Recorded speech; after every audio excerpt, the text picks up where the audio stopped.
A service of KIBMradio.com, the Internet's home for an all-old-time radio.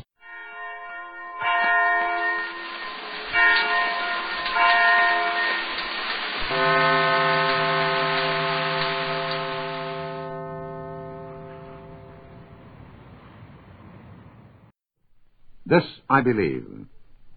Igor Gorin is a singer. He has become one of the dominant figures of the concert stage, and his baritone voice is heard often over the air. Born in the Ukraine, he grew up in Vienna, where he received his musical training at the conservatory. He is now a citizen of the United States, and because he is on tour most of the time, this whole country has become his home. Here now is Igor Gorin. One day when I was 10, I suddenly started to lose my voice. Singing was my greatest joy, and my favorite part of the day was when our boys' choir in Vienna gathered for rehearsals. The night before, I sang like a bird, and the next day, I sounded like a bass. I was scared and at a loss as I ran to the choir master in tears and said, "Dr. Gottlieb, how will I ever be able to get back the thing I love so much? How will I get back my voice?" This was a tragic moment for me. I loved music, which stood for all things beautiful, and was to me a symbol of religion. I didn't know any other way to pray except through music, and suddenly I could not sing. Dr. Gottlieb said, and I shall always remember, when it is your thought that having a voice will give happiness to others, rather than as a means for self-glorification, God will listen. And he then advised me to keep quiet for the next few years and not to sing, but in the meantime to study things that are connected with music. The next few years were difficult, but I forced myself not to sing until one day when I was about 16. I hesitantly tried to sing as I was taking my shower. I realized with the greatest sense of joy that a voice has returned. I threw on my clothes and rushed to see Dr. Gottlieb. "I think God listened to me. I have my voice back. Listen." And before he could say a word, I started to sing for him in typical Viennese fashion. I yodeled. With tears in his eyes, my old choir master said, "I did a little praying for you too. I felt that you had a soul to sing with. But remember, use your voice for the happiness of others. Give, and the receiving will come by itself. And above all, know that there is a God, and he has given you a baritone voice. I know that God has given me whatever talent I possess. The guiding principle of my work is that I must use this talent to bring what happiness and beauty I can to others." Several years ago, I sang at the Veterans Hospital. One of the men said, "You sang the Lord's Prayer to me before I went overseas. When I was shut down over Germany, I could still hear your voice. I bailed out on that beam of the Lord's Prayer. Now I am still here." That's why I want to sing everywhere, because that is the only way to show my gratitude to the Maker for giving me this gift. My fundamental faith might be best summarized in my mother's last words to me. I was only 6 when she died. She said, "Igor, you're going to need a lot of encouragement and help. There are many ways to go through life, but the only way is the right way. Remember the song I used to sing? Keep it with you always. The words will help you on your way." She then recited for the last time this little folk song. "The Lord will be with you, and he will always guide you to do things in the right way." That was Igor Gorin, who has lived his creed by using his voice for the happiness of others. The Anchor Hocking Glass Corporation brings you Crime Photographer.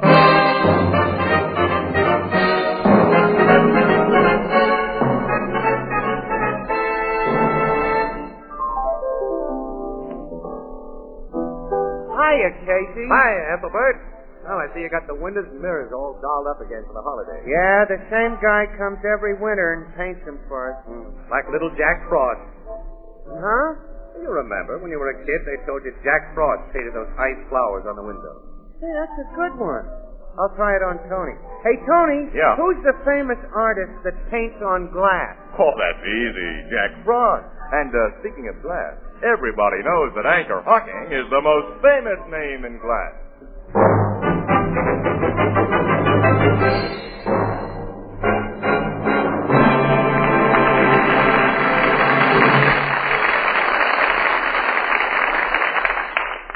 Good evening, ladies and gentlemen. This is Tony Marvin.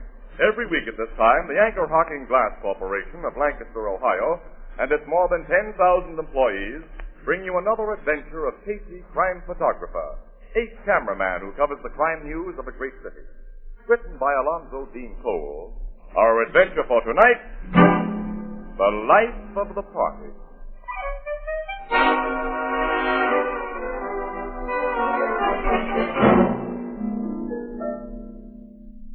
One of the most interesting sections of our city is known as Whitaker Grange, with its winding streets and century-old houses where artists have established a colony. The more successful live and work in a narrow dead-end alley called Gedney's Close. And in the late afternoon, a familiar, battered-looking automobile pulls up near the entrance of Gedney's Close and... I guess I have to park here, Annie. They don't let you drive into this alley. Well, I prefer to walk the rest of the way, Casey. I love to look at these old houses. You do? Well, I got my camera and stuff. Come on, let's go. Okay. Higgins' studio is that big stone barn at the dead end there. I'm going to get a big thrill out of seeing his studio and meeting him again. I think Andre Higgins is our greatest living sculptor. Well, he was. He hasn't been producing top quality lately, though. The art critics say this new bronze group that you're going to interview him about is only run-of-the-mill. I know. He's too busy playing to really work, I guess. Yeah. It's a sweet-scented crowd he plays around with, too. Well, I've never met any of them except his model, Marcel. He's certainly no bargain. Oh, wait a minute, Annie. She's the only one who is a bargain. That gal's the most gorgeous brunette I've ever looked at. Really? Well, I mean of her type, Annie. I don't know how a cultured, mature man like Andre Higgins can stand having her around, let alone be in love with her, as he apparently is. Well, at least she's not dangerous. I can't say that for one of Andre's other pals. Who? Blister Hoagland. He's a pal of Andre Higgins? We've seen together a lot. Oh, Casey, Blister Hoagland's suspected of a couple of murders. The cops have been trying to nail him for years. Uh-huh. How can Higgins associate with a man like that? I don't know. He's a strange guy. Like all famous artists, he attracts parasites who live on reflected glory. He's either too weak or too good-natured to give him the brush off, I guess. Uh-oh. Hey, look at that guy. He just came out of Higgins' place just now. Casey, he must be headed for a costume party. Yeah, look at the green velvet pants on him. He's fantastic, and that bright yellow smock, and a red beret. If he goes outside of this deserted alley, a cop will pinch him for obstructing traffic. Annie! What's he doing with that big knife? He stabbed himself, Casey. Annie. Quick, come on. He fallen to the sidewalk.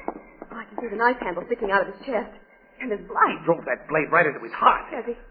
Did he get it? We gotta get a doctor, quick. And the police. This guy came out of Higgins' place. Punch that doorbell, Annie, will you? The door's open. Hello, Casey. It's William. Andre, come here. I saw you two from my window, so I... What's happened here? This guy just committed suicide. We saw him do it. Good heavens. Well, who is he? Why did he come out of... Bertram Farland, art student. Student? Well, he looks at least 50 years old. Well, I'm glad the poor devil can't hear you say that, Miss Williams. He liked women to think of him as young. He was the life of every party he attended. That should be his epitaph. He was the life of the party.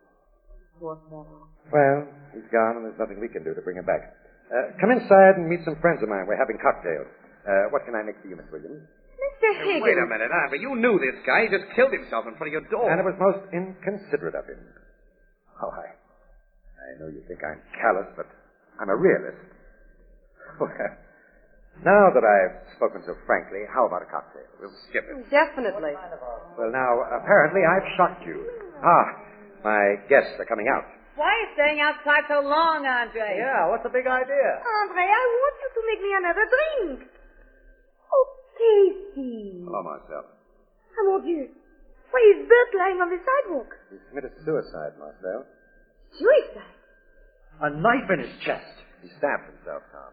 The poor sap. Did it because of Marcel, I suppose. Probably, Daisy. Well, I could not help it if he was in love with me and I did not want to make marriage with him. He knew my heart belonged to Andre.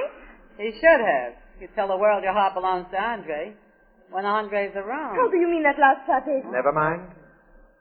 Miss Williams, Casey, you know Marcel, of course. Yes? Just a mine, okay. And Miss Williams? Mm-hmm. I don't think you've met Mrs. Leland Carmichael. Noted for her wealth, the 5 husbands she's divorced, and her bulky display of diamonds. Gals who can get husbands get 'em, Andre, and gals who can buy diamonds wear 'em. Glad to meet you, chum. Call me Daisy. And this is Tom Thompson. He's in your office and a bad one.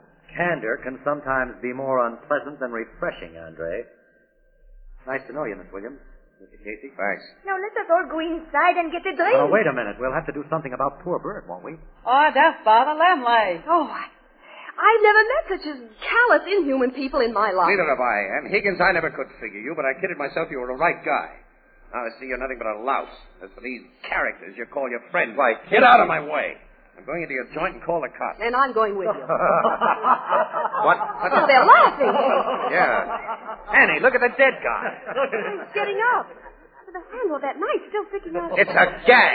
Oh, no. You fell for it, chum. Miss Williams, Casey, meet the late corpse, Bert Fallon.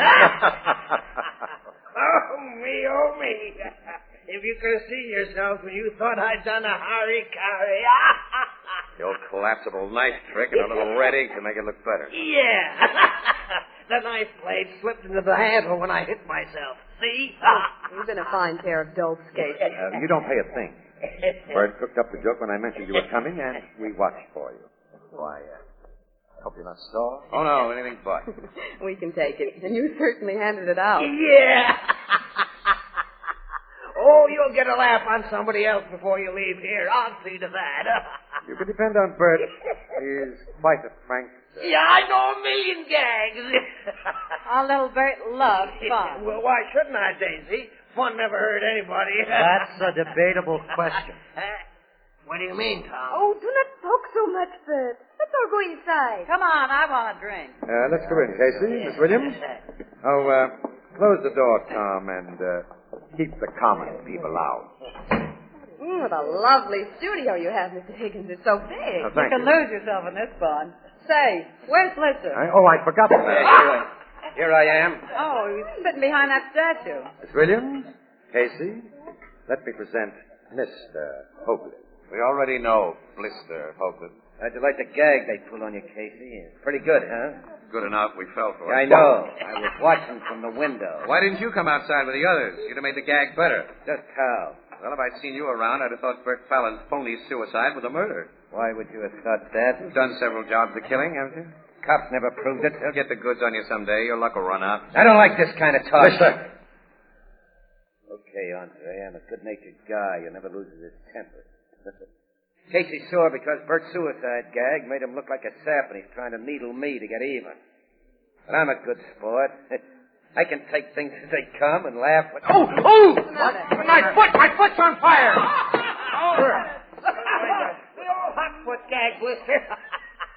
I snuck up and stuck a match in your shoe. Boy.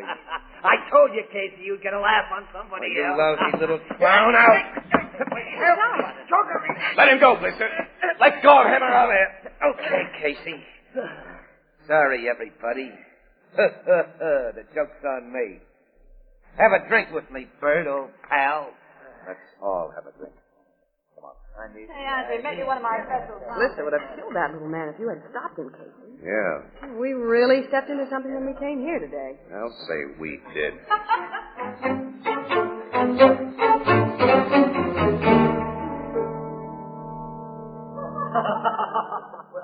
I'd like to get out of here, Casey. Yeah, so would I, Annie. You came here for an interview, and until you get it, we I gotta know. stay. I simply haven't been able to pin Higgins down. He's all over the place. So is everybody else. How can a man like Higgins put up with such people? They have no talent, no intellect, nothing to recommend them. Daisy, that big overstuffed gal, told me this was dear Andre's inner circle. Oh. Casey, Huh? you think all those diamonds that Daisy wears are the real thing? No, she told me they're imitations. All except the big headlights she wears on her finger. That's a lot of carats of the real McCoy. She says she's superstitious. She always wears it because her first husband gave it to her for luck. She's taking a big chance wearing anything valuable around a crook like Blister Hoagland. And I wouldn't trust that Marcel very far either. You don't like Marcel, do you, Eddie? I never met such a phony. Look at her over there. Chewing gum like a chopping machine. And playing footy with Thompson. Seems to be a little double timing going on with that young artist. She's been Higgins' gal for a long time. Huh. Here comes Higgins. Well, what are you two doing there by yourself? Your party sort of wandered away from us, Andre. People do scatter out in this big barn.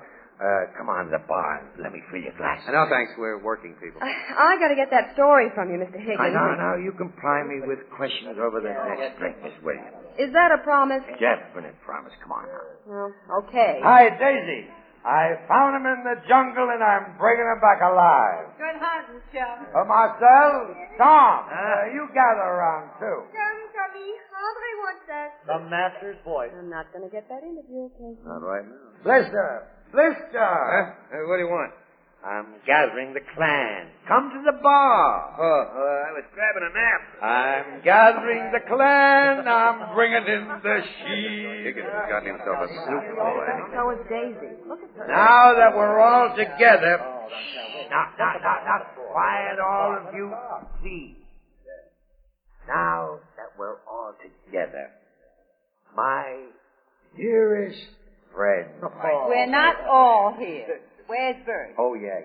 Now, where's Bert? Oh, hey, Bert! Andre, chérie, maybe he's asleep someplace. Do not wake him up. It is so peaceful here without... Oh, now we need Bert, Marcel. He's always the life of the party. The party's better without his kind of life. No unfunny comedy, no practical jokes. Tom. Bert's our pal. Yeah, maybe your pal. The last gag he pulled handed me a swell laugh. Your foot still feel hot, Blister? Yeah, that was very funny, Daisy. The way you took it was. Trying to kill the poor twerp. Now lay off, will you? Maybe I'd better, knowing your reputation. I gotta find Bert. Bert! Where is Tommy, while Andre is looking, you fix me a fresh drink. Okay, myself. Will somebody have a stick of chewing gum? Oh, I forgot. Nobody uses it but me. We sometimes get the benefit of it after you've used it. You shouldn't stick the wads of it on chairs. Fill my glass too, Tom. Here. Ow! What's the matter? My ring's gone. You're My kidding. big diamond, the real one. Well, you had it on me. You were talking to me, Daisy. I know it, Casey. I was talking to you and Bert about... Bert! He was holding my hand after you left. He slipped it off. Bert wouldn't steal a ring. Well, of course he wouldn't, Tom. It's another of his unfunny jokes. Where is our one? Let me get my hands on him. Don't that hand me a lad. Oh, shut up, Blister. Marcel, Casey. Yes, Everyone. What's the matter? Come here. What is it? I just found Bert. Dead. Dead? Is this another gag? No. He's not breathing. I think he's been murdered.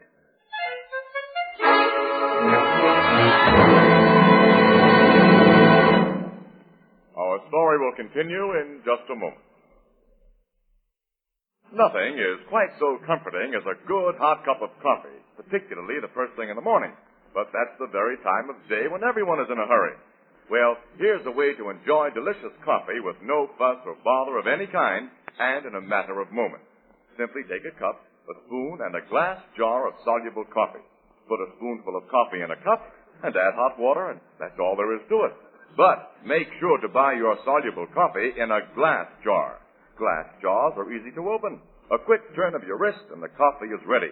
And then, too, your spoon fits easily and conveniently into the wide top of the jar. No trouble in measuring. And last but not least, glass jars protect the flavor and freshness of soluble coffee perfectly against moisture or contamination of any kind.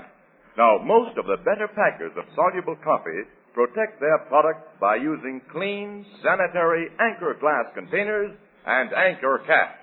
Both products of Anchor Hocking. The most famous name in glass.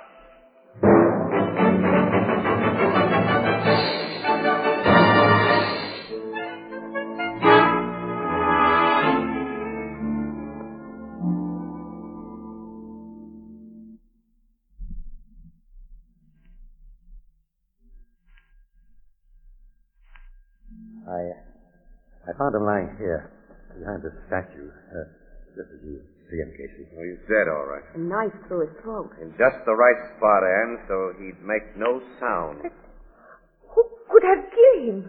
It had to be someone here, Marcel. Definitely. You tried to kill him earlier this evening, Blister. Don't you point the finger at me, Daisy. You've been suspected of other killings. Now, be careful, Tom. You did it, please. I didn't. I swear I didn't. I think the cops will nail it on you. With all of you against me, accuse me, maybe they will. But I'm giving them no chance. I'm doing a lamb. You're not leaving here. Yes, I am. You've got a gun, Casey. Keep away from me, all of you. I'm not taking a rap for something I didn't do. I'm getting out of here. Anyone who tries to stop me gets a bullet. Andre. Andre, you shot him. One has the right to shoot an escaping murderer. Luckily, I had a gun. Phone the police, Casey. Okay, Andre. Good job of shooting you did. Caught Blister squarely between the eyes.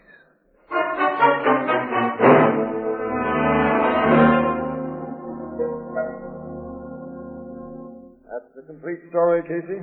I don't think I've left out anything, Logan. Now, what do you say, Miss Williams? Well, I can think of nothing that Casey hasn't told you, Captain. No. Sergeant, you finished searching those two bodies? Just now, Captain. There's no diamond ring on the guy who was stabbed or on Blister Hoagland either. I'll have the men do a detailed search of the studio for us. Yes, sir. You know, that ring may have no connection with Fallon's stabbing, Casey. Look, Logan, when a hunk of ice worth a good $15,000 is missed at about the same time that a guy suspected of taking it is found murdered. I know.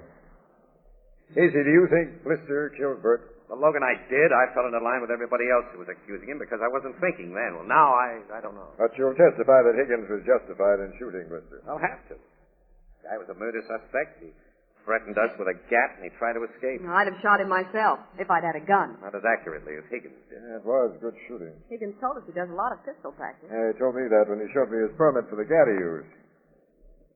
You say Higgins discovered Fallon's body. But your police surgeon says Fallon was dead at least 15 minutes before the discovery was made. You can't think Higgins had anything to do with it. I'm simply thinking, Miss Williams. Nobody recalls seeing anybody near the spot where Fallon was found. Well, we were all killed. scattered all over this barn of a place, Logan, moving around. You know what parties are like. Everyone excepting yourselves had been drinking pretty heavily and was inclined to be quarrelsome. Marcel hadn't had much to drink. Too busy crunching gum. Higgins wasn't quarrelsome. And he was tight. Until he found the body, that sobered him up. Yeah, it naturally would. The fat gal who lost her ring. He have a lot of dough? A couple of millions, Fallon told him. What about Thompson? Thompson's an art student. He goes in for surrealism, that kind of stuff. Goes for that Marcel, babe. Yeah. Captain Logan. Yes, Sergeant? We just found a ring. The diamond ring? There's no diamond in it, sir. The stone's been pried out. Pried out? Let me see. Here. Yeah. Prongs have been forced apart. That's the setting that held Daisy's diamond, Logan. Uh-huh. Now bring the fat gal in here, Sergeant. Bring all the witnesses in here. Yes, sir. Well, this proves that ring wasn't simply lost. It doesn't prove, but it certainly indicates. And how, Logan? Look. Bert Fallon slipped the ring off Daisy's finger as a joke, but somebody saw him do it and got an idea. And that somebody killed the little guy, took the ring, pried out the $15,000 stone because it was easier to conceal, and he just sat tight. Then when Fallon's dead body was discovered, it was a cinch that Blister would be immediately suspected and accused of the murder. And if he'd gotten away with his run out, even for a short time, no one would believe that he hadn't stolen the diamond in addition to knifing Fallon. Now, Higgins' gunshot spoiled things for the real thief and killer. Sure, because Blister was killed before he could leave this studio. And your search of his body proves he didn't have the diamond. Now, if your theory is right, it eliminates Higgins and the fat gal. She had no reason to steal her own diamond. It leaves only Thompson and Marcel. Yeah. Casey, I think your theory is 100%. Well, thanks, Eddie. All right, inside. Sergeant finally bringing him in. Now, let's go over and meet him halfway. Now, you people sit down. Make yourselves comfortable. Oh, thank you. Here's your pet chair, Marcel. Oh, thank you, Tom. Have you found my ring, Captain? We haven't found your diamond, Mrs. Leland Carmichael. Oh, dear. And they will find it, Dave. Well, I hope so, Andre. You know it's my luck. I'm going to ask a few personal questions, starting with you, Mr. Thompson. All right. Have you any money of your own? That is personal. I can get it from other sources if you don't tell me. I'm an artist. A bad one, many people think, which means I'm always broke. Yeah. Thanks. What's your financial status, Marcel? Why, I have only what I make as a model and what Mr. Higgins gives me besides. What do you give her besides, Mr. Higgins? I'm afraid I haven't been very generous with Marcel. Oh, but you have, Sherry. $100 a month just for spending money? Give you any diamonds? No. I do not care for diamonds. Any woman who says that is a liar. Do not say I lied, Casey. Pipe down. Marcel Thompson. Huh? Which of you two has that stolen diamond? Stolen diamond? Which one of us? Bluff won't do you any good. You hand it over, or must we search the two of you? Oh, I have never been so insulted. Search me immediately. I demand that you search me. You seem very sure of yourself. Of course she's sure. Wouldn't steal anything, Captain? Now, we're going to see about that, Mr. Higgins. Sergeant, send for a matron to search this girl. Right, Captain. Say, Logan, maybe you can save yourself a lot of trouble. No? A quick way to hide a diamond would be to wrap it in a wad of chewing gum. Chewing gum? Yes. There's one on the edge of Marcel's favorite chair. Now, let's see. Marcel is the only one here who chews that stuff. I put nothing inside my chewing gum. Someone put something inside this Here's one. a knife, Logan. Scrape the stuff off. I didn't. I swear I didn't. It's a diamond. It's my diamond. I didn't. I didn't. We'll go into that at headquarters, Marcel, thoroughly. I'm taking you there now. No, do not let him over. Help me. Wait. I stole that diamond, Captain. You, Thompson? Yeah. I hid it where you found it. Now, let Marcel go.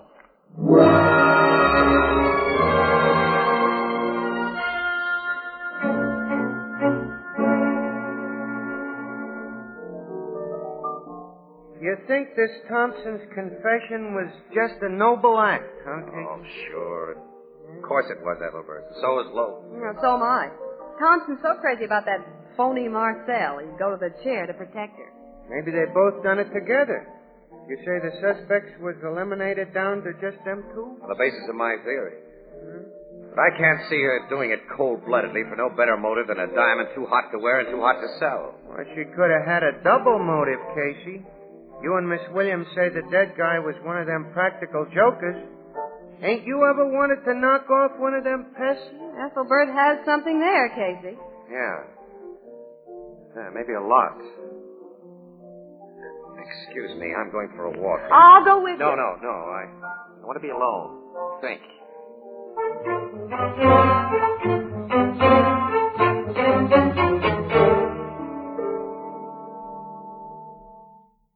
Come in, Casey. Thanks, Andre.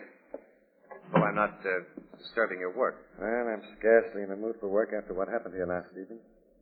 Anyway, I've been away from the studio until a few minutes ago. I went down to jail with Marcel. Oh. How is she today? Oh, she feels utterly friendless. She even thinks I'm against her. You're trying to help her. You believe she's innocent. Naturally.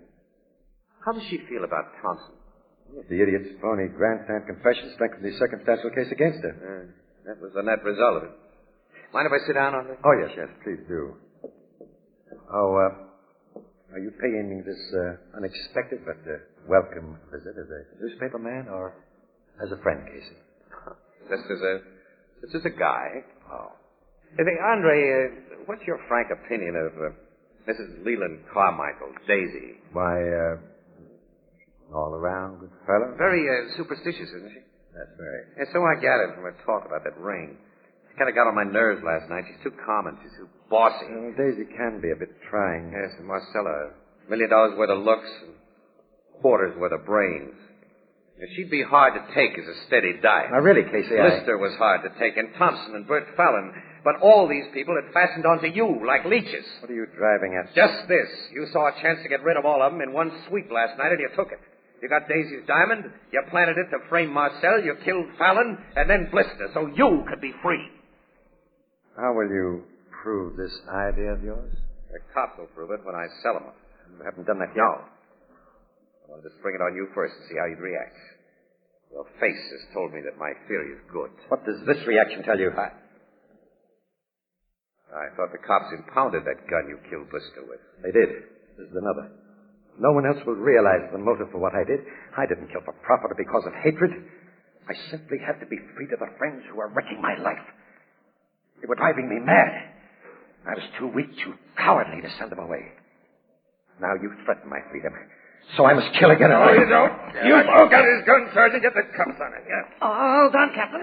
Logan, I was beginning to think you'd make your play just a little too late. You policemen were hiding it. Yeah. We let ourselves in here while you were visiting Marcel at the jail. Casey, you said you hadn't told anyone. I'll never trust the newspaper guy, Andre. We're terrible liars.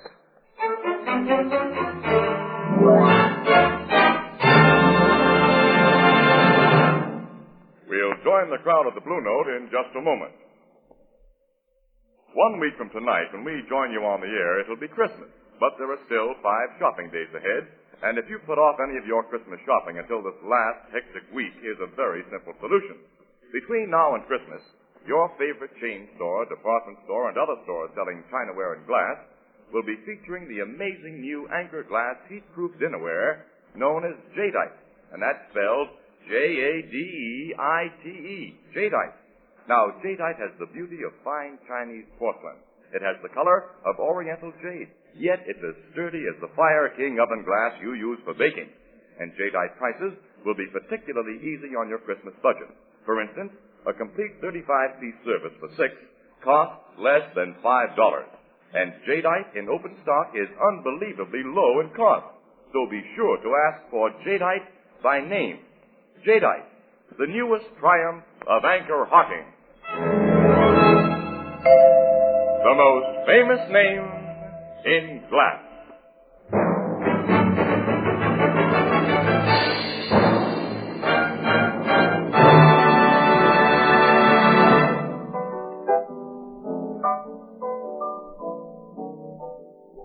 I gave you your notion about Higgins, Casey? You sure did, Albert. When you said everybody would like to kill pests. Yeah, but nobody does kill them. They just say they'd like to. Well, there's always the exceptional person. A fact naturally only realized by an exceptional person like Mr. Casey. Exactly, Miss Williams, and thank you, Miss Williams. You're welcome. Well, anyway, when I started to think seriously of pest extermination as a motive, the parts that hadn't fit fell right into place. There's 2 parts that don't fit for me. What's that? Higgins killed Fallon, framed Marcel for the murder and robbery, and then shot Blister Hoagland to make the frame stick. Got 3 pests he figured out of his way, but he wanted to be rid of 2 more, Thompson and Daisy. Well, Marcel was the attraction that made Thompson hang around Higgins' place. Once she was removed, he'd be removed. And Daisy was intensely superstitious. She'd never risk her luck around Higgins again. Oh. I don't approve of Higgins' methods, Casey, but I got sympathy for his feelings. Oh, how I'd like to make a clean sweep of a lot of pests. Good night, Ethelbert. Yeah. Oh, good night, Great.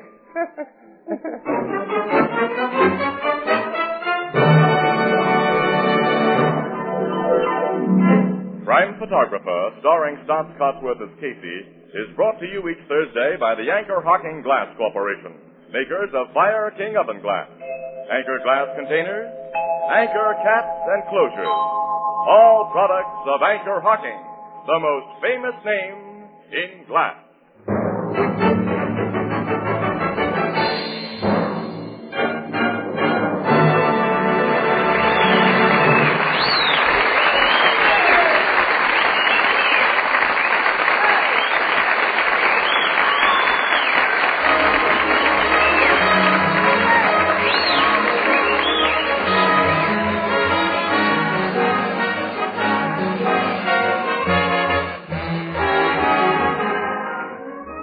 Crime Photographer is directed by John Deep.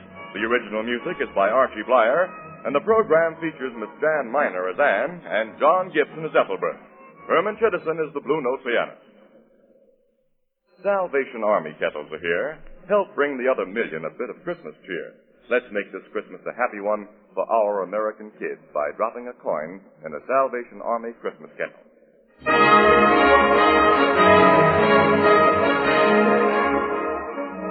This is Tony Marvin saying goodnight for the Anchor Hocking Glass Corporation of Lancaster, Ohio, with offices in all principal cities of the United States and Canada. This is CBS, the Columbia Broadcasting System.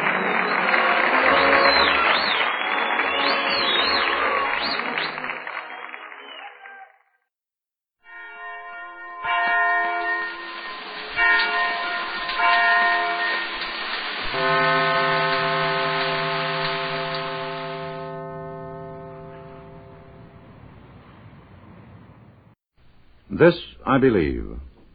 One sometimes wonders these days what, if anything, separates man from the world of beast. A distinguished scientist, professor of anthropology at Scarrett College in Nashville, Tennessee, Dr. Ina Corinne Brown has found that answer, and several other valuable answers as well. in her own private philosophy of life.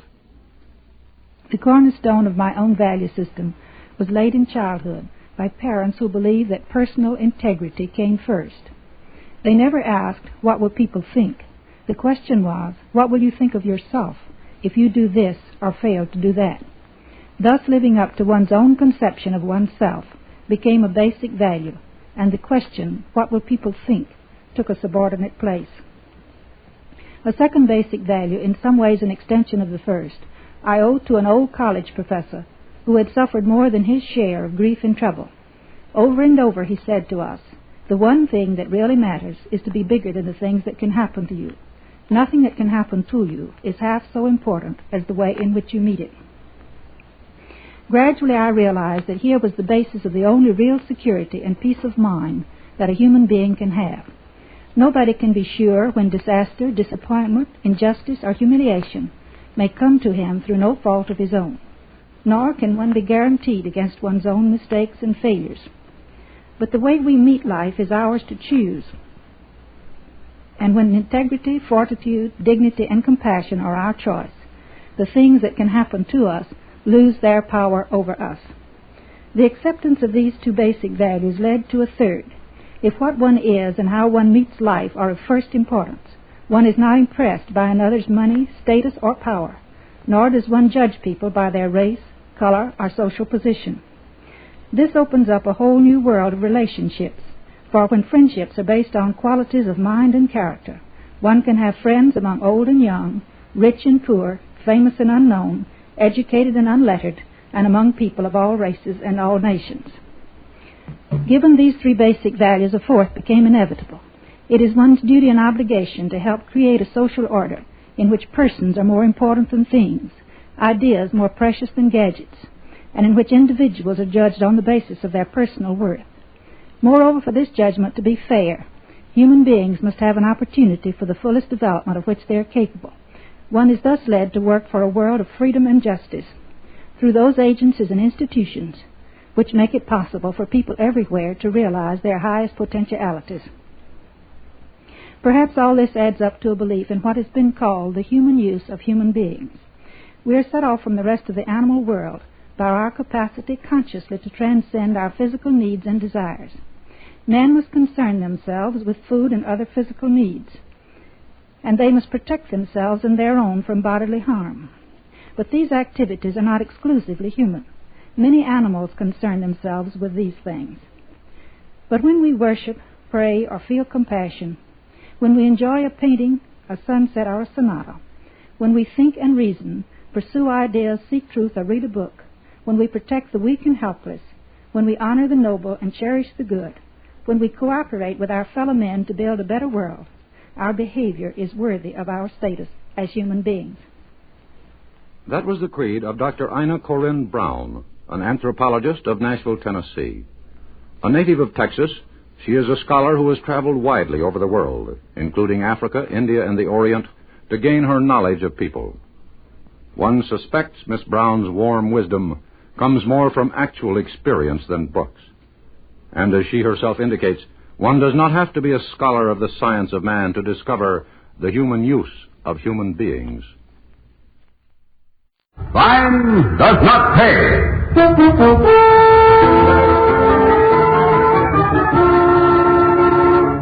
All right, what's your specialty, Chicago? Chicago piano. The chopper, you know. Yes, I know. And you, Sight? I pinpoint him, Miss Roberts, with a rifle. Telescope sight drills him neat like. Well, so I have a choice of weapons. You boys ever met the Duke? Never set eyes on him. Me neither. Practically perfect. I think we have a good beginning. From here on in, we'll do all right. The plan's good. You got a finger man for the job? We never seen a Duke. Don't want to take no chances and get the wrong character. There'll be no finger man. For what, then? There'll be a finger woman. Me.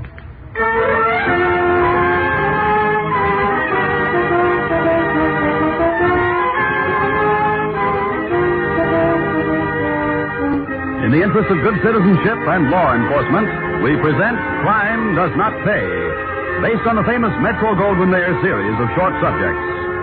In just a moment, you will hear The Doll, starring Sarah Hayden.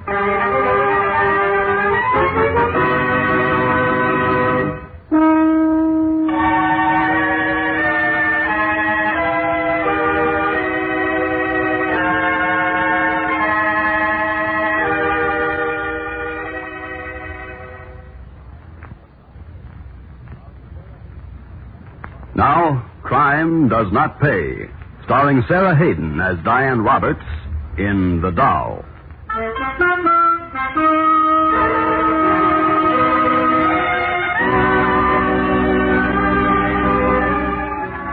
Somewhere along the line from girlhood to mature womanhood, Diane Roberts took the wrong turning. Somewhere, for some reason which kept close within her, bitterness became her chief emotion. At some moment, that bitterness curdled, and Diane shut everything out of her mind and her life except the passion for power. Power she would have, even the power of life and death. Diane reached her goal. The nightclub she controlled with their associated rackets gave her wealth and made her a member of the National Combination, the dreaded syndicate which ruled organized crime. Diane, known as the Doll, was sophisticated, sharp-witted, and dangerous. So you think you want to work for me? Yes, Miss Roberts. Good figure. Attractive face. You certainly don't look hard. Why do you want to work for me? Well, I want to make some money. I've got to support myself. A man let you down? Do I have to answer that? You have. Who told you to come to me? I just came. People don't just come to me. Certainly not people with a corn-fed look on you. Who sent you? Mr. Arnold. How did you get to him? Does that matter, Miss Roberts? I met him. He told me a girl could learn plenty from you, that you knew all the tricks and then some, he said. He told me after I'd been with you for a while, I'd get smart enough to go in business for myself, in some other town. He lied. I don't understand. Look, kid, what Duke or Mr. Arnold had in mind to do with you, I don't know. I don't care. But working for me the way he meant would get you nothing. A few dollars, that's all. So be smart. Forget it. You sound as if you don't like Mr. Arnold. I thought you were associated. I don't have to like him to split the rackets with him and some other men. If I see him once a year, it's a lot. I don't like his methods, any of them. For instance, I don't like what he forgot to tell you. Forgot to tell me? Yes. That nobody goes into any phase of my business, from nightclub camera girls to shaking down exclusive women's shops, without an okay from me. And that goes for the whole country. Then I couldn't have gone into business myself. Not a chance, kid. Even if you started by lugging a camera in some nightclub. That's for dumb blondes. I don't think you're dumb. I do think Duke had some other ideas, like getting the inside of my operations for his own purposes. Do you take shorthand? Yes, I do. Work for 60 a week? 60? When do I start? That's what I like. Start now. Answer the phone. Yes, Miss Roberts. Miss Roberts' office. Is she there? Miss King Porter. One moment, please. I'll see. It's a Mr. Porter. The King. Kid, say, what is your name? Mitzi Allen. All right, Mitzi. When the King calls, I'm always in. Give me the phone. Hello, King? Doll, there's a meeting tomorrow night, my apartment. For everybody? Everybody except the Duke. Oh? He's been getting out of line. You'll get the details tomorrow. Ernie and Pete are flying in. Be there. Well, so the Duke is going to get his comeuppance. At last.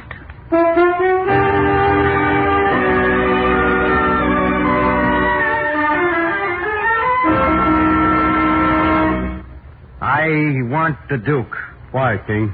Seems to me he's done pretty well for us. He's one of us, King. What have you got on him? You haven't seen the accountant's reports for the first 6 months of this year, have you?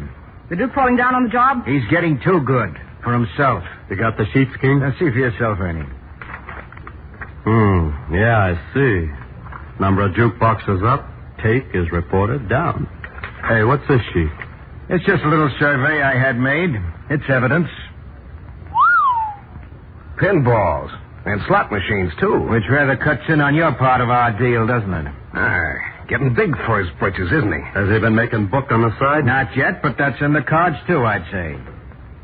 Doll? Yes, Peter? You've been very quiet.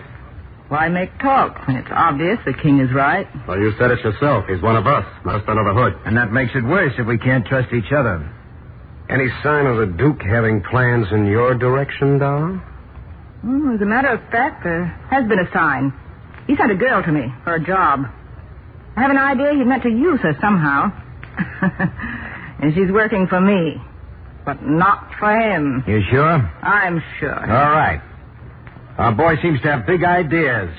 Very big ideas, and I want him taken care of. Where and when? Well, he's here in town as quickly as possible. Cowboy job depends. On what? On the plans. I think it's best we leave the plans to the party who gets the job. You know what you want, King. Let's hear it. All right. Ernie, I want you seen in Las Vegas every night for the next 2 weeks. That'll be a pleasure. You'll lose your shirt on the machine. Oh, I don't mind giving Pete some loose change. Where do you want me, King? Miami Beach. And I'll be in New York. Perfect alibis. I see. Why me? Well, now, Doll, I'm sorry, but when you came in with us, it meant that you assumed equal responsibility. I'm not complaining. Just asking. Why me? Because you're the one of us who's least known. Because you're the last one that the Duke's mob or the police will tie in with a killing. Do I get any help? I can let you have a couple of my boys. Are they good? The best. Neat workmen, too, all things considered. Names? Chicago Reed and Sites Jackson. When do you want them? The day you gentlemen arrive at your destinations. That will be... Day after tomorrow. I'll be expecting them. It's settled then. Take care of it any way you think best, but do it within 2 weeks. Check? Check. I'll be very interested to read about it in the New York papers. Ought to make a big headline. Don't you think?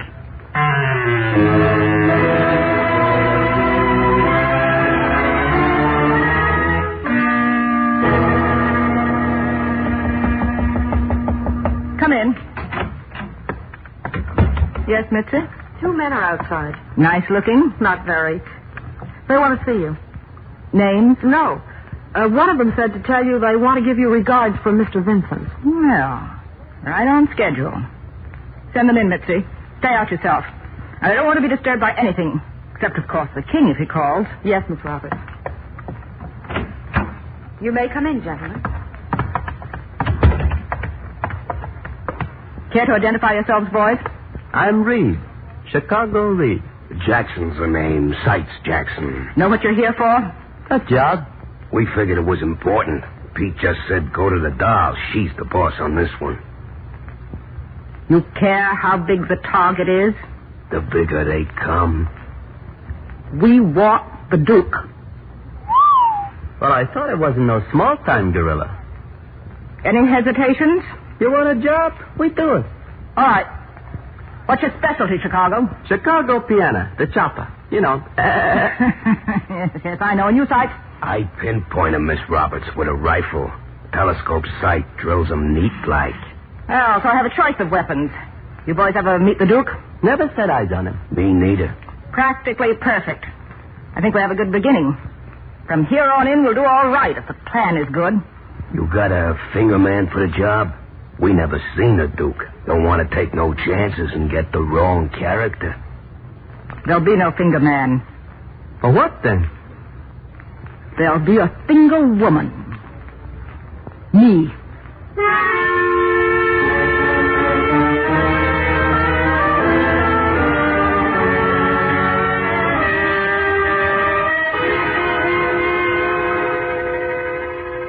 Mitzi? Yes, Miss Roberts.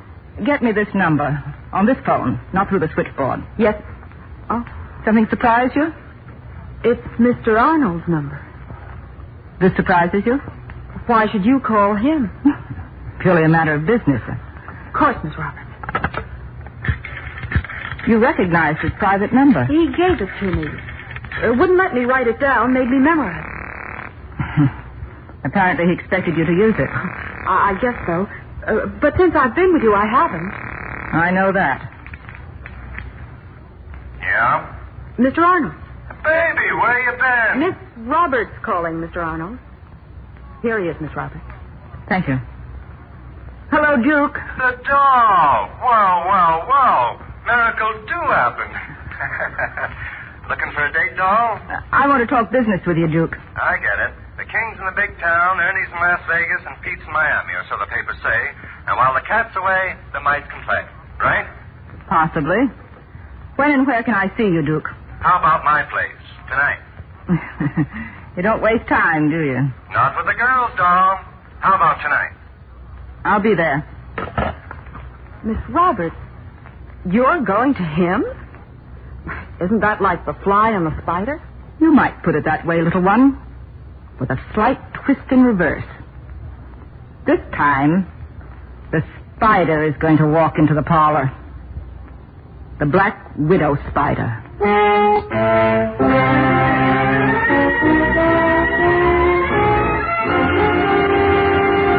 In just a moment, Crime Does Not Pay will continue with The Doll.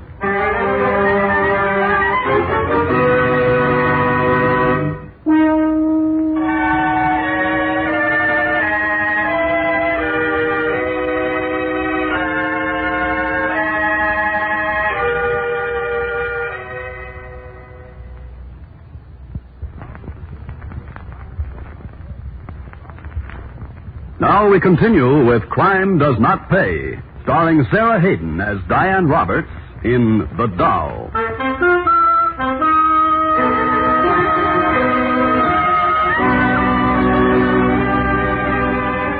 The doll made her preparations carefully.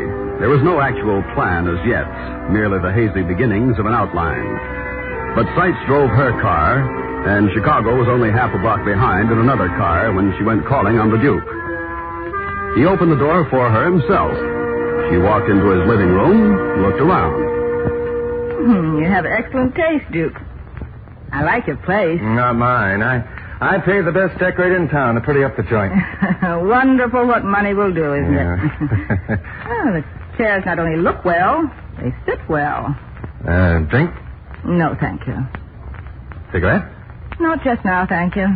No minor vices? That sounds as if you expected me to have a few major ones. Do you? A smart woman never admits to such things.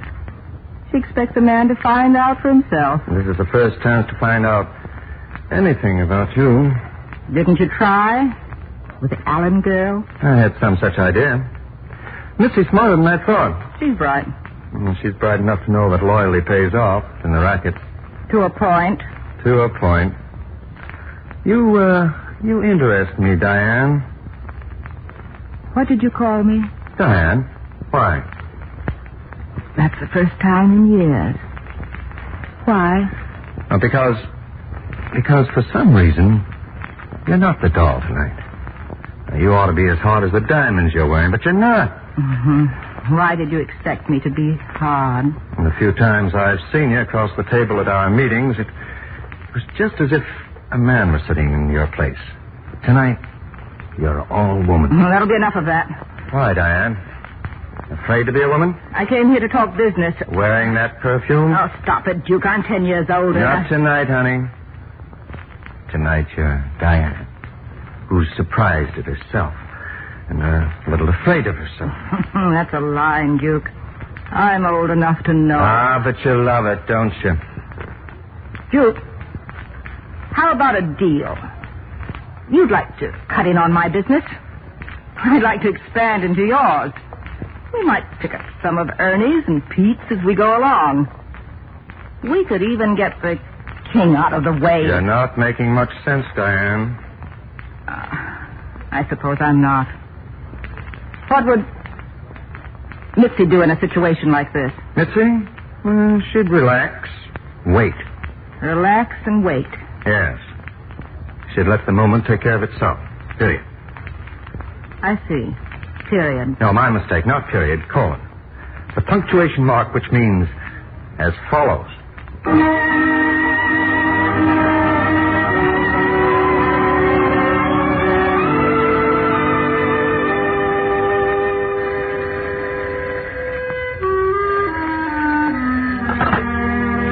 Morning. Diane? What? Oh, you. Yeah, me. Again. What do you want? I want to see you. Tonight. No, Duke. Absolutely no. Tonight. There's No use, darling. What did you call me? Darling. But I didn't mean Tonight, Diane. tonight.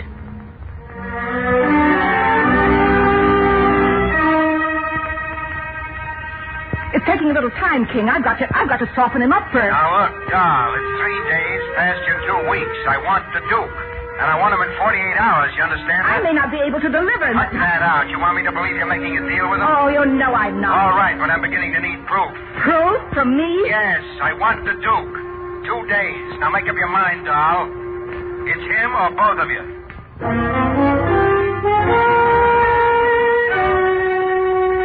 Got it straight, boys? That's his front window straight across the street. Right. Now repeat the plan. You tight. We stay here. You keep your date with the Duke. You get him to the window. When he's standing there, I let him have it with the old dirty-dirty. That's it. A cinch. This is the rifle, Miss Roberts. Ain't it a beaut? Look at the sight. Why, a kid couldn't miss with this. Go ahead. You can touch it if you want to. Touch it? I couldn't. I'd feel as if my fingers would drop off.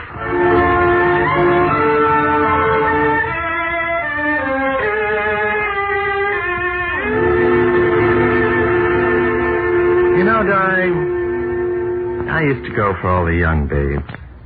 I had this place fixed up for that kind, like Mitzi. And now? You spoil me, Di. Their kind looks like exactly nothing to me. I wish you hadn't said that. It's not that either. Oh, what's the matter? You sick or something? No, I'll be all right. You feel faint? It's awful stuffy in here. It's all right, I said. I can open the window anyway. No, Duke. Leave the window alone. Di. I mean, it's not stuffy in here at all. I like it just the way it is. Now, suit yourself. Hey. Stop pacing like that. Sit down, relax. And let the moment take care of itself. Right? Huh? You said that the first time I came here. Duke, what did you expect that night?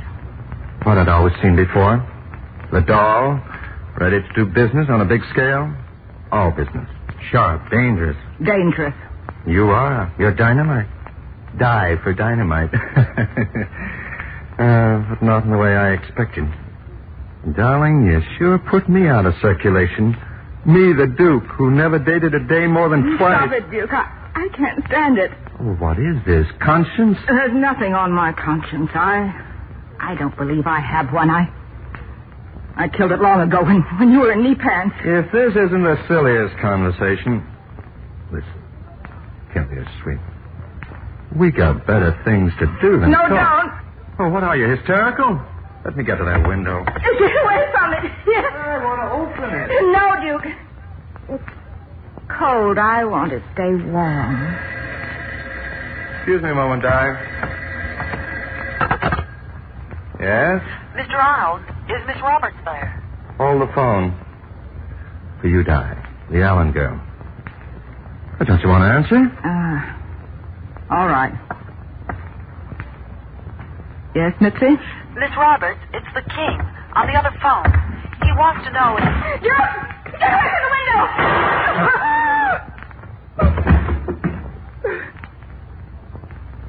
Mitzi, tell the King what he called about it. Just been taken care of.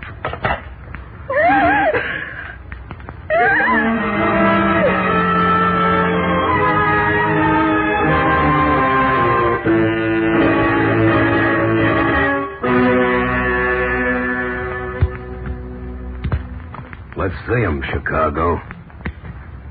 Full house. Any arguments? No arguments. Another hand, Miss Roberts? No, thanks. Poker's dull tonight, Sykes. Yeah, it always is after a job. Did you look at him, Miss Roberts?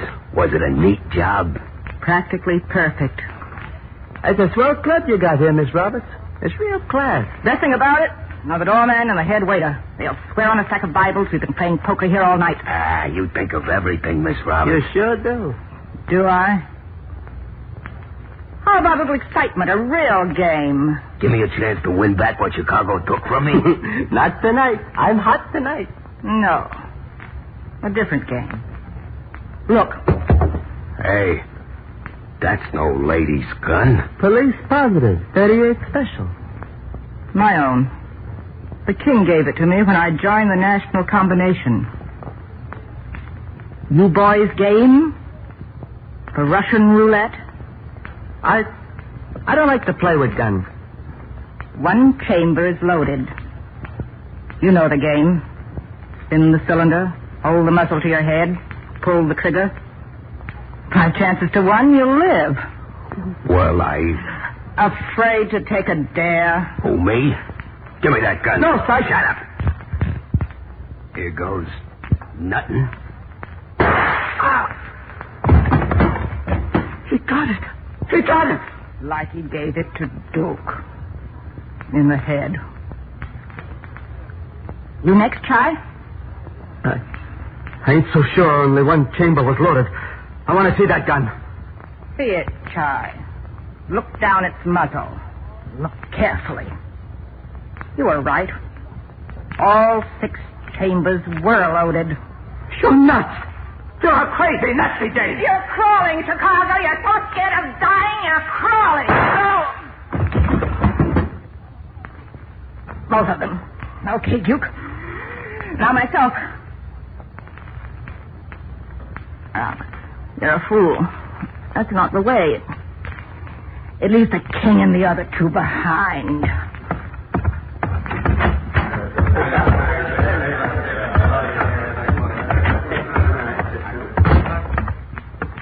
Miss Roberts, you coming here? I've got to use the phone, Mary. The phone in here? I don't have a phone in my office here. When I come here, I don't want to be disturbed. Give me a nickel, Mary. Yes, Miss Roberts. The phone's right there. No booth here. No privacy for the girls, is there?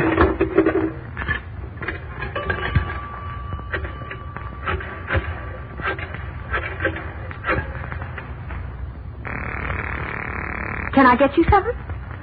Not now. Police department. Give me homicide, quickly. Yes, ma'am. Homicide, Sergeant Gordon. Sergeant, this is Diane Roberts. What's your trouble, miss? I've just killed 2 men, and the 3rd is dead because of me. Say, who are you, the doll? Yes, I am. What is this, a gag? Come over here, Sergeant. The Whistle 12, you know where it is. Come over here quickly before I lose control of myself. You can have me in the combination, King Porter, any Blackfeet sin for all of us. We'll go together. You can't have the Duke. He's gone already. He's gone. I fingered him myself. Tonight.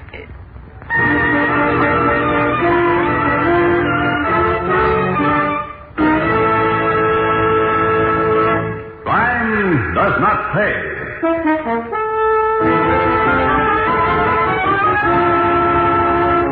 Sarah Hayden, who starred as Diane Roberts in The Doll, will be back with you in just a moment.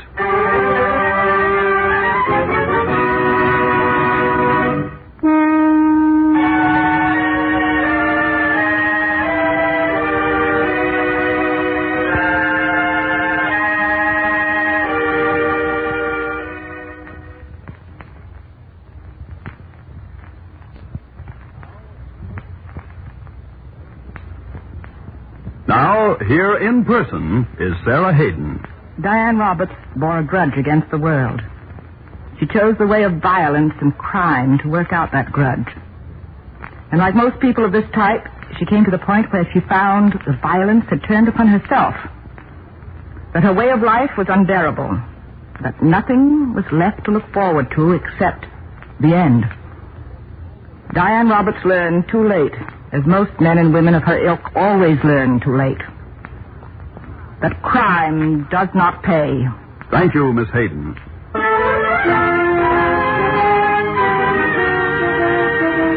Crime Does Not Pay is written by Ira Marion and directed by Mark D. Loeb, with music composed and conducted by John Gart.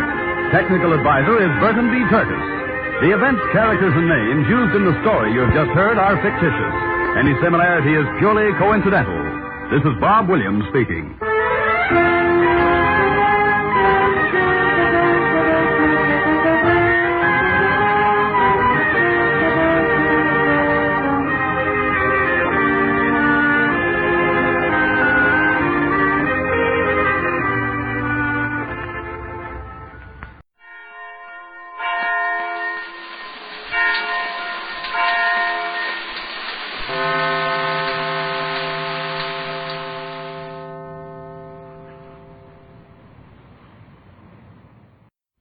This I believe.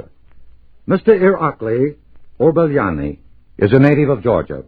Not our southern state, but the same part of southern Russia a man named Joseph Stalin hails from. He became a pianist, toured Europe as a concert artist. He now supervises Voice of America programs to his former homeland. Against his unusual background, it will be interesting to hear his beliefs. I believe that happiness is not an intangible, ephemeral thing. It is but a state of contentment and satisfaction, wholly within my reach. It seems to me that when I hear people complain about things not coming their way, meaning the good things in life, of course, there are mainly two reasons for this sad state of affairs. One is that most people do not really know what they want. And the second is that even if they did know what they wanted, and if they deserved it, and if it was to come their way, they are not prepared to receive it.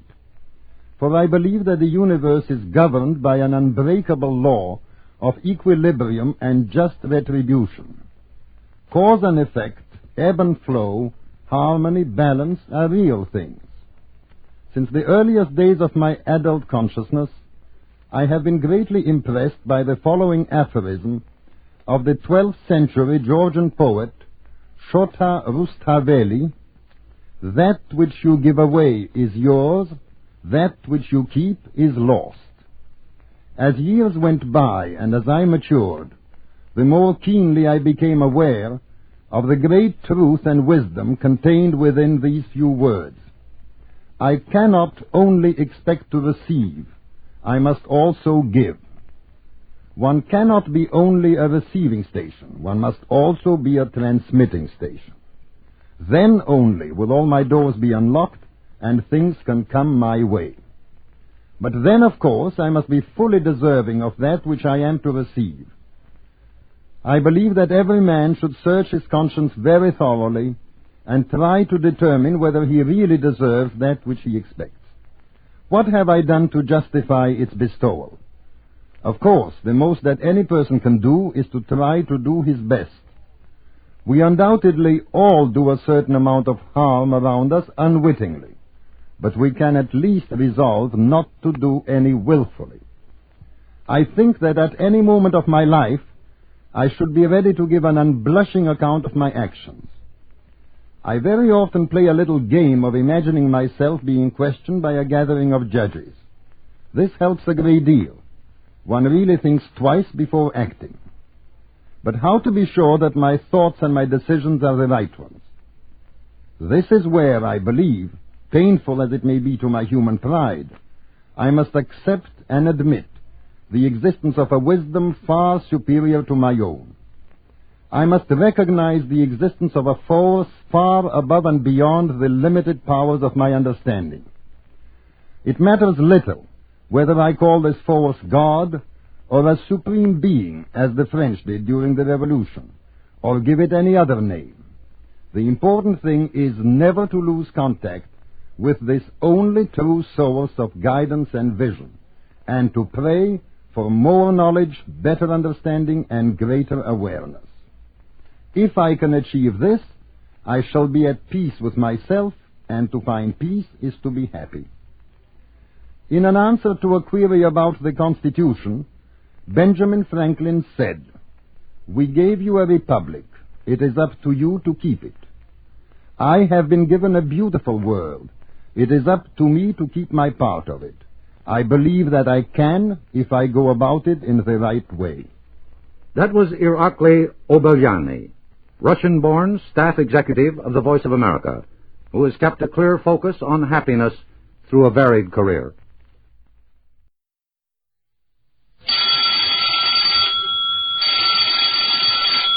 Calling all detectives.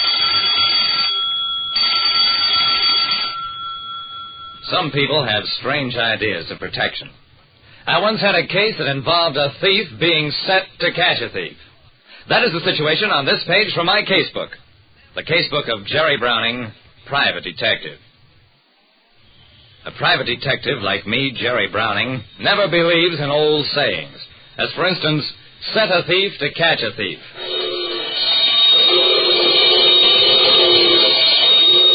Stop it, Browning! Turn that thing off! I yanked at some wires and stopped the awful racket. What set it off that time, Browning? Well, Mr. Lerner, this super special burglar alarm is awfully sensitive. Dust spots in front of the photoelectric eye must have tripped the alarm. Lerner's mouth tightened into an angry line. Well, get it out of here. I won't have the thing in my house. I groaned. Oh, but Mr. Lerner, now that you own the Blue Wonder, you've got to protect it. A diamond like that, 22 carats. Every crook in the country is drooling at the thought of it right this minute. Lerner smiled. I'm a simple man, Browning. Made $3 million with one simple rule. Buy cheap, sell dear. I live by rules. Early to bed, early to rise. A stitch in time saves 9. No 100 of them. That's fine, Mr. Lerner. But what's it got to do with protecting the Blue Wonder? There's a maxim to cover every situation. In this case, it's set a thief to catch a thief. You're joking. Browning, nobody with $3 million ever jokes. Go out, find me a clever jewel thief. I'll pay him enough to be honest, and to protect me from other thieves. I walked to the door, shook my head. Okay, Mr. Lerner, have it your way. But don't forget another famous saying. Experience is a dear school, but fools will learn in no other. An eccentric millionaire wanted to hire a thief to protect him from other thieves. Well, an assignment is an assignment.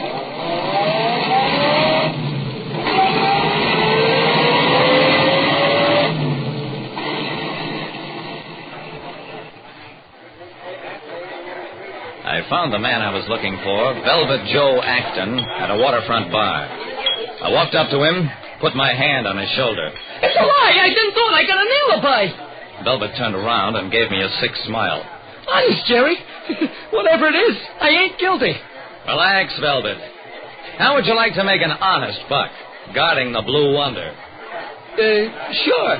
I mean, sure.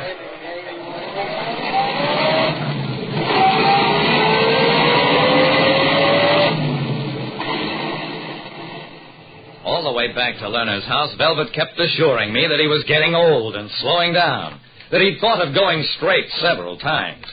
Okay, Velvet. And don't forget, I'll be around, too.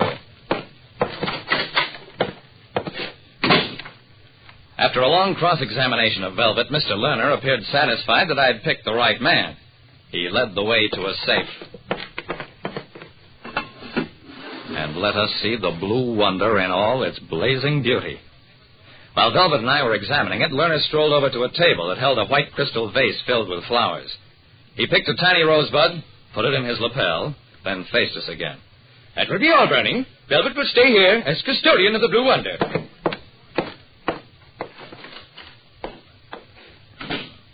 I was paid for such work as I'd done and gave the thing no further thought for about a week when I got a phone call from Velvet. Mr. Lerner, it seemed, was at that moment entertaining a guest who said he wanted to buy the Blue Wonder, and who Velvet thought he recognized as Pierre Soutan, an international jewel thief. Okay, Velvet, don't let this character leave until I get there.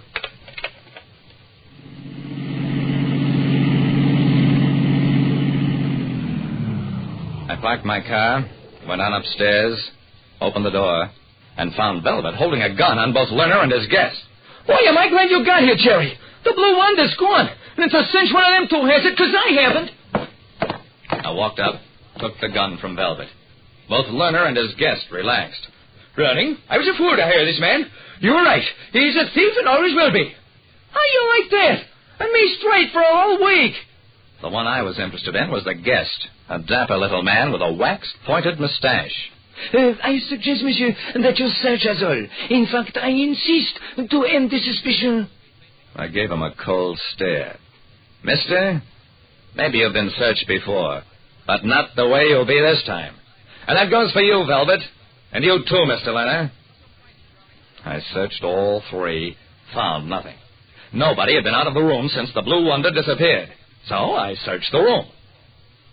Nothing again. The Blue Wonder had simply vanished. No, monsieur. Since it is evident I have not Mr. Lerner's jewel, I must insist you permit me to leave. Jerry, I tell you the guy's a crook. Don't let him go. I grinned. He can go, Velvet. He hasn't got the Blue Wonder. In fact, we'll all go and lock up this room. In the morning, I'll get an electronic carbon-sensitive detectograph from the police lab, and we'll find the diamond. That calmed Lerner, which pretty well convinced me that he hadn't stolen his own diamond for its insurance value. I locked the windows and took the key to the library door, locked that. You go on up to bed, Mr. Lerner. I'll take Velvet and this gentleman downtown.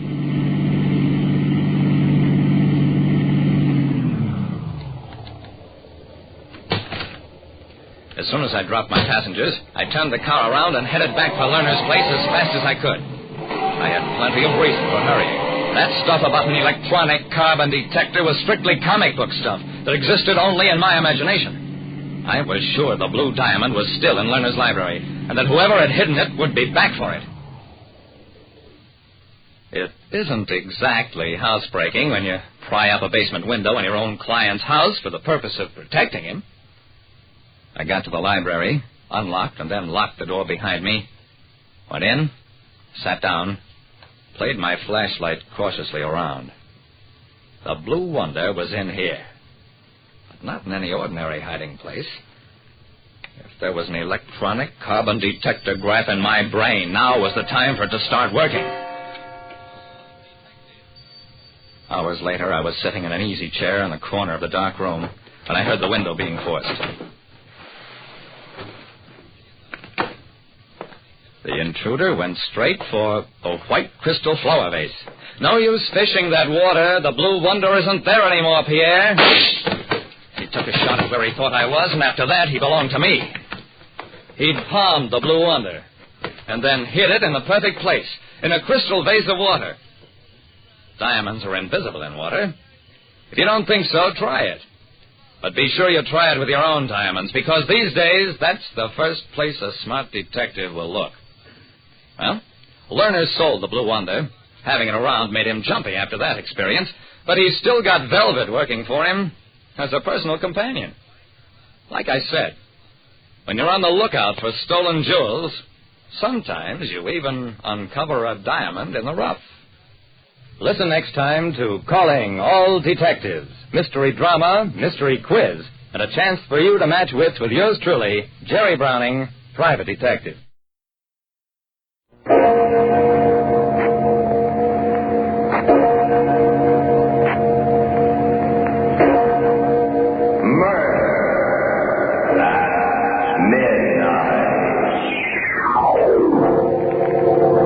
Worn out, dead tired.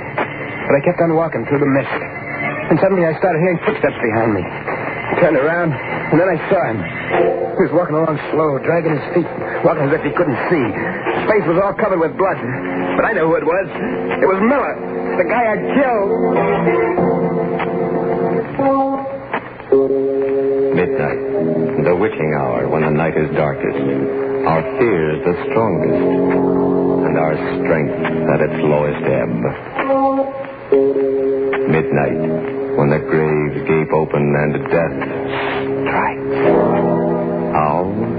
You'll learn the answer in just a minute in The Dead Come Back.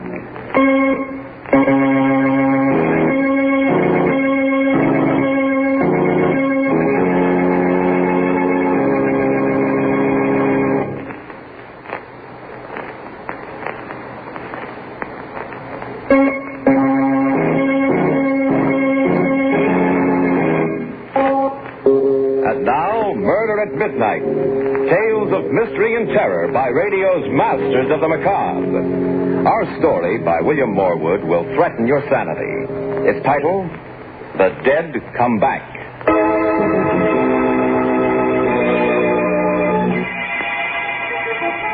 About 1 o'clock in the morning, on a dark, deserted street. Standing in the doorway of a gloomy brownstone house, a man with a wild expression on his face rings the bell desperately. There is no answer, and he rings again. Then... Hey, Doc Paget. Why, yes. The brain doc knows what goes on inside a guy's head? Well, yes, I'm a psychiatrist. I gotta talk to you. It's very late. If you come back tomorrow during office hours... Now, Doc. Something's been happening to me. Something that's driving me nuts. I'm sorry, but... Get inside. Be careful with that. It won't go off till I pull a trigger.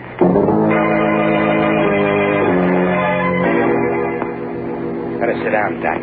Very well. Now, just to make sure we understand each other, I'll put this gun here on the desk. And my watch. We got just half an hour to get everything cleared up. And then? And then, I got a guy to kill. Suppose we start at the beginning.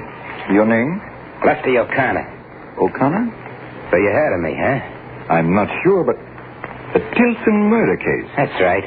But as I remember That's right. They decided I was nuts, put me away. But get this straight, Doc. Yes? I was never out of my head, and I ain't now. I see. Insanity was something that I cooked up to keep from burning. I played it up all right. Good enough to make monkeys out of the doctors and the jury. But when I got to the nut house, it was different. I didn't have to pretend no more. You know, Doc, some of them whacks act just as sane as you and me. Yeah, I was getting along fine. Till 2 nights ago, when I was called in to see the superintendent. He was a white-haired old guy named Miller. Sit down, Lefty. Cigarette? Thanks, Mr. Miller. Here you are. What's that? This? Just a music box. Plays when you open the lid. That ain't just a... What are you trying to do to me? Oh, what do you mean, Lefty? I just offered you That's the box I kept talking about at the trial. The one old Mrs. Tilson kept her jewels in. I'm afraid you're mistaken, Lefty. In a pig's eye. I know what you're trying to do. But I don't remember nothing. Nothing, you hear? And why does this tune seem to disturb you, sir? Never mind why. Turn it off. Yes, folks. Take it easy, Lefty. I called you in here because I want to help you. You're trying to trick me into admitting I knew what I was doing when I hit old lady. Nothing of the kind. Next you'll be asking me where I hid the jewels. Don't you think I know that routine? There's no routine here, Lefty. You're a liar, Mr. Miller. You got me in here to give me the 3rd degree, to try to break me down all over again. Well, you won't do it. Let it go. Lefty, put down that paperweight. So what?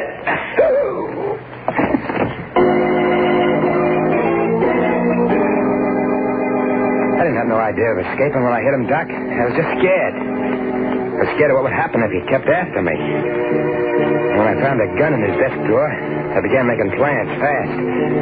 I brought him around and told him exactly what he had to do. We went out, got into his car, started for the gate. Okay, Miller, it's up to you now. I understand. Now remember, I'll be lying back here with this gun against your spine. Evening, Mr. Miller. Hello, George. Going out kind of late, aren't you, sir? Yes. Something unexpected came up. You wouldn't be smuggling out anyone under that rug in Baxter, huh? I might.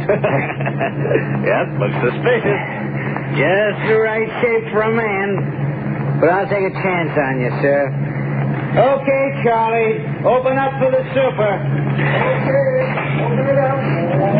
Good night, Mr. Miller.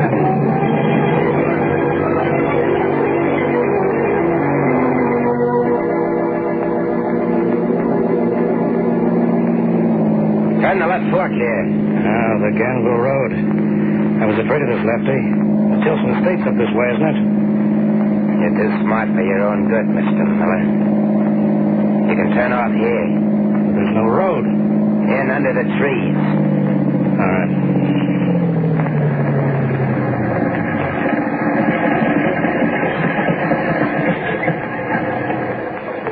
What happens now? Do we walk the rest of the way? One of us does. Get out. You're no use to me anymore. Let you know. Put that gun away. You can't. You fool. You won't get rid of me this way. You...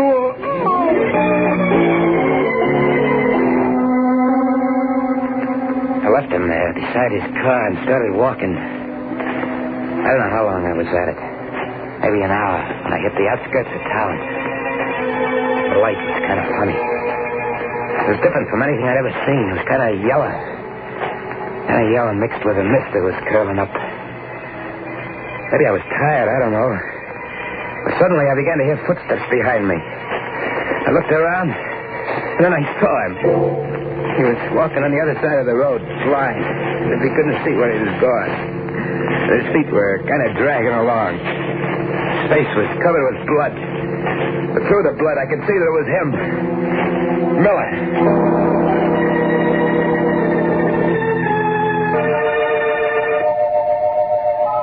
I don't know what happened then, Doc. I must have passed out. Because the next thing I knew, somebody... people, faces bending over me. He's coming to, Tom. Yeah. How are you feeling, chum? Hey. He's as white as if he'd seen a ghost.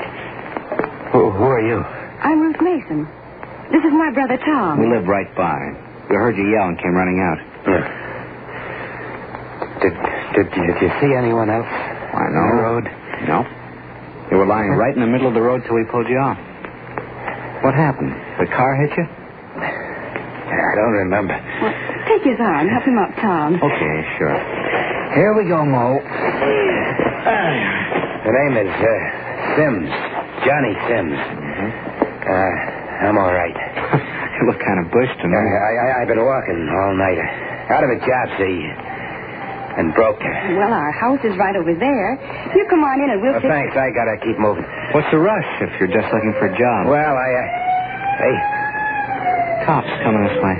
Probably looking for that man that escaped from the state hospital. That's right. They said that. But, Johnny, what's the matter? You look as if you're going to faint again. I guess I must be worse than I thought. Look, does that invite still hold? Well, of course. Right this way.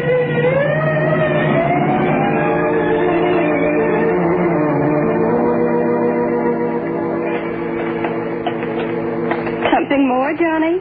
No, thanks, Ruth. Couldn't manage another thing. Full up. Oh, well, then you lie right down on that sofa. That is, if Tom will get off with his paper. Oh, sure. I was just reading some more about that guy, Lefty O'Connor, that broke out of the asylum. Seems he forced the superintendent to drive him out in a car. Please, Tom, let's not talk about it. It gives me the creeps to think of anyone like that being loose. Maybe he ain't so bad. He's a murderer, Johnny. A homicidal maniac. How do you know? Maybe the super deserves killing. The super? Yeah. But the paper doesn't say anything about the super being killed. Well, Ruth said... I meant the old lady, Mrs. Tilson. Oh. Yeah, I guess I must have heard. Maybe I just thought... I'll try the radio. Maybe there's some late news on it. Though you're probably right, Johnny. The super wouldn't stand a chance. Sure. Way I figured. What's the matter, Johnny? Turn that off. What? I said turn it off. Why? Johnny. Hey, what gives? Well, I'm sorry. I don't like radio. Oh, it's all right, Johnny. We understand. Now, suppose we show you to your room and you take a good long sleep.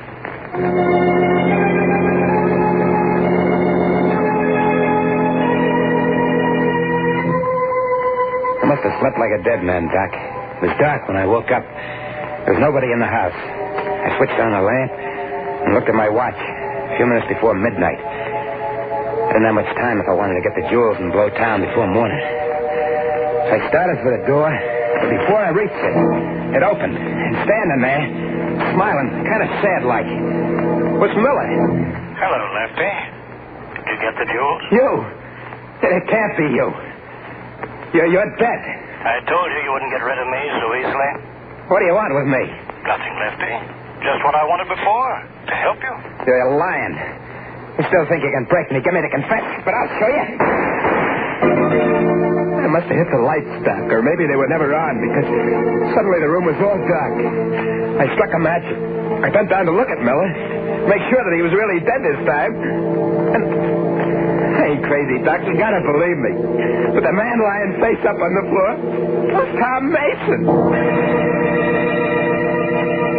A dead man who came back. And now, a second victim, as the hands of the clock move inexorably to the witching hour. And yet another. Murder at midnight.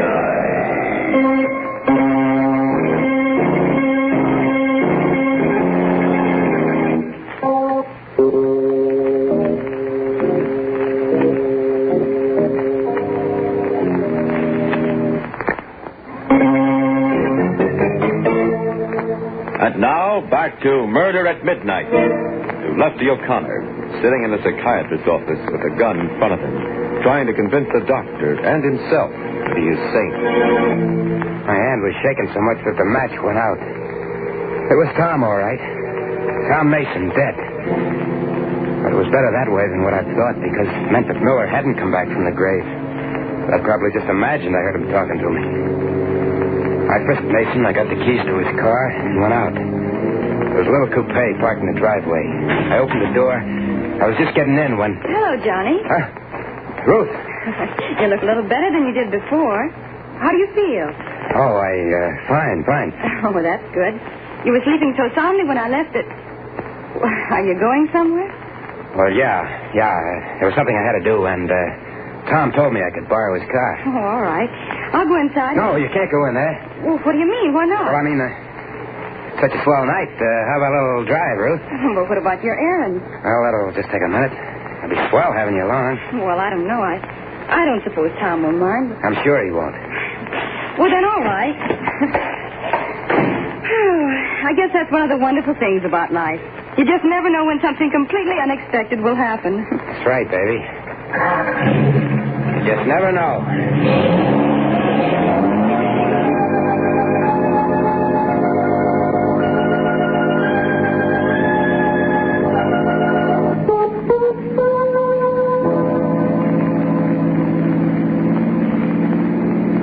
Why so quiet, Johnny? Huh?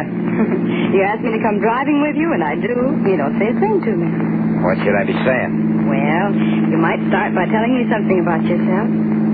Like I said, I'm just a guy looking for work. What kind of a job did you have before? Chauffeur. Oh, that sounds interesting. Did you work around here? Why? I just wondered. You seem to know the roads so well. Listen, baby, let's not talk about me. I'd rather hear about you. Well, there's not much to tell. I'm 21, fancy-free, and I work for a living. I'm a nurse in a psychiatrist's office. A what? Psychiatrist. A doctor who, well, helps people who are disturbed mentally. Like people who see things that ain't there? Oh, yes, he gets a lot of those kind of cases. What does he do?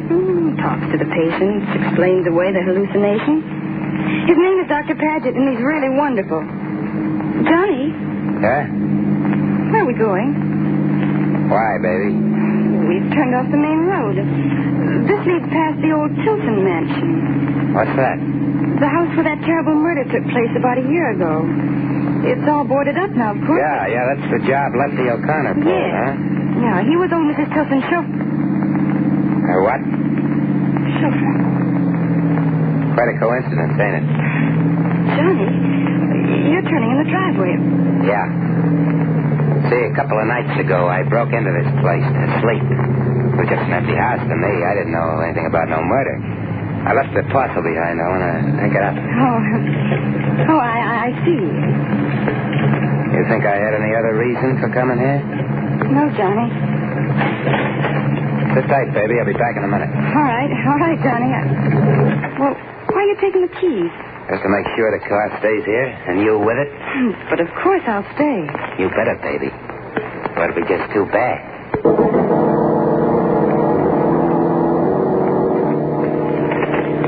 Pulled the board loose from one of the windows. Climbed into the old house. It was black as pitch inside. That musty, shut-in smell. Felt my way along the wall to the stairs. Climbed to the second floor. The old lady's room was at the head of the stairs. It wasn't so dark in there. Windows hadn't been boarded, and the moonlight was coming in. And I saw that marble fireplace with a gargoyle in the middle grinning at me. So I picked up the poker and smashed into it. And there, behind where I pushed it past a loose brick, was a paper bag containing the jewels. I looked inside to make sure that everything was safe. Moonlight sparkled on them shiners. And then, Doc, suddenly, out of nowhere, it started. That music started. Johnny! Stop it! Johnny, where are you? What? Oh! Ruth!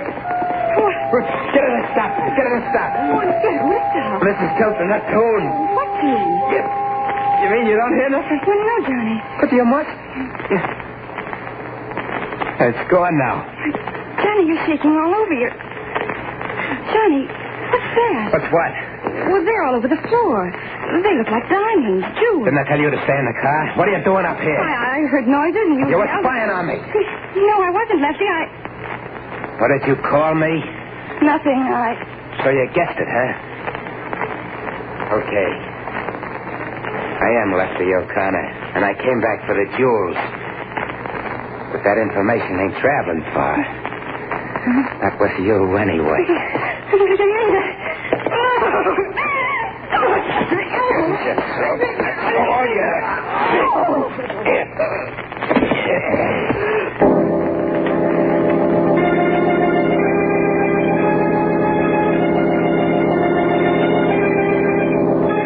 I was rattled, Doc. The music did it.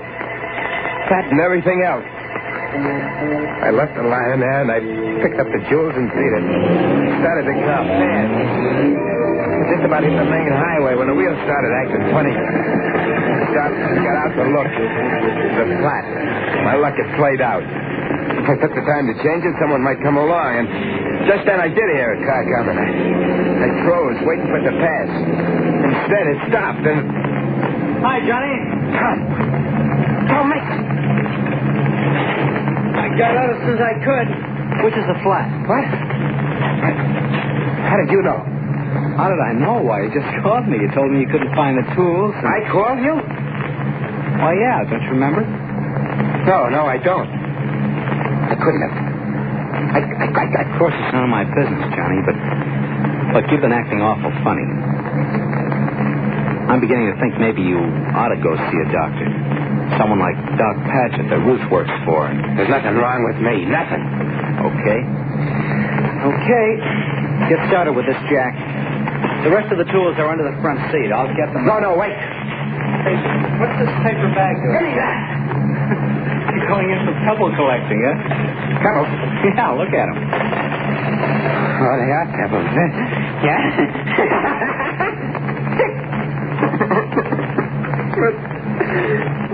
What's happening to me? Oh. I don't know. But I told you don't look well. Hey, where are you going? Hey, wait a minute. I told you that was a borrowed car. Get off that round boy. I say get off. You're nuts, Johnny. You're nuts. You're crazy.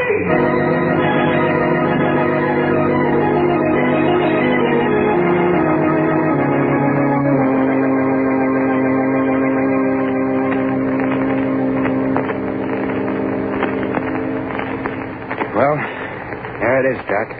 Uh-huh. That's the story. I kept hearing what he said. Tom. Over and over again. I'm nuts. I'm crazy. But I couldn't stand it anymore. So I looked you up in the phone book and I come over. Oh, what do you expect me to do, Lefty? Do? You're a brain doc.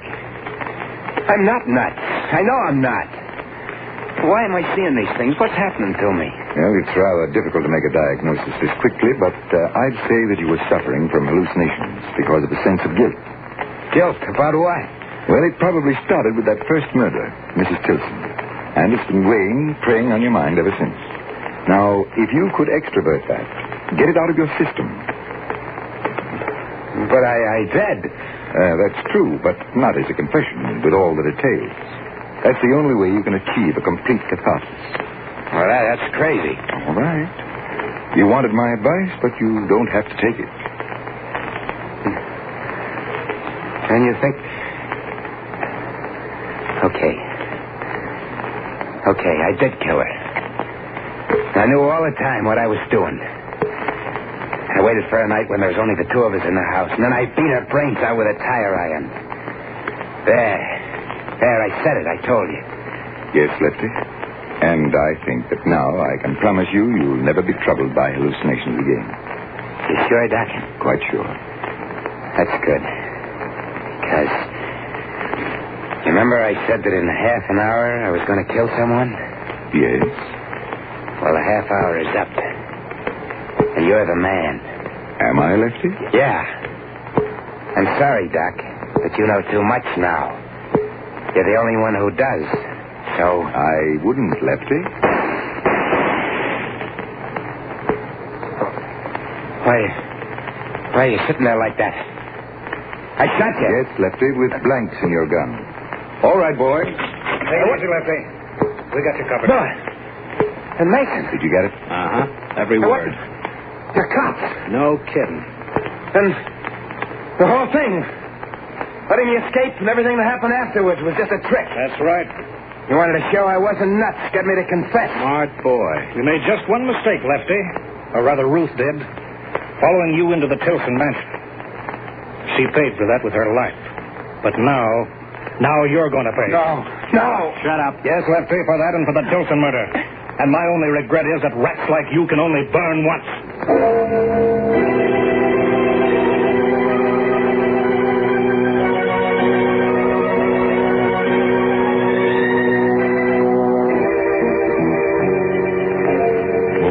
The two grim-faced men take hold of Lefty O'Connor, and Lefty knows that he's come to the end of the road. The road began when he first heard the clock in the old Tilson mansion strike 12 for murder at midnight.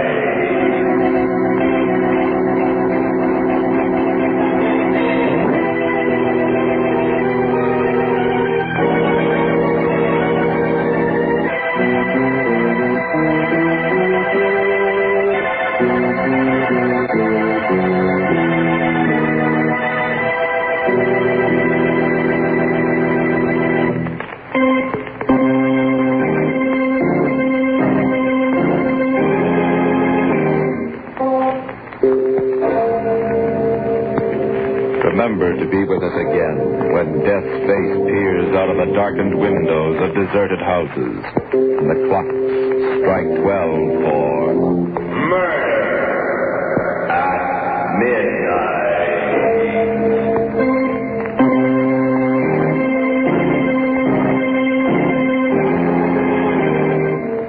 The part of Lefty O'Connor was played by Joseph Julian. With music by Charles Paul, Murder at Midnight was directed by Anton M. Leader.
This I believe.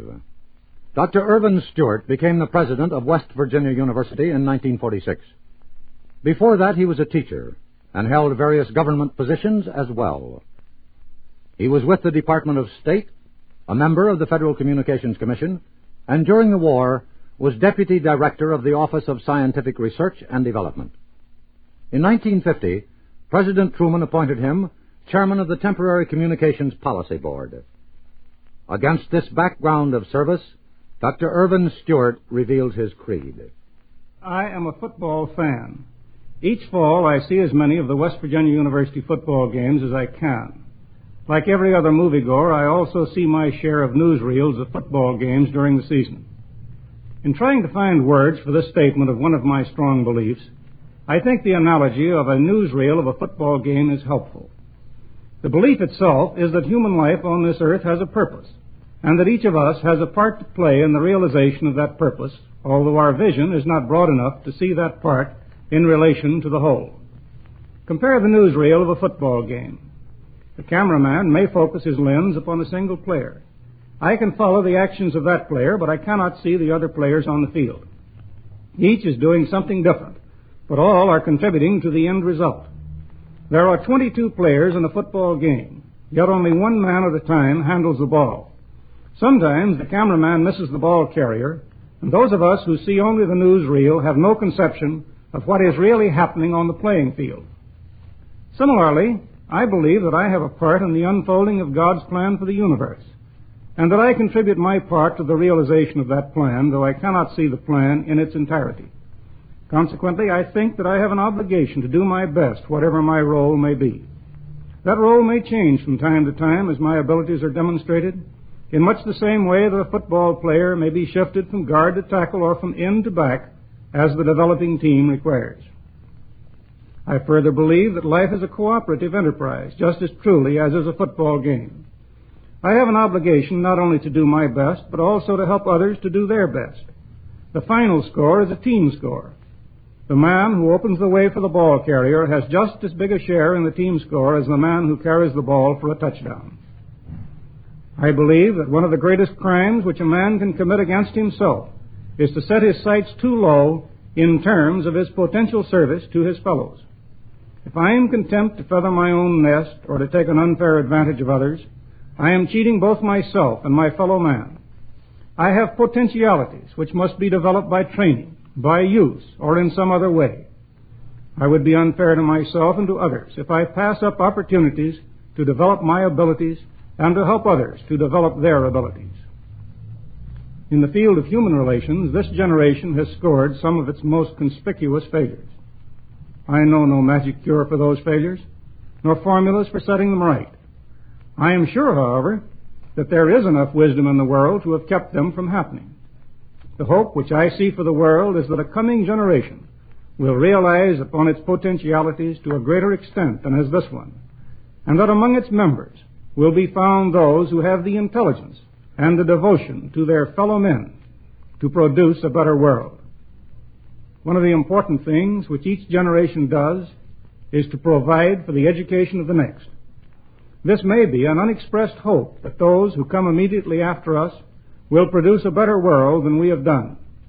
I am in the field of education because I believe that in the schools and colleges of America today, there are the boys and girls who have the potentiality for making great contributions to the unfolding of the purpose for which man has been placed on the earth. That was Dr. Irvin Stewart, the president of West Virginia University, who lives with his wife and son on the campus in Morgantown.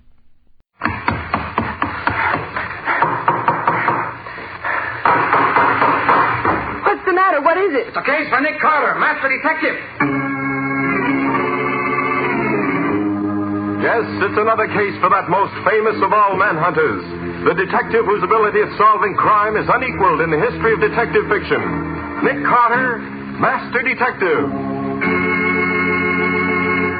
The fact of the matter is, Mr. Carter, that I've quite accidentally stumbled upon evidence that a horrible murder has been committed. But, Mr. Field, why come to me? That sort of thing should be reported to the police. But to what police? Where was this murder committed? I don't know. Well, then how can you be sure there was a murder if you don't even know where it was done? That's what makes this particular crime different from any other. Somewhere, sometime, a woman has been brutally murdered. Yet I don't know when or where. As a matter of fact, I doubt if anyone in the world knows of it except those who did it, and me. Really? Well, how does it happen that you alone know all this? Because the victim has told me so in her own words. I heard the horrible story from her own lips. Ah, then you talked to her? No, never. But you just said she has talked to me. See here, Mr. Field, you try... Mr. Carter, here's the story. About a month ago, at one of those sales of unclaimed packages that the Express Company holds twice a year, I bought a box. About one-third the size of a steamer trunk. When I took it home and opened it, I found it contained a blood-stained dress, a photograph of a beautiful woman, and 8 phonograph records. What kind of records? Well, they were the small record blanks you buy when you want to make your own recordings at home. And it was from these records that I learned about the crime. Well, Mr. Field, if you wanted to arouse my curiosity, you've certainly succeeded. How soon can I hear these records? Immediately. They're in my rooms. If you care to, we can go there right now. Excellent. Patsy? Yes, Nick? Get your hat. We're leaving at once to listen to a murder.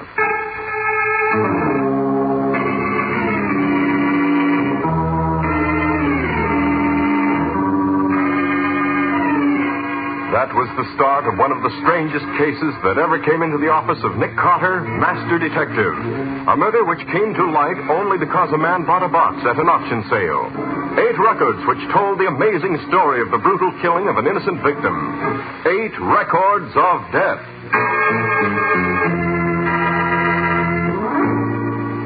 This is the box, Mr. Carter. How long ago did you say you bought it, Mr. Field? Oh, about a month ago.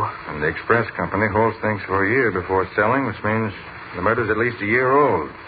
Were the wrappings on the box when you bought it? Yes, but I'm sorry to say they were destroyed before I knew they might give me a valuable clue to the mystery. Oh, too bad. You recall the name to which the box was addressed? Oh, yes, I do. It was addressed to Alex Delano, New York City, no street address. The rest of the label was obliterated. I have searched every city directory, every telephone book, every place where names are listed, but no such name anywhere. When are we going to get to the records, Nick? Right now, Patsy, I hope. How about it, Mr. Field? Right away. I'm very curious to get your reaction to them. Are they numbered? No, but I've played them so often, I'm sure I have them in order. Here's the first one. I don't suppose anyone will ever hear this record, but it's the only way I can think of to tell my terrible story to the outside world. I'm being held a prisoner in my own house. Held prisoner without any hope of rescue, except death. And I know that will be the end for me. All I ask of you who are listening is to avenge my death by putting my murderers where they belong. My name... It sounds as if she really meant it, doesn't she? I thought he was coming in then, but he didn't. My name is Nancy Deering. You will undoubtedly recognize it. As you know, I'm very rich, but all my money is no good to me now. I've tried to escape, but he keeps too close a watch on me. I only hope they don't kill me. Oh. That's all on that. He apparently came back unexpectedly. She certainly had trouble getting a story on the record, didn't she? Yes, she was interrupted many times, generally in the wrong places. Oh, what a terrible feeling. To expect to be killed any minute. Here's the next one. I don't know where I left off last time. I don't dare play it back. If they should ever hear what I'm trying to do, they'd take the machine away from me. From the way they talk, the end is very near. They may... I'm sure Ralph was listening outside the door, so I switched on the radio till he went away. Ralph is the one who will kill me when the time comes. Bad as Olive is, I don't believe she could kill her own cousin. But her husband is different. When I refused to sign the deed last night, he hit me several times. But he can't make me sign because I'm positive that will be the end of me. He can do anything he... And that's all there is on that. I wish she'd planned what she was going to say a little better. How to make head or tail of it this way. Well, she manages to get most of the story on the records, one way or another. The only thing she missed out on was telling us who she was or where she lived. All we have is her name. And she said she thought we'd recognize the name. Maybe she lived a long way from here. Maybe. Here's a third one. She apparently knew Ralph was coming to see her, and she prepared for his visit in advance. This is what she got. Come in. Well, my beautiful cousin, have you decided to sign that deed? I told you I'd never do it. Never. Oh, we want, my cousin, is your money. As soon as you've made it over to us, we'll set you free, just as we promised. You don't fool me for 1 minute. The minute I put my name on that paper, you'd kill me. Set me free. Oh, that's funny. I haven't had a free minute since that cousin of mine moved into this house. I thought she was going to be company for me after Leonard died. But I'd have been better off living here alone. It was very sweet of you to invite her to come and live with you, Nancy. It was even nicer of you to let her bring me along. We've had such fun here. I wish I'd known then what I know now. A little late to worry about that, dear cousin. Well, for the last time. Will you sign it? No. Very well. But it won't be long before you wish you had. Oh, I wish this were all over. I'd rather be dead than living like this. Not a friendly face anywhere since they got rid of my old servant. Nobody left but Alex. He's too busy with his rose bushes to know what's going on.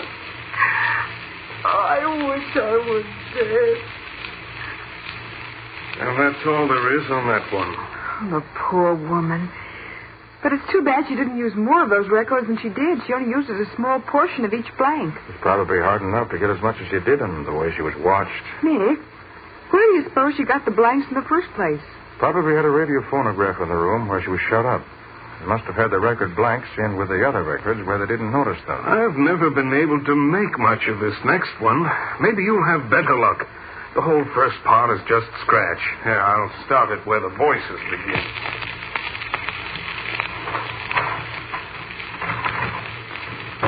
Nancy!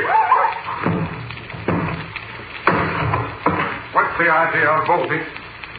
Nancy. Isn't she in here? Well, of course she is. Nancy, come out here. Hiding, is she? Well, we'll drag her out. I'll find her a little Let's look around devil. here. A little fool. Hiding fool. Find her. Aha! Look there. Come out of there. No, go away. Come Let me alone. on there, I tell you. Let me alone. Come on. Try to kill me, will you? And with my own gun. Too bad for you it didn't succeed. You devil. Why Ralph doesn't... Not very clear, is it? I think so. Nancy locked her door and started the recorder. For some reason, she waited before saying anything. Then Ralph and Olive came to the door, found it bolted, and broke in. Nancy hid, and they dragged her out. She grabbed Ralph's gun and took a fast shot at him. It's too bad she missed.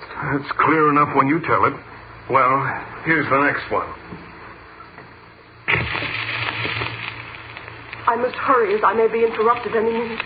They seldom leave me alone anymore. Maybe they're afraid I'll kill myself. But to get on with the story. When my husband was killed in Italy, I invited Olive, a distant cousin, to come and live with me. She asked if she could bring a husband.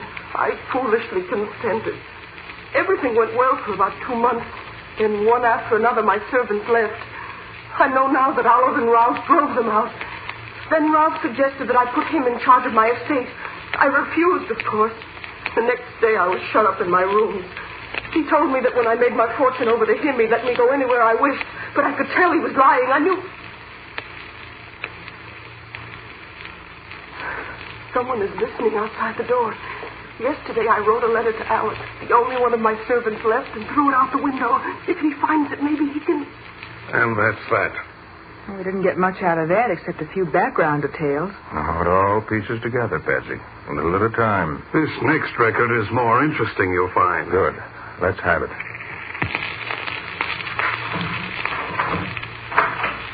Well, Nancy, how do you feel today?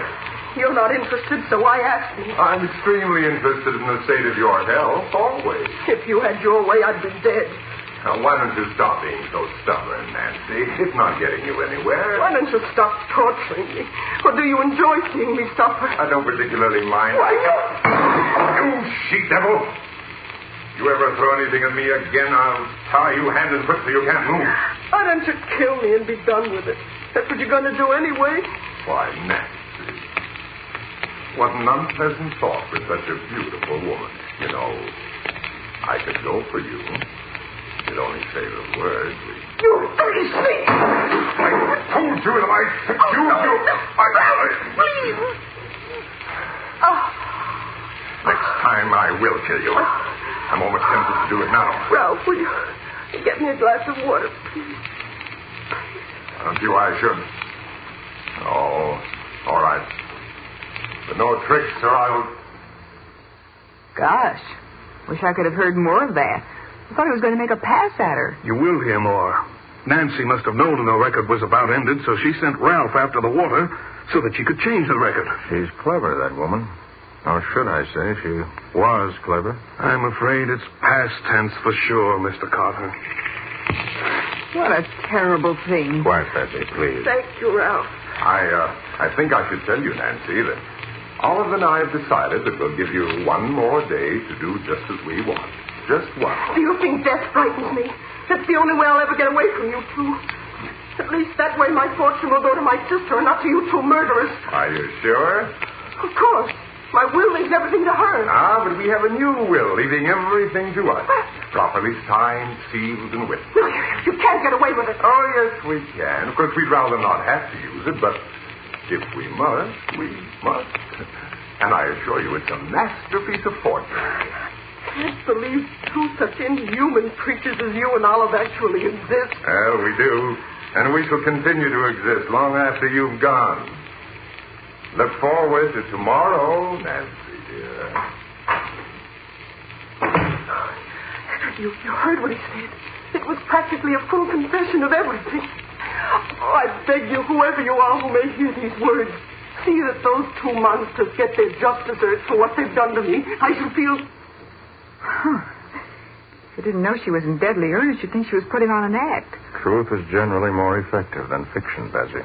There's one more, the eighth and last. How she managed to get it, I'll never know. But here it is. The first two-thirds are blank. It starts about here. Keep away from me, both of you. As you see, I have a gun, and you both know I can shoot. I'll kill the first one of you who comes near me. That's my gun. Where'd you get it? Olive gave it to me so I could defend myself. That's a lie, and you know it. What if it is? Nancy. Give me that gun. Give me that gun, Nancy. Give it to me. I can take it off. Reach your wrist. Now, come on. Give it to me.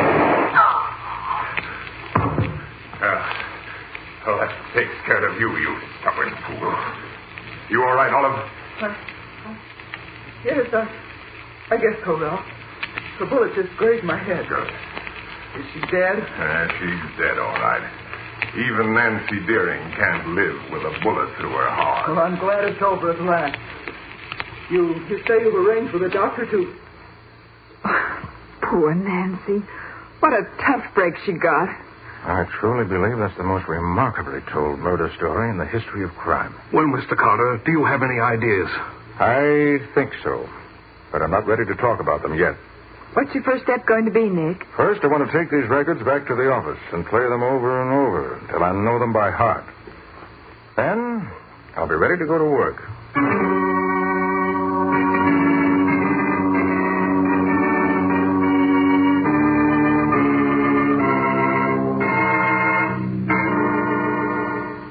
Got a sandwich in your pocket, Patsy? Oh, Nick, I thought you'd never finished listening to those records. I wanted to be sure I didn't miss anything that could possibly be helpful to me. Did you find anything worthwhile? Yes, indeed, Patsy. There are several clues plainly marked out for us. Certainly enough for us to get started on. Well, tell me, Nick. Don't keep me waiting. Of course, the most obvious clue we have is the blood-stained dress that came in the box with the records. You mean the label in it? Yes. We know the girl's name was Nancy Deering, that the dress was bought at Shipstead's dress shop in Albany. Uh-huh. And as the picture that was in the box had an Albany photographer's name on it, she must have lived in or near Albany. Right. So we'll start our search there. But, Nick, if it was all done as secretly as the records would seem to indicate, chances are that nobody up there knows anything about it. Yes, except for one thing, Patsy. It's obvious from the quality of the dress and from what she said in one of the records that Nancy Deering was a well-to-do woman. Uh-huh. And I find it difficult to believe that any rich woman can disappear without the newspapers or the police or somebody knowing something about it, even if they don't know there was any foul play connected with it. I see. And when they give you the facts as they have them, you can give them the inside story you got from the records. That's what I hope will happen. So pack your bag and order a taxi. We're flying to Albany immediately.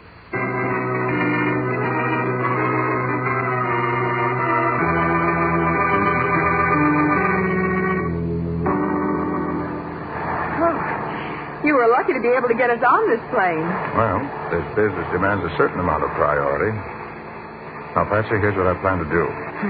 As soon as we get there, you take the photograph to the address shown. See if it really is a picture of Nancy Deering, and also how recent it is. Uh-huh. I'm going to the newspaper office and see what they can tell me. Meet me there. You're not going to the police first? No, not unless we can't find anything anywhere else.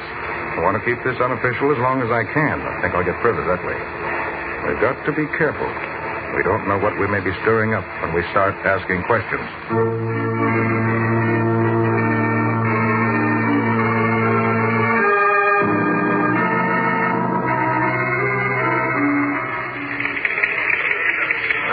The chief's office? Oh, right over there. Thanks. Come in. Yes? What can I do for you? Mr. Brown, I'm Nick Carter. I hope you can give me some information. Oh, sure, Carter. Glad to help you if I can. What's on your mind? As the editor of a big paper, you must run into things every now and then. Would your files have any dope on a woman called Nancy Deering? Well, what sort of dope you looking for and why? I'd like particularly to know when and how she died. And I'd rather not tell you why just yet. Carter, I smell a story here. If I give you the information you want, I want that story. I don't know that there is any story, but in return for your help, I'll promise to give you first crack at anything I may find that's worth your attention. Okay. If that's the way you want it, I'll play along with you. Nancy Deering, you say? Yes. How and when she died. Well, Nancy Deering and her husband Leonard Deering were pretty prominent people here in town, so I can answer your question offhand. Deering, a colonel in the engineers, was killed in the big push through Italy. His wife died of pneumonia a little over a year ago. Pneumonia, huh? You're sure of that? I am, but I'll check it for you. Give me the morgue. Now, Bill, when did Nancy Deering die and what was the matter with her? I'll wait. Get the name of the attending physician, too, will you? Now, look here, Carter. You got any reason to think that... Yes? December 14th, 1944. Right. Pneumonia, yeah. Who was the doctor? Fred Windsor. Say, wasn't he the guy whose license was taken away a while back for malpractice? Uh-huh. I thought so. Oh, okay, thanks.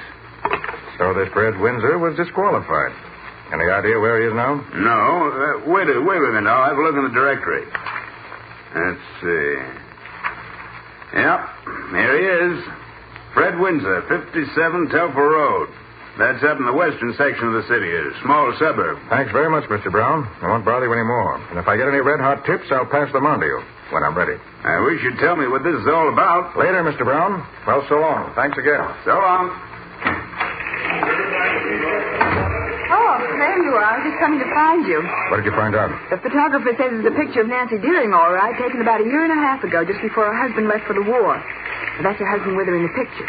They had a big house out on Lincoln Avenue in the West End. Good. I found what I wanted, too. We going out to the Deering house now, Nick? Not just yet, Bessie. Huh? What she said in the records is true. The ones living there now, her murderers. They'd hardly be likely to tell us anything we'd want to know. Oh. No, we'll wait till we have more definite information before we tackle them. And what do we do now? We're going to call on a doctor, or rather an ex-doctor. I hope he'll tell us something he never told anybody before.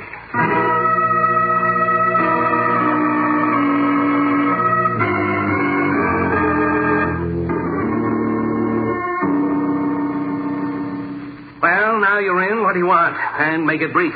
Mr. Windsor, I'll come directly to the point. A little over a year ago, a woman named Nancy Deering died.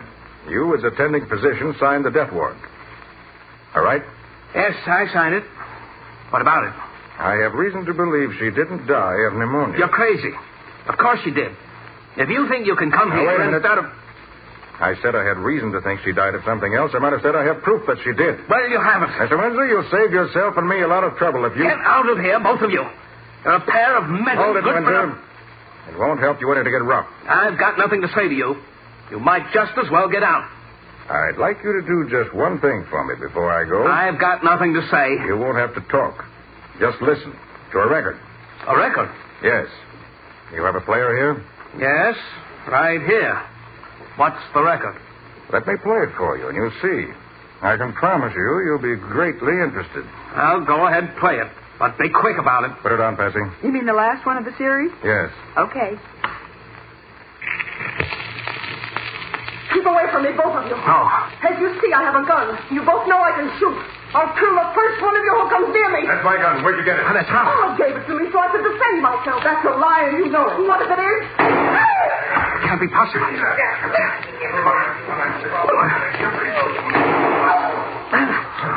What do you think? That's it, sir. You stubborn fool. Stop it. You Stop it. I won't hear anymore. I won't hear anymore. Windsor, stop. Windsor. Nick, did he...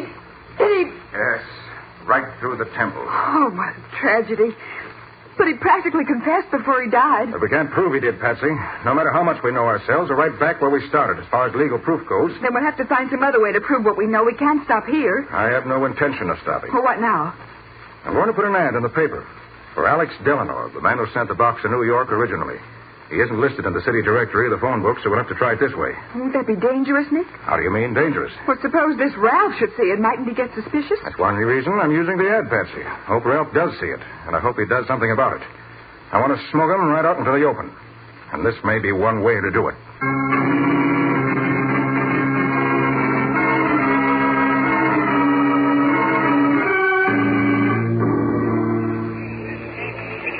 Pardon me, do you have any answers in box 415? 415. Yeah, one. Here. Well, results. What is it, Nate? Better get it open, and I'll tell you. From Alex himself. We'll be looking for you at my residence at 84 Green Court about 8 tonight. Alex Delano. You going, Nick? Of course I'm going. But you're going to stay in your hotel room and wait for me to call if I need your help. Oh, Nick, I want to go, too. Nothing doing, Patsy. As you yourself said, this may be a trap, and I'd rather deal with it myself.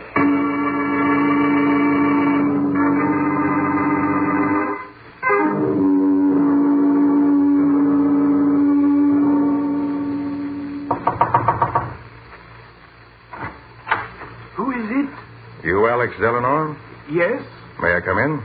I'd like some information, if you can give it to me. Oh, but of course. Come in. Thanks. Sit there, please. Delano, you used to work for Mrs. Nancy Deering, didn't you? Oh, Mrs. Deering. Oh, yes, I worked for her for many years. It was only after she died that Mr. Morgan fired me. Mr. Morgan. Yes. Tell me, Delano, after she died, did you pack up a box of records and send them to New York? Oh, you have found the records? Oh, I've waited so long for that. Yes, we found them. And why did you send them to New York like that? Well, her letter asked me to prove she was murdered. Her letter? Yes. It says she is being kept prisoner, and she is afraid she will be killed at any time. She says if she die quick, I must pack the records I find in her radio cabinet and take them to the police. It will prove what she says. Why didn't you go to the police with that letter? She have died the day before I find the letter. It is too late. She threw the letter out of the window to me a few days before, but I find it behind a rose bush, too late to help. So I do what she said. And you didn't take the records to the police? I am afraid of police. So I put them in a box and send box to New York. Then I write police to get it and find out what have happened. Do you have her letter now? Oh, yes. I keep it in my pocket always. Here it is. Thank you, Delano. With that letter and the records, I'll take that letter, Mr. Carter. No, I have the gun here covering you. Put your hands up over your head. That's it. So it was you who arranged this meeting? Yeah, I was curious to know what you wanted with Alex. And I find he knows much more than I thought he did. I should have got rid of him before this. And what do you intend to do now? Dispose of you and Alex. The records are still in existence. They'll prove you murdered Mrs. Deering. With this letter in my possession and the doctor dead, oh, yes, I know about that, too. The records will prove nothing. Now, come on, I have my car outside. You and Alex and I'll take a ride to my house where you'll stay until I decide how best to get rid of you.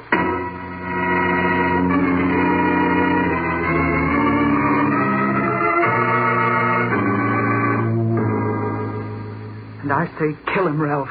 He's too dangerous to be allowed to live. Well, do as I say, Olive. If Carter were to disappear, every cop in this section of the country would be searching for him. But, Ralph... No, we'll clean out the safe deposit boxes, withdraw the money we have in the bank, and go to Mexico, South America. We'll leave Carter and Alex tied up there. If they starve to death before they're found, well, that's just too bad. I think you're a fool, Ralph, to let him live. I'm running this, Olive. And if you don't want me to go away alone, do as I say. I hate him.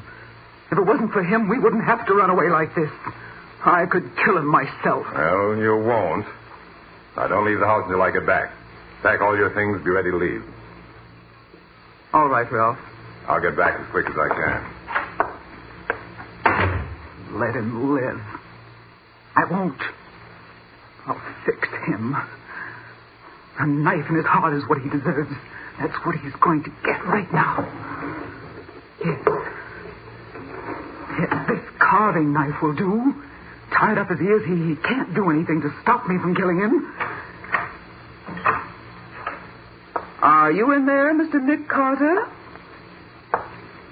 I'm coming to kill you, Nick Carter. I hate you. I'm going to... Now, if I can reach that knife you dropped. Oh, if I can only see behind my back. What happened, Mr. Carter? I tripped her up as she came in and knocked her head on the floor and stunned her. Now, if I can get to that knife... Oh, where is it? Ought to be... Now, cut the ropes in my arms.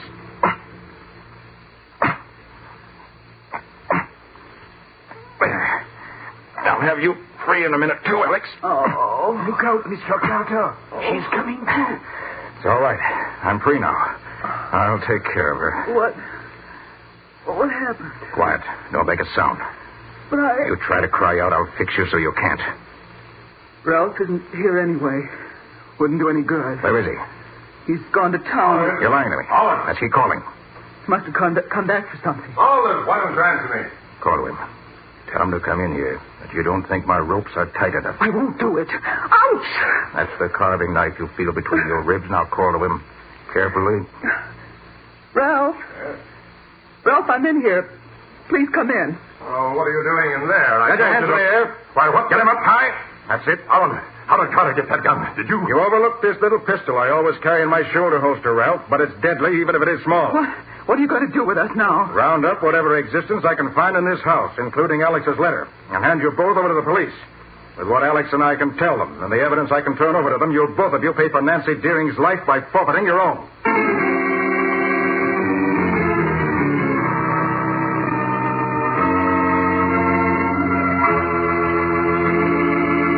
Well, Nick, how about a few hints about next week's show? Next week, Ken, I'm going to tell you about a suicide that turned out to be a murder and then disappeared entirely. Hold on a minute now. That's too fast for me. Well, it's true, Ken. If it hadn't been that my woman's intuition told me that what Scubby and I saw wasn't what we ought to have seen, the entire story might have been different. Yes, Patsy, that was one time when you really put the finger on the answer to a very tricky problem. This I gotta hear. What do you call it, Nick? I call it the case of the disappearing corpse.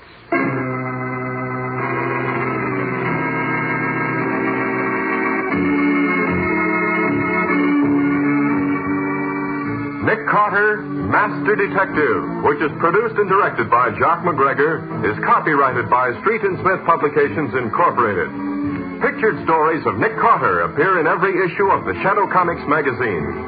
In the adventures of Nick Carter, Master Detective, Lon Clark is starred as Nick, Charlotte Manson is featured as Patsy. Original music is played by George Wright. Script is by Jock McGregor. Any resemblance in these programs to actual persons, living or dead, or to actual places, is purely coincidental. Nick Carter, Master Detective, is presented over most of these stations each week at this same time. This is Ken Powell saying so long until next week.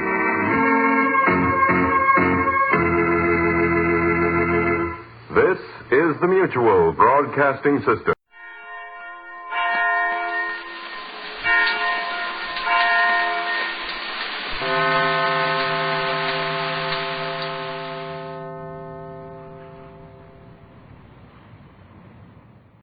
This I believe.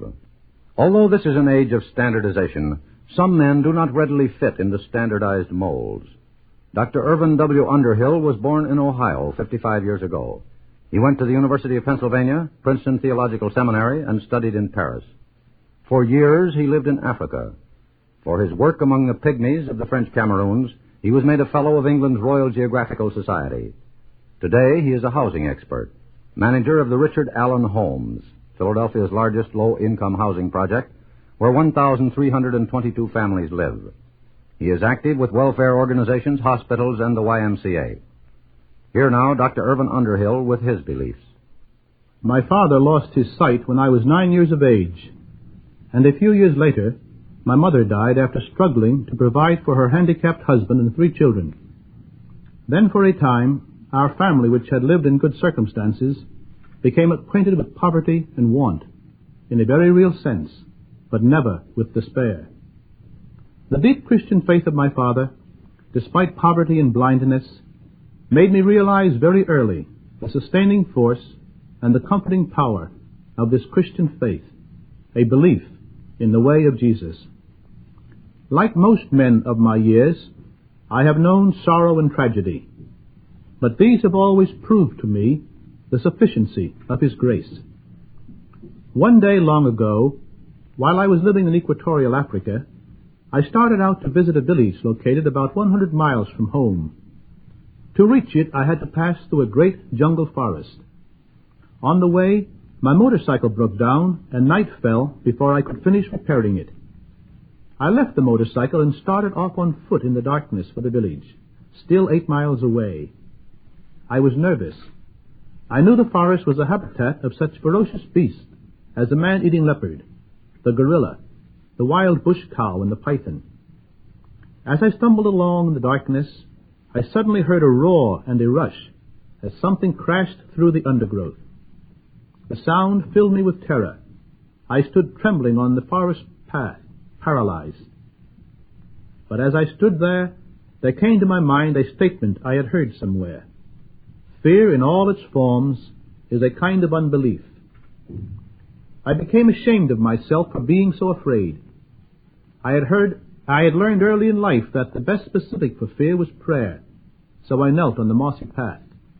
I closed my eyes and tried to close my ears to the sounds of the jungle, and there in the wild darkness I called upon God. As I prayed, my heart kept racing. Then after a time I recalled a phrase of the prophet Isaiah, "Thou wilt keep him in perfect peace, whose mind is stayed on thee."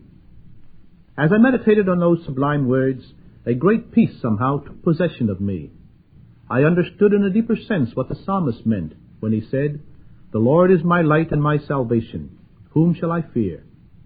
So deep, so beautiful was my fellowship there with God in the night, that I was loath to end my prayer. I knew, however, that it was still a long way to the village. Reluctantly I got up and went on. My fears were dissipated, my heart aglow with peace and reassurance. After several hours I reached my destination safely. I have always been grateful for that experience. Poverty, sorrow, tragedy, and trouble, despite their pain, can be wonderful agents, I think, in helping us to a greater understanding of God and to a deeper appreciation of the role our Savior played in making known to us the God of love and giver of perfect peace. These things I deeply believe. That was Dr. Irvin W. Underhill of Philadelphia, a humanitarian with a creed based on faith and wide experience in the world of people.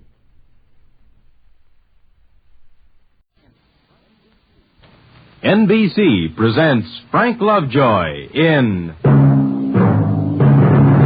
Night Beat.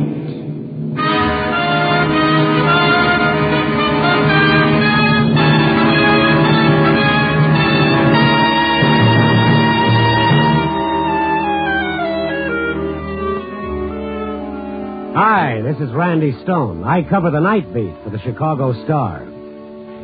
Yep, I cover the night. My beat is about 8 square miles of darkness, and mister, that's a lot of night. Every evening I start walking into it and let it swirl around me and let it swallow me up. Part of me relaxes, part of me becomes tense and wary.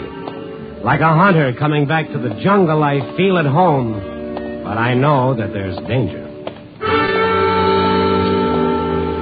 For the night is filled with its own brand of people. A lonely, lost, screwy, mixed-up people of the night, drifting out of the darkness like fragments of a nightmare. Mister, you look like a decent sort. You don't want a poor, suffering human being to go hungry for one of a dime. Yeah, a disembodied hand stretched out for that ever-loving coin to buy just another whiff of that fine old anesthetic named muscatel. Or a brittle laugh of a painted Tootsie rising out of the night, proving to the world she doesn't care. Laughing until the tears come. Or the flurry of footsteps rushing by. A muffled conversation deciding life or death or tonight's movie. An ambulance racing past on its way to General Hospital, its red warning light flashing on and off quickly, like the frenzied pulse beat of the poor devil inside. Randy Stone, Demon Reporter. Hiya, R.S. How's the old Crusader? Night is for the phony, too, like this character coming toward me while I was grabbing a bite in the little restaurant next to the radio and TV studios. The actor, on stage 24 hours a day. You mind if I sit next to you, baby? What do you say? How's the kid, huh? Oh, the kid's fine. Teething like mad. Nothing serious. Barrel of laughs, this character. Real sense of humor. You know, I love that column of yours, baby. With me, it's like a shot of Vincentry. Uh-huh. The only lack I find in it is that I never see any mention of, guess whom? Whom? John Bruce, the world's greatest thespian. Also available for wakes, weddings, and beer busts. You couldn't see your way clear to letting go of my sleeve so I can finish my coffee. How do you like this, citizen? He can insult you till you curl up and die, and you still love him. Look, I know the minute I'm out of your sight, you're going to forget me, so I'm going to give you this little postcard to hang on to. If your show could stand the boost, ask for the lad they call John Brewst. Well, it rhymes, anyway. Yeah, I gotta be going now. Remember, baby, I don't mind what you say as long as you say something, huh? Yeah. That's Brewst spelled with a B. I know it's spelled with a B.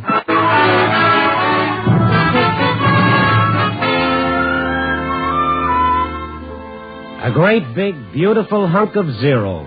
The sincere brown eyes continually shifting, sizing you up and figuring you out.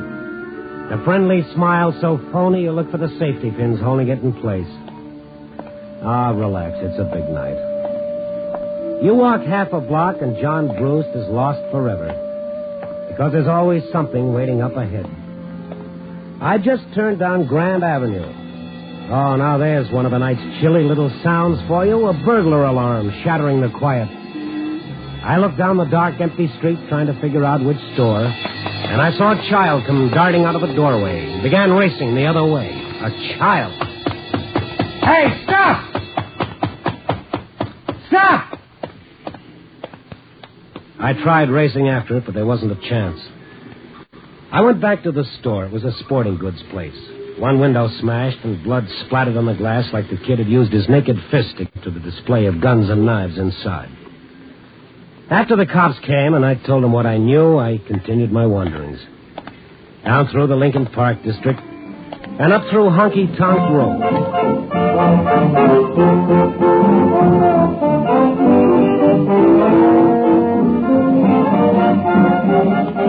The wild neon signs making the night bleed red and green and purple.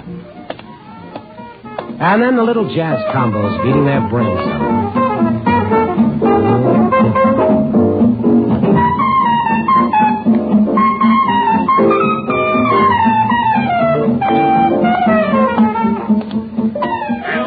And the barkers, their gold teeth flashing as they bang their canes against the sidewalk and shout about the 12 dancing girls waiting just for you.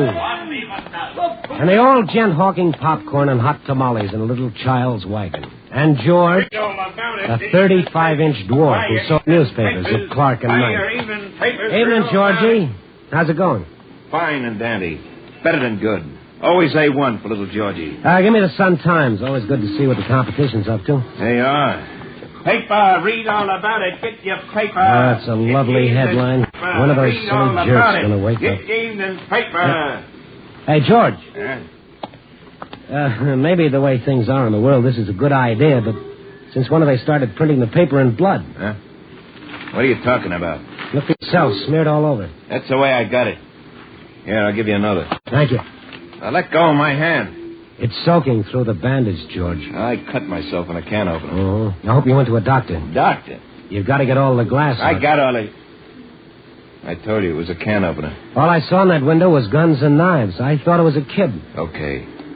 So you got yourself a story. Get on the phone. Call the cops. What are you waiting for? Waiting for you to start telling me why a sweet guy is acting like such a dope.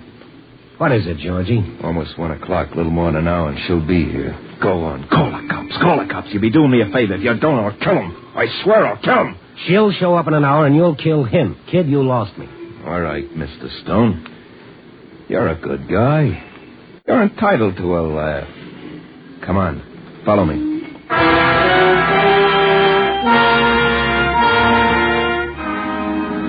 He dumped his papers onto the stand and started across the street. 35 inches of desperate humanity. I followed him around back and down the stairs of an old tenement. He stopped at a basement door to fish out a key. I followed him inside a dark, dank hole. He flicked a switch. Fluorescent lights hissed on, throwing a cold white glow over walls draped in black velvet. There were dark booths and a small bar. It was empty, deathly quiet. I knew the establishment, an after-hours joint. When all the legitimate bars closed, those who still sought refuge from the night come to places like this. George headed straight for the only bit of brightness in the room, a gleaming aluminum jukebox in the corner. In the center of the jukebox was a neon mouth, and within the mouth, a microphone. Other neons spelled out the message, "Ask your tune." It operated like your telephone. Somewhere a girl sat at a switchboard connected to 50 such jukeboxes and taverns all over the city. George stood glaring at his tiny reflection in the jukebox shiny chrome. I hate it. I'd like to smash it to pieces. What, the jukebox? The owner of this joint gave me a key so I could come in and get warm on cold nights. Yeah? Only you can see for yourself when you're alone. This place can give you the creeps. I thought maybe a tune would cheer me up, so I started horsing around with this jukebox, feeding it my loose nickels, like this. And then her talking to me. What tune would you like? It's me, Julie. Oh, hello, darling. Darling? I'm so excited. George, just one more hour. So help me, I've got goose pimples. Yeah. Me too, Julie. We'll do it just like we planned. I certainly can't understand your feelings, and I admire you for them. Say, before the boss catches me spooning, I gotta play a record. Not a record, Julie. The record. The record, George.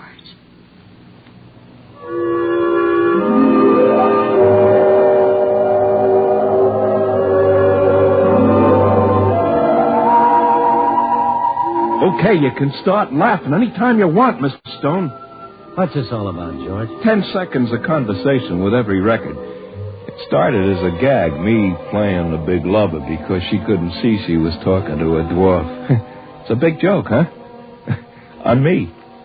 Because talking to her every night, I don't know. Something started happening to me inside. Happening to both of us because she felt it too. She really did, Mr. Stone. I mean, an understanding. I don't know the word. But she felt it too. And then he had to ruin it, destroy it.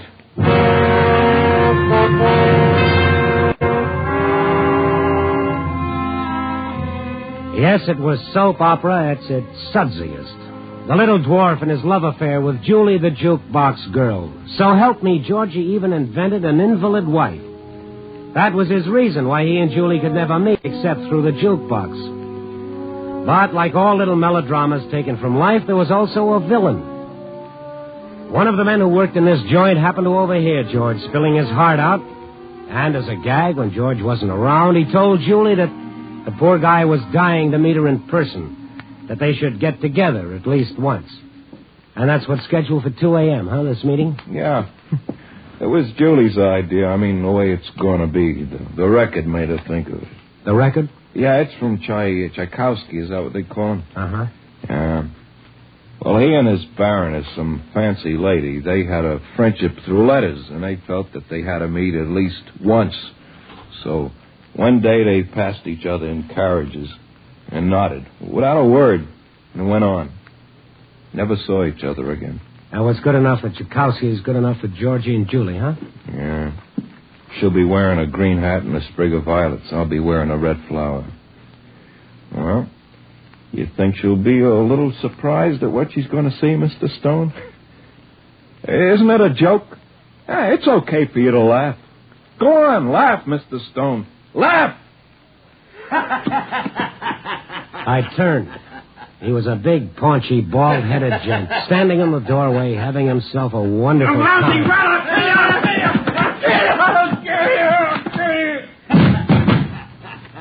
It was right out of Max Sennett, a barrel of laughs.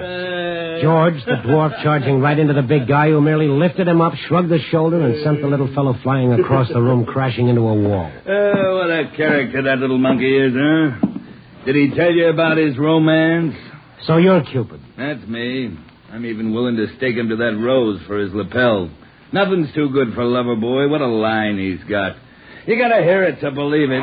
Hey, George!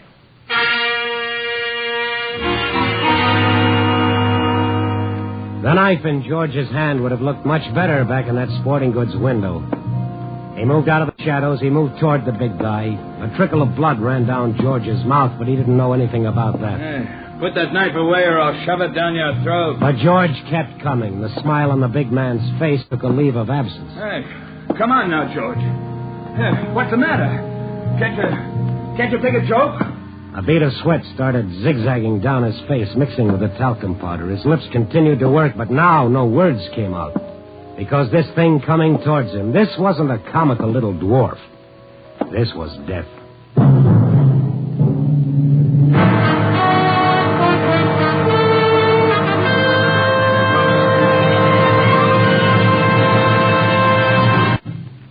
NBC is bringing you Night Beat, starring Frank Lovejoy as Randy Stone.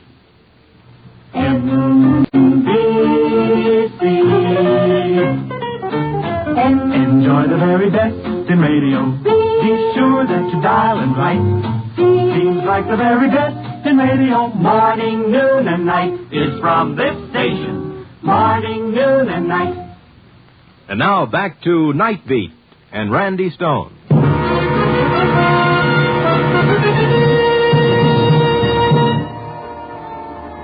George the dwarf was passing in front of me on his way to the big guy who'd loused up his romance with Julie, the Juke Box girl. The knife glinted in his hand, and he didn't even know that I was there. The only other person in all the world existed for him at that moment was a heavily perspiring fat man. And as George came just a little closer, I lunged. Let me go! I twisted his arm back until the knife clattered to the floor. And I reached down for it as George tore loose and ran out of the door. How do you like that little character trying to knife me? I'm going to call the cops so fast. Wouldn't that be a little awkward, seeing how the joint here is slightly illegal? Huh? Well, one thing I'm going to do, I'm going to tell this Jane on the jukebox who she's dealing with. I'm going to tell her this crazy punk's liable. Mister. Huh? You even say howdy to that girl, and I might decide to find George and give him back this knife.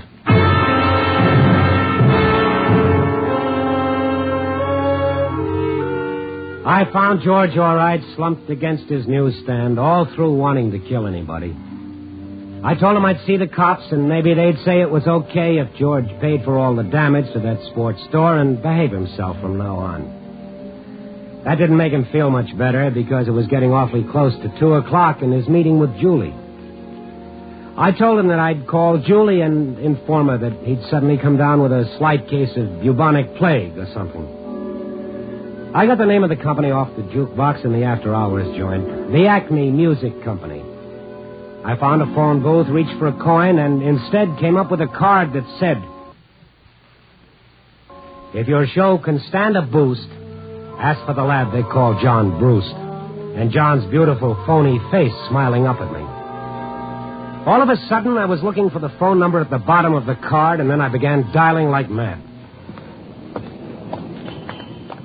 That's got to be her. Which one? Coming down the street. The green hat, the sprig of violets.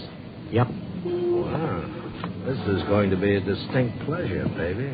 Oh, just remember what you're supposed to do, baby. You walk past, you nod, and you keep walking. What's the mystery all about? You can level with Brucey, boy. $10, no questions asked. That was the agreement. Oh, can I at least mumble some quote about You open your mouth for anything but breathing. Okay. She's almost reached the corner. Move. I stepped back to the paper stand where George was waiting. Together we watched Julie and John Brewst approach each other.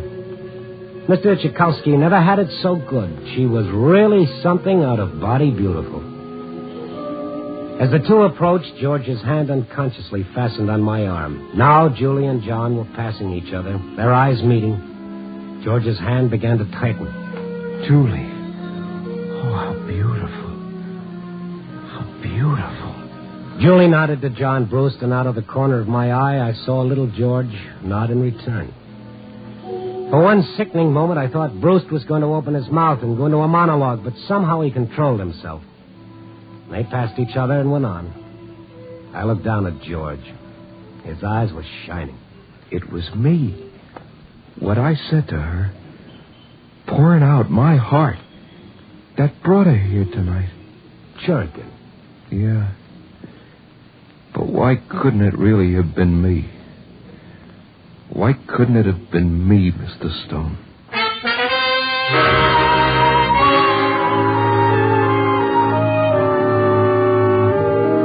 Ask the stars. Maybe they had an answer for you, Georgie. Me, I had work to do. I still had my story to find. Somewhere among the waiters, folding their tuxedos away, yawning as they changed into their street clothes. Somewhere among the jazz musicians, their faces waxen with fatigue, their shirt collars soaked in sweat, but still reaching for that beautiful, pure note. Somewhere in the police wagons, screaming insanely down the street. Somewhere in the yellow lights of the general hospital, the mile of empty warehouses, the a strip of breezy piers, a desolate park, in an alley, on a street corner. Somewhere in the night, my story was waiting for me. And now, that was all that mattered. By morning, I'd forgotten all about George and Julie and John Brewster. I'd finished my column and I'd gone home to snooze. Only my saga of the Juke Box wasn't ended. It had only just begun. Yeah. Yeah. Hiya. That wake you up? It's after 10 a.m. Well, what do you know? What do you want, Bruce? I do okay? Oh, you are magnificent. I'll see you around. Oh, wait a minute, Randy. Yeah. The broad. Yeah? Friend of yours? No. Well, then what was that routine? You got old Johnny Boy guessing. Well, good for Johnny Boy. I'll see you around. Randy, look, as long as she's not a friend, like they say, where can I locate this kid? Maybe we'll have a couple of laughs together, huh? No kidding, baby. Where can I find it? Goodbye now.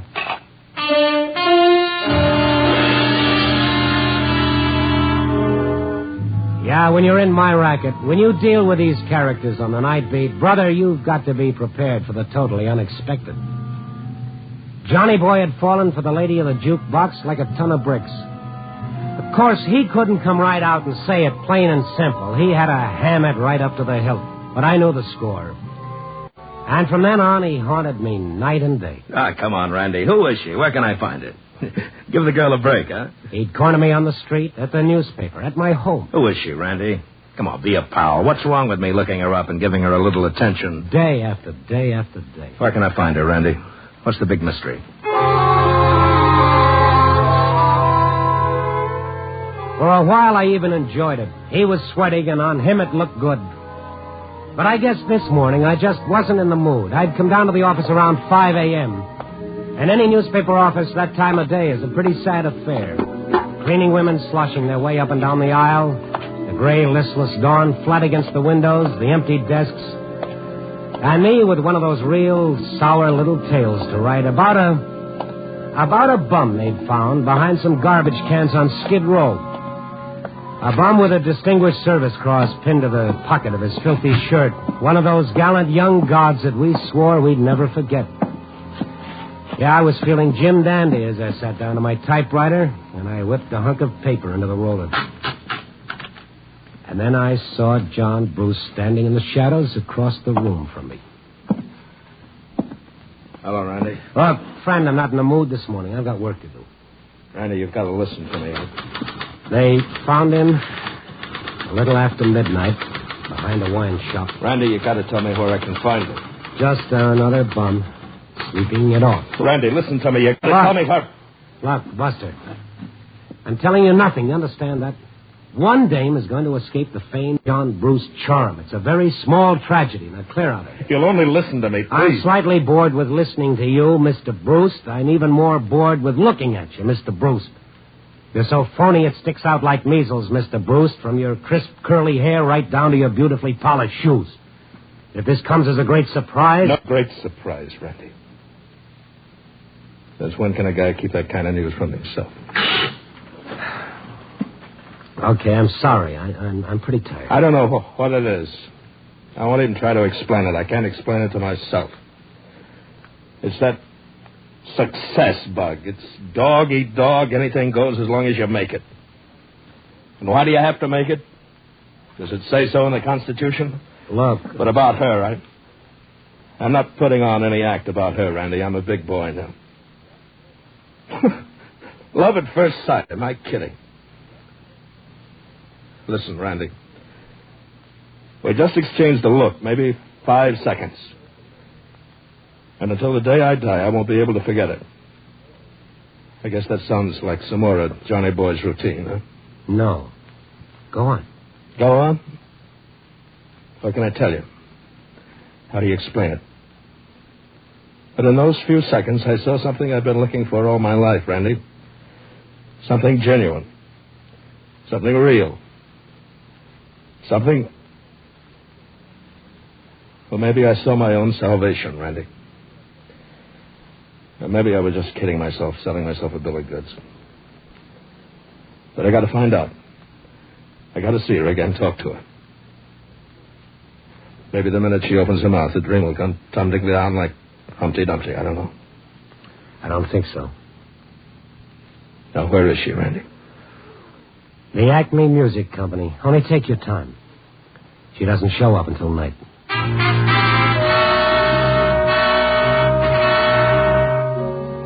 I don't know why I did it. Maybe it was something I saw in John Bruce's eyes that made me feel if I didn't tell him, well, it would have been a bum deal for Julie. I wanted to reach George right away, try to explain what I'd done, but I didn't know where to look for him except at his newsstand. In my world of the night, all you ever know about anyone is where they are right now. I didn't sleep much that day.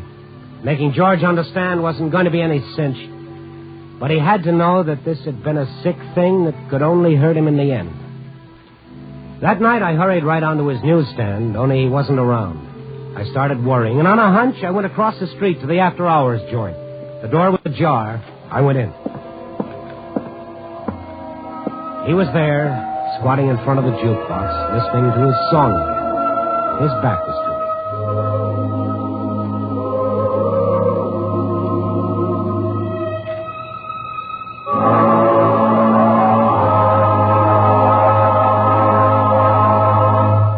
The song ended, and I searched my mind like crazy for the right words. He was fumbling with some coins, and he slipped one of them into the jukebox. Like it, darling? Oh, you know I do. Every time I hear it, I see you again. So beautiful. You're pretty beautiful yourself, mister. Julie, it's wonderful to hear you say that.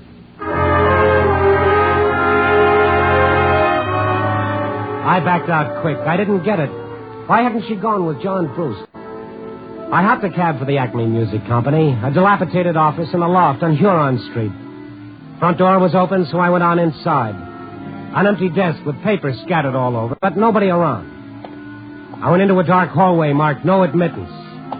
Ahead of me was a lighted glass door with the word studio painted on it. I started for it when someone came running up behind me. Hey, you, can't you read the sign? No admittance. I thought that was very clear. Well, there wasn't anybody at the desk. You're telling me something I don't know? Quitting without a minute's notice. That's a fine thing, huh? Mister. But wait, that Sally, she'll want a reference someday. I'll give her a reference, all right. Now, come on. Sally, is she the one who quit? Without a minute's notice. A jerk comes popping in. I was working in back. Next thing you know, she's waltzing out of here with him. But that's okay. Someday she'll want a reference. Sally is a dark-haired girl, beautifully built. So she's beautifully built. Big deal. Come on, mister. I got 50 things to do. Then that would be Julie working in the studio up ahead. So? Well, do you mind if I peek in through the door, and then I'll go? If you want to peek, all right, peek. With Julie, I'm not worried about her running off. With Julie, I'm safe.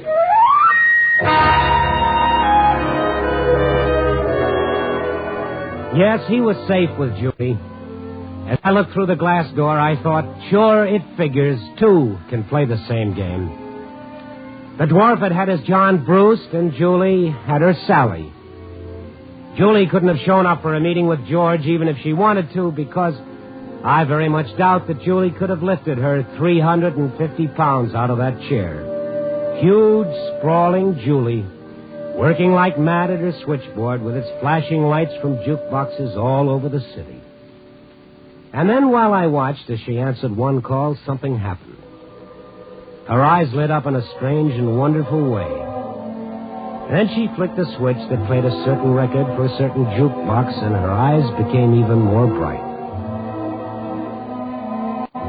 I didn't have to hear the rest of the record. She was playing their song for her guide, George. And all of a sudden, I realized how right George was. Julie was beautiful.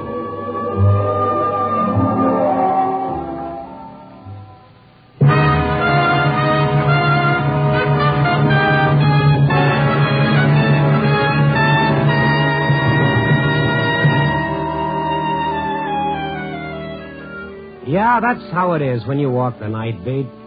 You always know that if you walk far enough and long enough, and if you keep your eyes open and you listen very carefully, sooner or later in the darkness, you'll find the city's heart. Yeah. Copy, boy.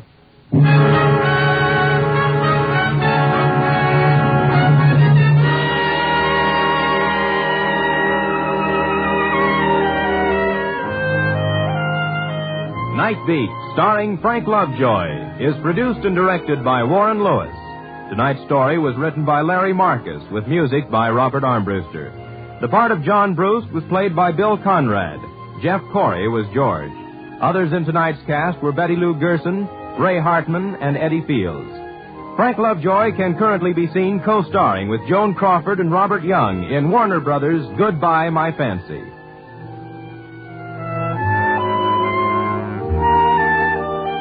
Listen next week at this time and every week as Randy Stone searches through the city for the strange stories waiting for him in the darkness.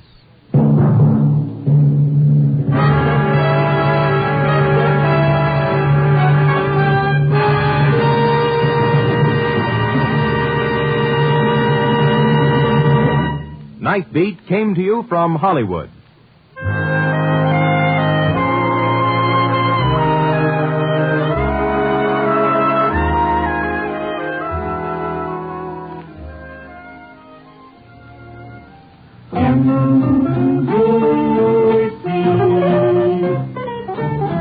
Enjoy the very best in radio. Be sure that you dial and write.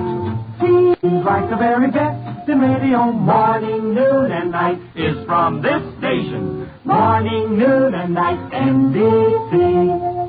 Join Steve Mitchell on another dangerous assignment tonight on NBC.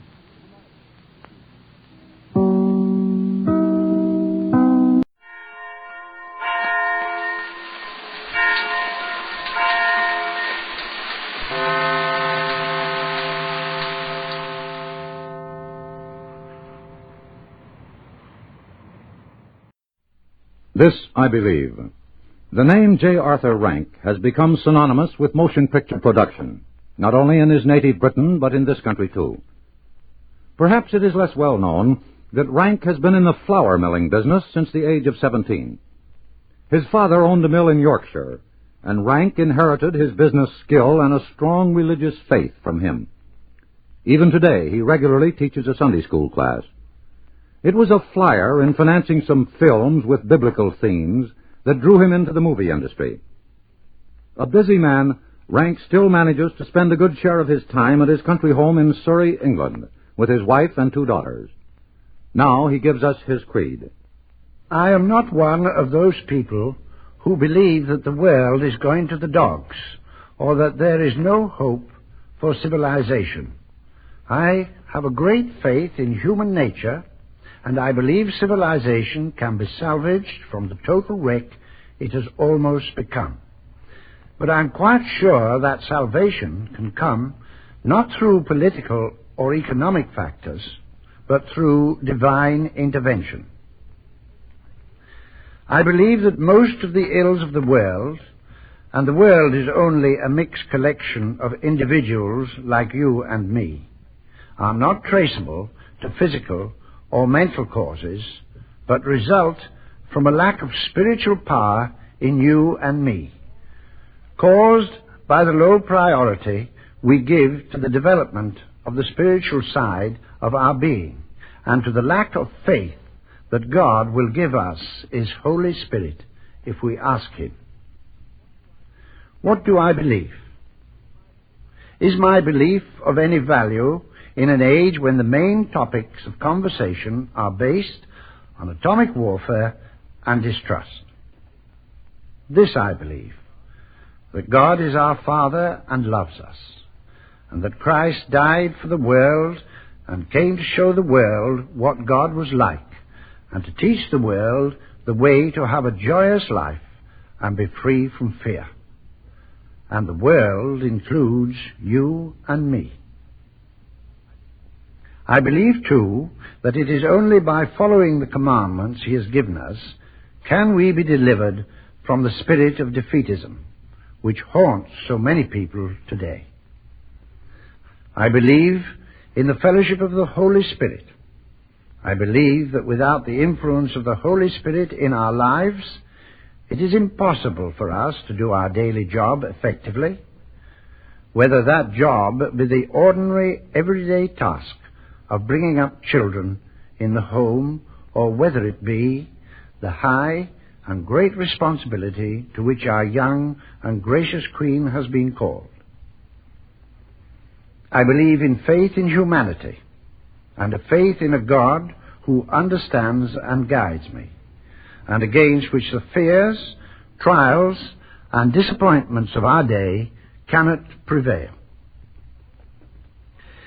If I were asked to express this faith in words, I could find no better way than did our late King during his Christmas broadcast in the fateful days of 1939. I said to the man who stood at the gate of the year, "Give me a light, that I may tread safely into the unknown." And he replied, "Go out into the darkness and put your hand into the hand of God. That shall be to you better than light and safer than a known way." This I believe with all my heart. That was British film magnate J. Arthur Rank, an important citizen in the exacting world of business who has refused to let religion be crowded out of his life.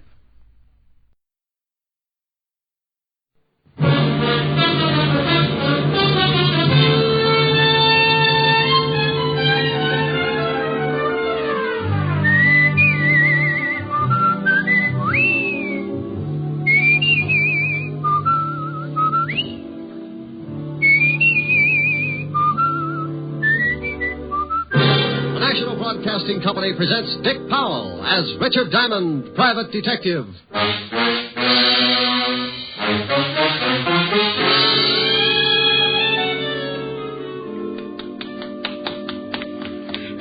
There it is. I've got it. Let me see it. Here you are. Oh, yes, indeed. My friend, you have just made us independently wealthy. Many men have died in the past because of this. And unless we're extremely cautious, you and I will be added to the already long list of its victims. Come, hurry. Here's another exciting half hour with Richard Diamond, Private Detective, starring Dick Powell.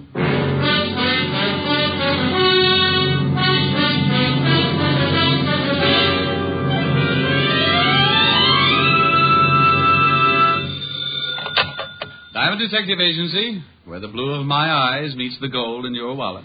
Oh, that's pretty terrible. You may be right. You admit it. Yes, I've seen your wallet. Oh, Rick. Hello, Helen, baby. Hi. What are you doing? Oh, just finished cleaning out my desk. Oh, find anything interesting? Mm-hmm. Sam Spade. Guess he hadn't paid his rent. Oh, you're impossible. So, Sam. Well, I'm not going to try to keep up with this. Am I going to see you tonight? Oh, sure, darling. Wait a minute, honey. Company just walked in. Oh. Something I can do for you, my friend? Are you Richard Diamond? That's right. Client, Rick? No, I don't know, honey. I'll call you back. Please, Mr. Diamond, I haven't got much time. Okay, what's on your mind? This package, here, take it. And keep it for me until... Hey, what's wrong? Hide it. I'm being followed. Hide it. Now, take it easy. What's the matter? Hey, fella, come on now. What's... Oh, swell.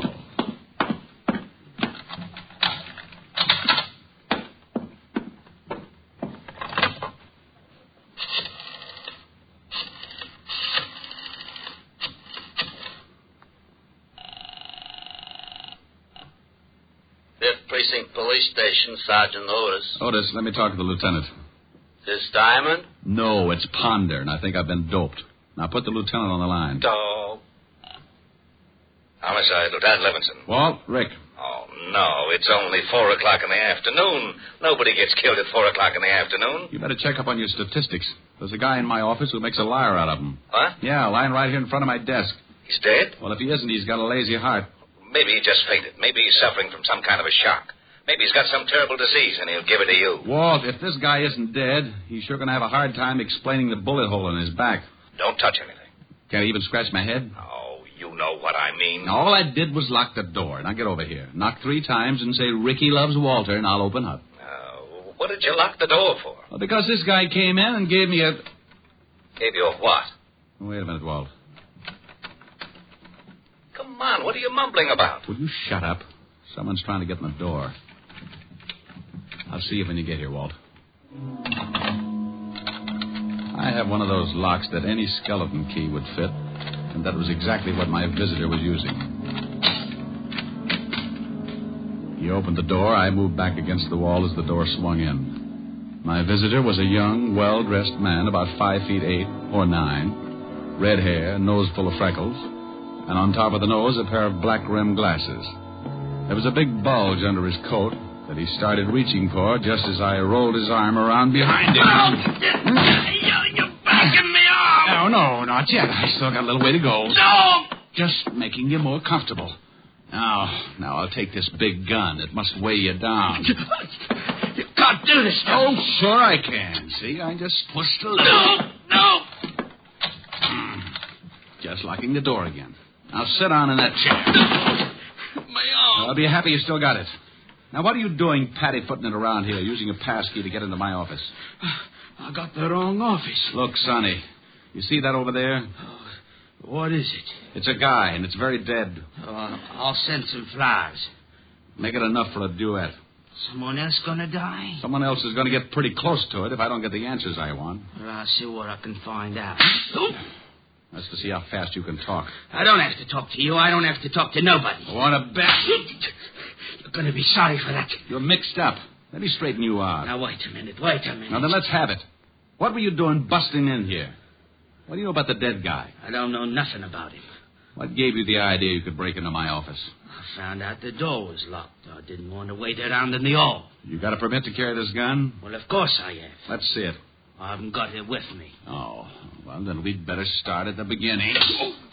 That you... Come on. Ricky loves water. I'll open this door. I'll have all his ticket in. Who's that? That's the law, Buster. Now, you stay put while I let the big fat policeman in. Come on, Diamond. Should I, Lieutenant? Oh, not with your head.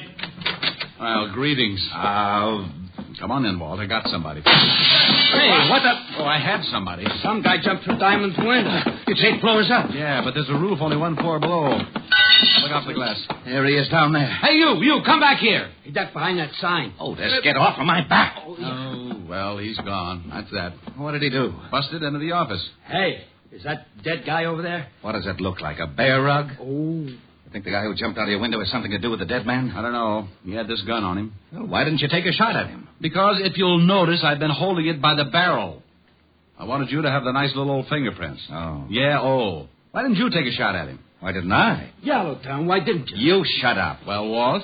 I don't know what he was, who he was, or what he'd done. Why should I take a shot at him? Lieutenant... Otis, I told you to shut up. Now, let's take a look at the dead man. Looks like he's been shot in the back. Yeah. You said he came in to give you something, Rick. That's right. This package right here. Well, what's in it? Oh, have a look yet. Wrapped in today's newspaper. Well, what in the... Hey, some kind of doll or something. Looks like it's carved out of ivory. Funny-looking thing. Look at all those arms. Must be Oriental. You know what it is? No more than you do. The guy just came in and... It sounds like the wagon, Lieutenant. Yeah, when the coroner gets here, Rick, we'll go down to the office and see if we can get any identification on the guy who jumped out of your window. Okay. There's a wallet off the dead guy. Well, let me see. Yeah, Lieutenant. Social Security card.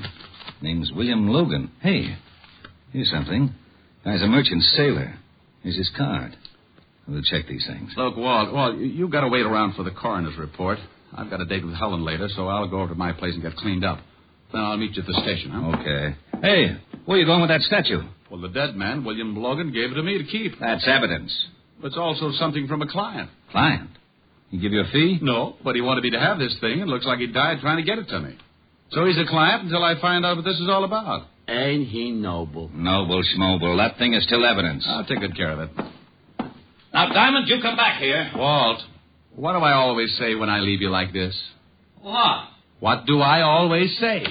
Why, bye? Bye.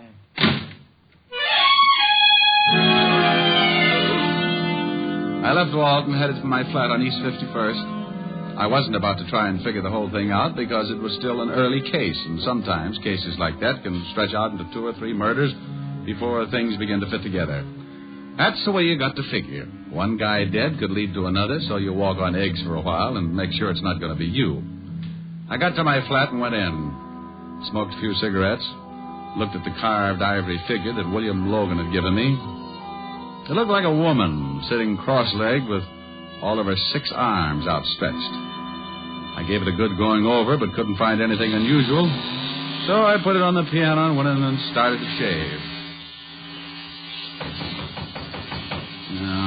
Yeah?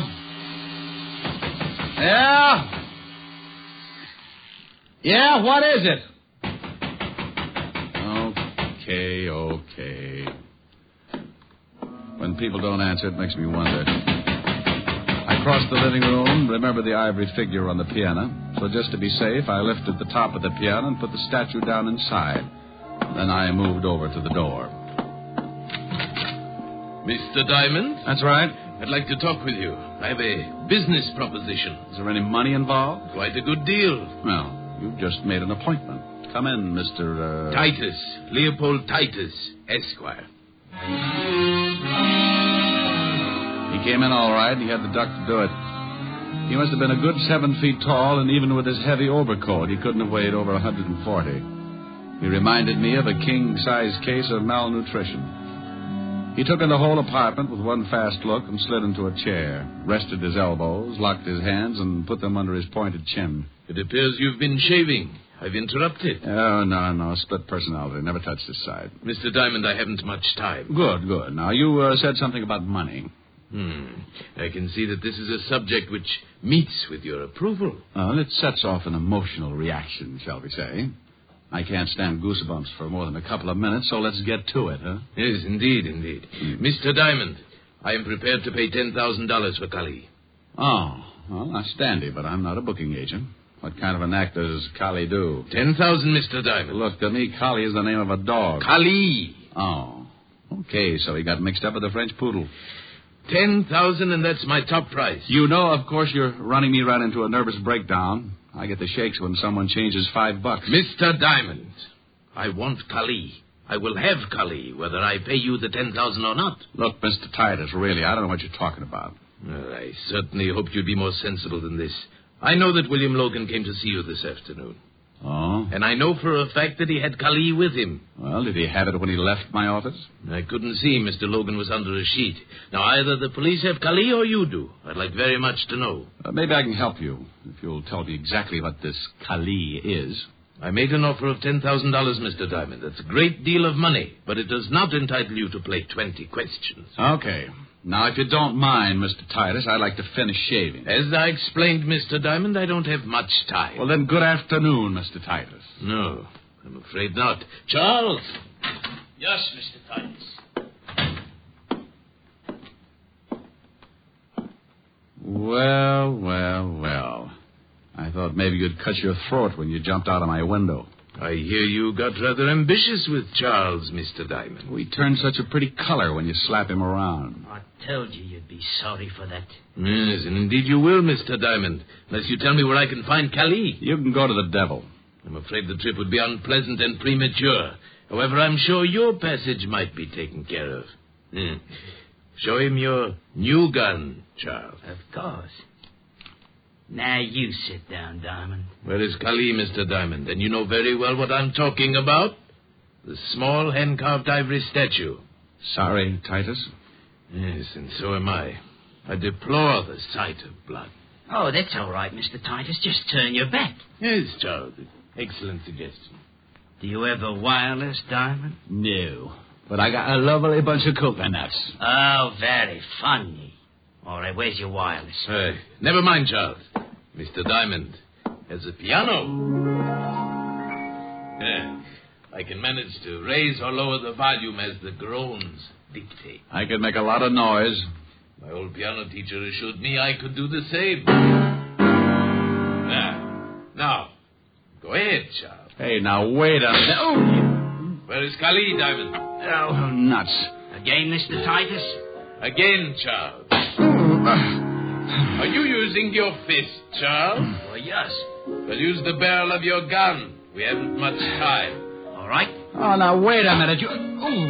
Oh, it's not a very good piano, Mr. Diamond. That's an old kazoo over in the drawer. Kali, Diamond, I want the statue. Well, for $10,000, don't you think I'd give it to you? No. Oh, really, Mr. Diamond, this piano is in a deplorable condition. So's Diamond, Mr. Titus. He looks terrible. Shame, but unavoidable. Keep working on him, Charles, until he decides to confide in us. Where's the statue, Diamond? No? Okay.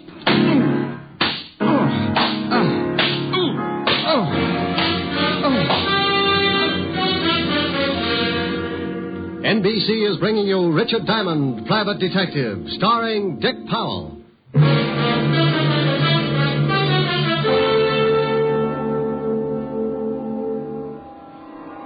Young man. Young man. Who says so? That is good. You can hear me? Oh, I can hear who? Try and sit up. You look quite uncomfortable. Yeah, you can make book on it. There, that's better. Now take your time. I want your answers to be correct. Well, he got me into a sitting position, and when things finally stopped jumping around, I got a good look at him. Titus wasn't around. Neither was Charles, his little butcher. The room was dark except for a single light in the corner. The man standing before me was short, dressed in a tailored blue suit, his dark face standing out against a white turban on his head. He didn't smile or blink his eyes. I am Ahmed Benif. Oh, thanks. I'd introduce myself, but I've been pushed around so much I could be anybody. Mr. Titus and his man Charles can be very persuasive. Well, a gallon of blood and a few broken arms, anyone can do it. Where did they go? I got tired, took a nap. Did you give them Kali? Oh, no. Now, look, It is a very simple question. I know that a man came to your office with the statue. So does half of New York. I have been following Titus because I know the statue was stolen from him and that he would do anything to get it back. He led me to your office, then he led me here. If he has the statue, he has undoubtedly returned to his flat where he is preparing to leave for a place of safety. Well, I don't know whether he's got the statue or not. That is unfortunate. I have no more time to question you. I shall have to assume that Mr. Titus has the statue and kill you. He was like a cat. Before I could push myself to a standing position, he was around and back, and I felt something drop over my head and draw tight around my windpipe. Oh, I'm sorry, but I must know. If you will not tell me, I shall have to strangle you. Diamond! Come on, Ricky loves Walter. Now open this door. We shall meet again, Mr. Diamond. Come on, Rick. I know you're in there. You were supposed to be down at the station an hour ago. Shut up. I don't want to break it down, but I will. Yeah, but I will. Okay, keep your badge on. Come on, step on it.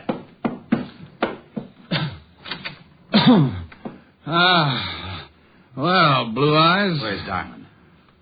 No. Yeah. What in the world? Believe me, Walt, I don't know.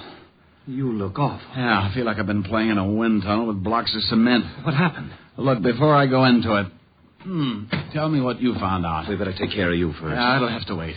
Things keep going on like they have been. It's only a matter of time until someone else gets killed. Now, what did you find out? You know that gun you gave me? Yeah, the one I got from Charles. Is that his name? Yeah, what about the gun? It was the one that killed the guy in your office. That's why you've got to get down to the station and try to identify this guy from the gallery. By the time I do that, he'll be out of the country. How do you know that? Ahmed Benif told me. Who the devil is Ahmed Benif? Guy with a turban tried to strangle me. Now, don't you start that. I'm not starting anything. He beat it out the back. If you had knocked on that door, I'd have been strangled to death. He's the guy who beat you up like this? No. Charles did. Because Mr. Leopold Titus, Esquire, told him to. Leopold Titus, Esquire? What are you trying to do? That's right. He was looking for Collie in the first... Wait a minute. Collie? That's a dog. No, Walt, it isn't. It's an Irish statue. Oh, my gosh. Oh, what? Wait a minute. He's lost his mind. What are you doing on that piano? I'm looking for the statue. I put it in here. Please, Rick, slow down. Yeah, gone. Well, Titus has got it. He was playing the piano. Please, Rick, please. Walt, what did you find out about the dead man? William Logan? Yeah, what did you find out? He was a merchant seaman. Landed yesterday on the Queen of India out of Calcutta. Huh? Thanks, Walt. Where do you think you're going? Check with the steamship company.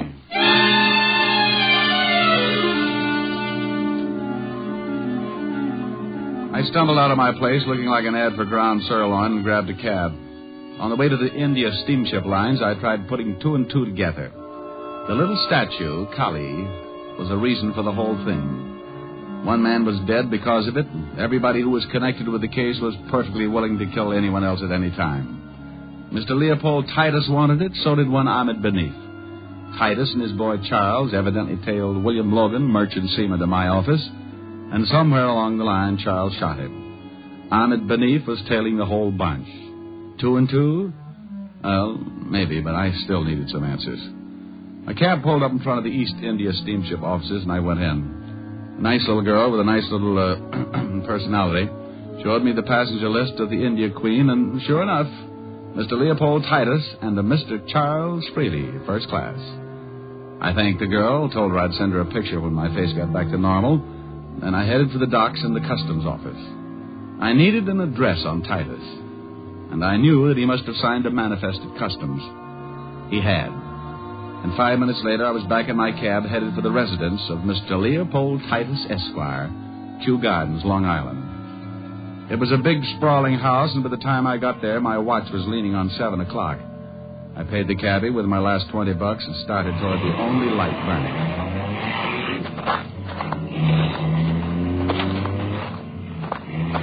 The light was coming from a downstairs room with tall French doors, so I went over the balcony and moved up for a better look. I got the look and went in fast. Titus. Mr. Diamond, I'm afraid you're a bit late. The place was a wreck. Titus was half sitting, half lying against the couch. There was blood all over him. Charles Freely was stretched out on the floor near the towering bookcases. He was looking up, staring, but not seeing a thing. Around his throat was a long, white length of cloth. Greed, Mr. Diamond. The price for greed comes extremely high, as you can well see. Ahmed Benif? Oh, you've met. Yes, Ahmed Benif. Quite as proficient with a gun as well as a strangling cord. I'll call an ambulance. No, Mr. Diamond. I'm having a twinge of conscience, so hear me out. You must find Benif and stop him. Does he have Kali? Yes, he has Mother Kali. Mother Kali? As she is known by her followers. Thugs, Mr. Diamond. Have you ever heard of thugs? No, I haven't. What are they? A cult long since believed extinct in India. An army of assassins banded together under the guidance of Mother Kali. Assassins? Yes, Mr. Diamond. Trained in the art of strangling. Oh, yes, I read something about that in a history book. It was a long time ago. Correct. They were suppressed by the British in 1830. You're trying to tell me they've started all over again? Absolutely. What about that little statue? Belongs to the man who has reorganized the thugs. The symbol of his leadership, passed down through generations from one leader to the next, and to a collector worth a fortune. And you're a collector? A businessman. But I know a great many collectors who would pay a sizable fortune to get a hold of that statue. And Ahmed Benif is one of those thugs? Indeed he is. Where did you get the statue? Charles stole it for me from Ahmed Benif. What about William Logan, the merchant seaman? Board ship from Calcutta. Logan discovered its value and stole it from us. Indeed, Ahmed Benif is a thug. The statue is his, passed down by his father and his father before him. I'll call the law. Mr. Diamond, please see that Charles is buried next to me. A mixed-up boy, but a good friend. Sure. Operator, give me... on the phone, Mr. Diamond. Put it down. Wow, Benif. This isn't very smart, is it? On the contrary, Mr. Diamond, it is very smart. I have the statue. And now you are the only man who could tell the authorities that once again the thugs are rising all over India. How did you know I'd be here? I did not know. As I was leaving, I saw your cab pull up. I listened to everything Mr. Titus had to say. I was surprised. I thought surely he would be dead by now. And now you kill me. Most assuredly. Ahmed couldn't see it because as he came closer to me, his back was to Titus, and Titus was pulling himself painfully across the room, trying to get to the dead body of Charles Freely. I didn't know what he was up to, but I had to give him time to make it. I deplore the use of a gun, but in some cases I'd rather strangle your victim. That is my religion, Mr. Diamond. Unfortunately, in some cases, I must take other steps. Well, you've sure taken some pretty big ones. I assure you it has been most necessary. All because of a little statue? All because of what that little statue represents. I rule the thugs, Mr. Diamond, and Kali is a symbol of my leadership. As you have seen, I would do anything to retain its possession and keep faith with my people. So now, again, my time is short.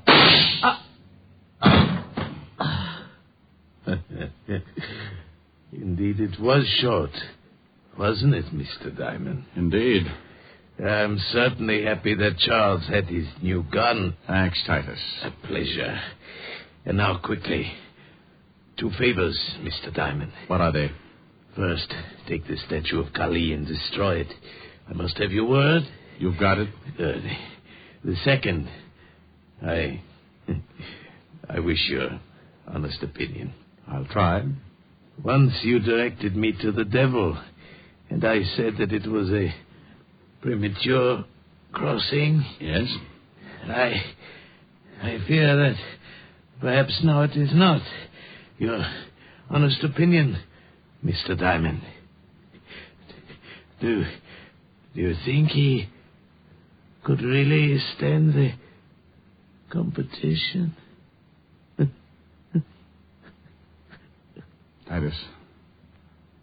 Titus. Well, it'll sure be a good race anyway.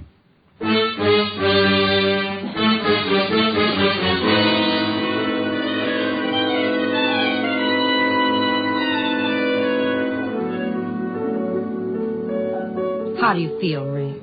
Oh, I don't know. Pretty good, I guess. Want to tell me about it? No, I don't think so, honey.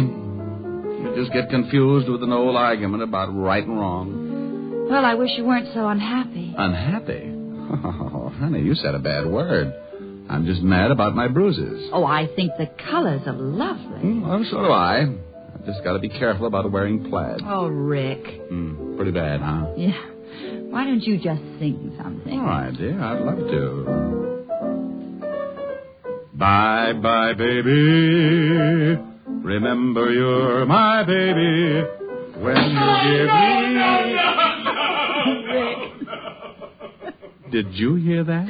I certainly did. He's back. That's the grouch in the next building, isn't it? Yes, he's been out of town for a rest. Oh, my God. What's his name? Mr. Lumpkin. Oh. Good evening, Mr. Lumpkin. Oh, antisocial, huh? You are my sunshine, you are my sunshine, you are my sunshine, you are my...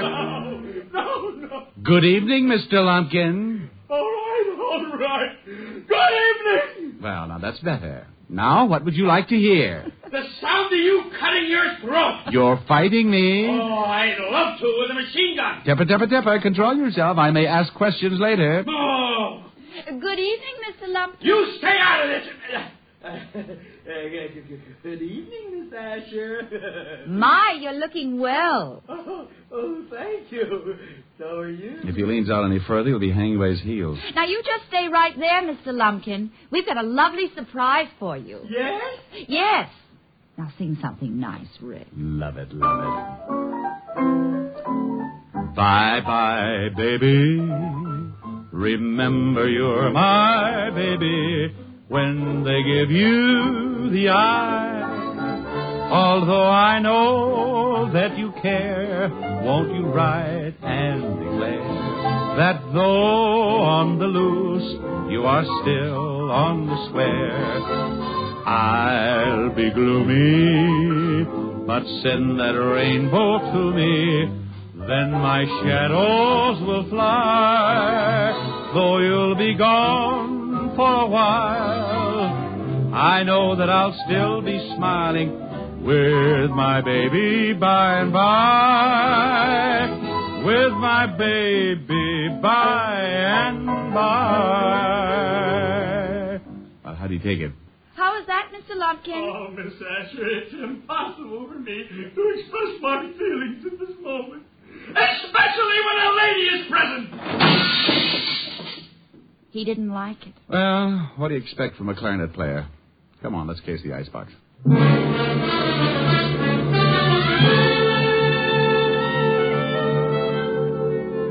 You have just heard Richard Diamond, Private Detective, starring Dick Powell.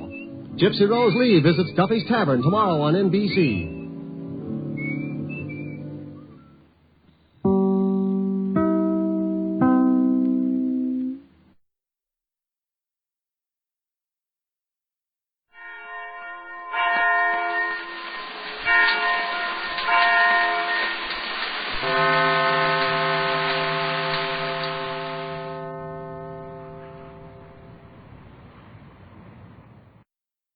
This, I believe. Professor J. Branowski was born in Poland, but brought up in Germany and England. He studied mathematics at Cambridge and was a university teacher until World War II, when he entered the British government service. Since 1950, he has been director of the Central Research Laboratory of the British National Coal Board. And The Face of Violence, a radio drama he wrote for the BBC, has won international recognition. This is J. Branowski's creed. I've lived most of my life in England. My parents took me there as a small boy because they didn't want me to grow up under the sullen cloud of hate which, even then, early in the 1920s, was gathering to a nightmare over Germany.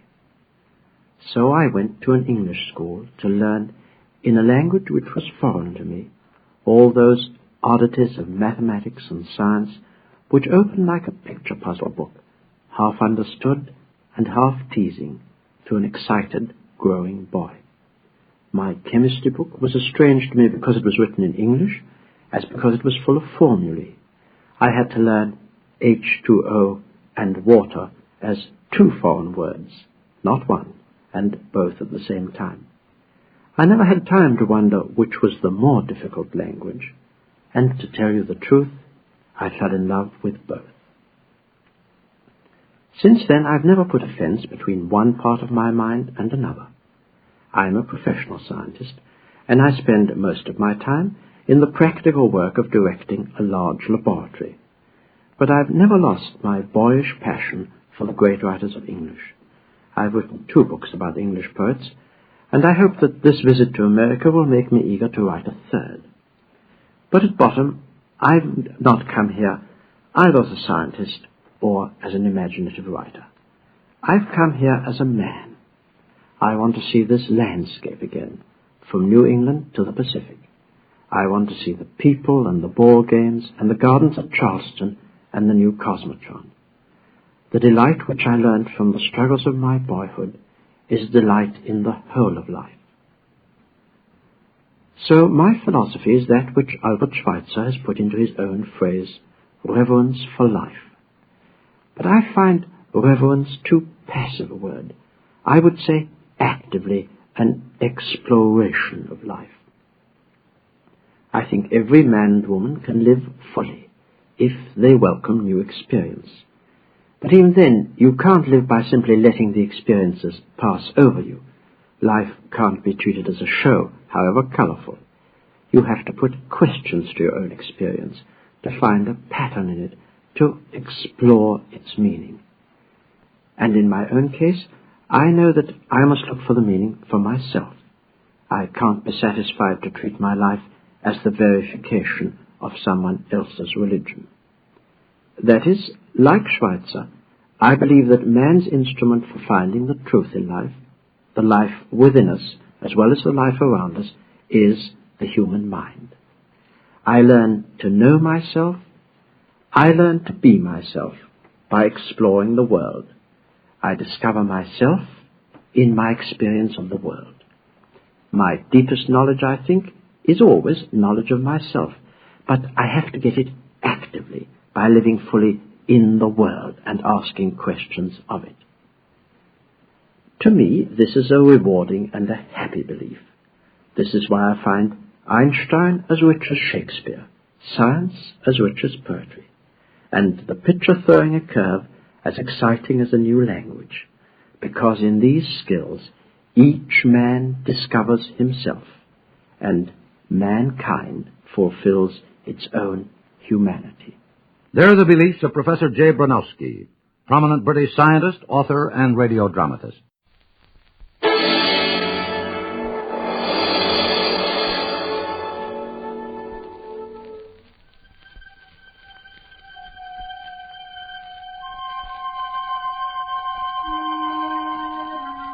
Hello, creeps. This is Peter Lorre, opening the doors of the Mystery Playhouse. Tonight we bring you a story featuring Mr. District Attorney, a gruesome tale that begins outside a metropolitan hospital. A large oil truck is parked above an underground oil tank. Yes, it begins as simple as that. But it ends in murder and the finding of a charred belt buckle and human teeth inside the hospital furnace. A fiery death. Hey, Sid. Yeah? Let's make this as fast as we can, huh? What do you think I'm doing? Much oil in there? Enough. What's going on out there?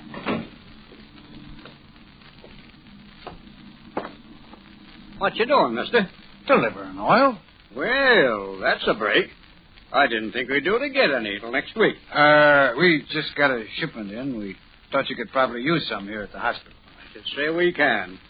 You, new man with the oil company? Yeah. Who are you? I'm night janitor here. Oh. Say, what kind of truck are you using? What do you mean? Don't look like one of your regular company trucks. We use any kind of truck we can get these days, brother.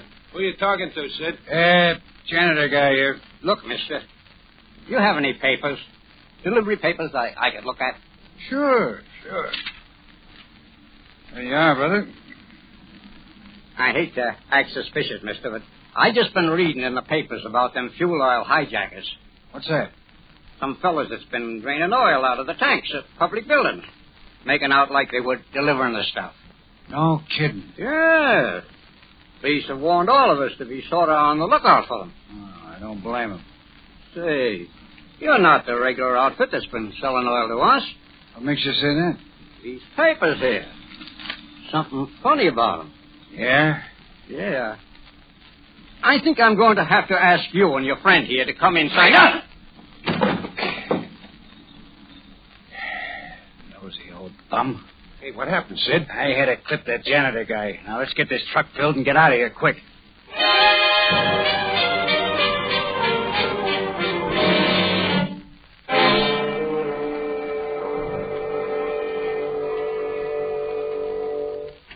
Oh, brother. Of all the dirty, low-down tricks I ever heard of. What's the matter, Harrington? Sure, what's wrong? Chief, I'm about to tell you of a new low in Thelvory. Yeah, you know these guys that have been hijacking fuel oil from the tanks of public buildings? Yes. Well, last night they took away just about all the oil in the tanks that heat the city hospital. Hospital? Yes! How awful. Yeah, the building was without heat for over 10 hours. Till they finally found some oil they could use. Oh, that certainly is a contemptible trick. I should say so. The same thieves who pulled the other jobs, I suppose. Well, I think it was, Chief. Any clues? Yeah, we got one to work on. What's that? An old janitor over at the hospital. Yeah. Robinson's his name. He caught the guys at work. Mm-hmm. He got suspicious of them, so they slugged him. Was he badly hurt, Harrington? No, they just knocked him out. What did he have to say? Well, the main thing was that he got the license number of the truck. Sure. I gave it to the boys at headquarters, of course. They're sending out an alarm on it right now. Oh, that's fine. Could the old man give you any description of the thieves? Well, Chief, he only saw one of them, and it was pretty dark, but Robinson thinks he could recognize him again. Not having any heat in that hospital for 10 hours. Must have been terrible for the patient. Yeah, it must have been frightful. Well, that's about the 7th job this crowd has gotten away with. Yeah, I know. Chief, where do you think they get rid of the oil? Well, it's pretty easy to dispose of these days with this desperate shortage we have here. I'm afraid some of our selfish citizens will be only too glad to buy it regardless of where it came from. Even from a hospital? Yes, Miss Miller. I'm sorry to say that too many people refuse to let any part of this war interfere with their own comfort. And ain't that right? But right now, I'm not as concerned with who's buying the oil as I am with who's stealing it. Harrington, we must make every effort possible to find those men.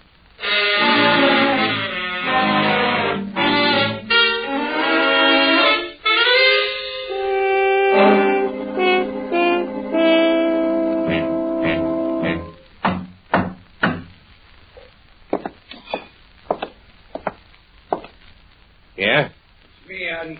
Open up. Okay. Oh, hiya, Sid. Hi. How'd you make out? Not bad, not bad. Sell all the oil? Sure. How was the take? Best yet. You know, there's one thing about some of these dough-heavy characters. They don't care what they spend, just so long as the house is warm. Yeah, I wish we'd sold some to the landlord of this dump. I've been freezing all day. Room and house guys don't pay off like the rich guys. Yeah. Sit down, Sid. Yeah. What'd you do with the truck? I left it out on a country road. You left it? Mm-hmm. You mean for good? Yeah. Well, what you want to do that for? We just about wore that one out, Artie. You're crazy. It was running just as good as... I ain't talking about the motor. We done too many jobs with that truck, kid. There should be a lot of people who know it by now. Oh, you mean it's too hot? That's right. Yeah, but this has been a nice touch, Sid. We ain't giving up the touch. We're just changing trucks. Yeah, how do we get another one? Same way we got this one. We heist it. Oh. Oh, say, did you see the good news in the paper? No, what? There's another cold spell on the way. No kidding. I guess we just live right, Artie.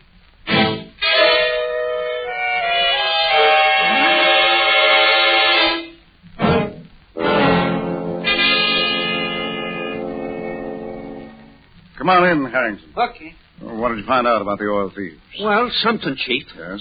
First, their truck was found on a road just outside of town. It was abandoned there. Let's see. Anything else? Oh, yeah. I got that old janitor, Robinson, coming over to look at pictures. Mm-hmm. I thought maybe he could dig out a suspect for us. Well, I'm glad to hear he's coming over here, because I have some news for you, too. Yeah, what's that? Pratt over at the parole board called here a little while ago. Huh? He had heard about the alarm we sent out on the license number of that truck. Yeah? And it seems that he has a weekly visitor. Huh? A man who's on parole named Sid Sheldon. Sheldon? Yeah. Sheldon? Hey, I know that guy, Chief. And a mean little punk he is, too. Yes. Well, yesterday morning, Sheldon made his weekly call to the parole office. Huh? The board wasn't satisfied with the story he told about his activities. So when he left, they detailed a man to follow him. I see. He trailed him for a couple of blocks, and then Sheldon climbed into a truck. An oil truck. What? The man wasn't able to follow the truck, but he didn't get the license number. Yeah? Yes. And that license number was the same as the one we're looking for. What? Oh, what a break. Yes. I asked Miss Miller to get me Sheldon's picture. If he is our man, the old man from the hospital may be able to identify him. Sure. Excuse me, Chief. Yes, Miss Miller. Here's that picture you wanted of Sid Sheldon. Oh, yes, thank you. And there's a Mr. Robinson outside to see you. Oh, okay. That's the hospital janitor, Chief. I'll send him right in. Yes, sir. Won't you come in, sir? Thank you, miss. Well, hello there, Mr. Robinson. Hello, Mr. Harrington. This is the district attorney. Oh, how do you do, sir? How are you, Mr. Robinson? Miss Miller, you'd better stay in here. I want you to take down this conversation. Yes, sir. Here you are. Sit right down here, Mr. Robinson. Thank you. There you are. We've picked up another lead on this case since Harrington spoke to you, sir. We have one definite suspect in mind. He's a man named Sid Sheldon. This is his photograph right here. Oh, thank you. Yeah. Wait till I get my glasses. Sure, take your time, Pop. Yeah, there we are. Yes, fine. Well, does he look familiar to you? Well, yes. Good. I really couldn't be positive, though. Huh? Oh, why not? Well, it was quite dark when I saw him. And my eyes ain't so very good. But there is a general resemblance. Oh, yes. Yes, there is. If I could hear him talk, it would be better. I always remember a voice. Well, I think we can take care of that all right. Sure we can. Harrington, send out word to have this man picked up.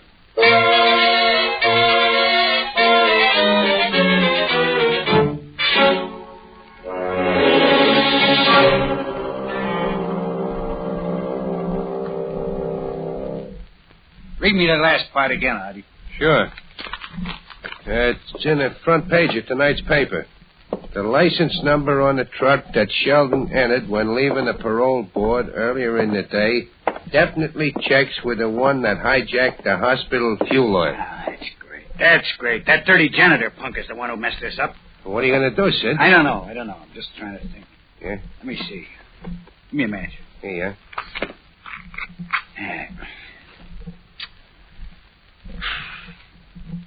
If I was to have an alibi, Artie, I could break that parole guy's story down. They seen me get in the truck in the morning, but that don't prove I was in it that night. Yeah, but the janitor's a tough rap. He's seen us do the job. Yeah, that's right. How can you square that one?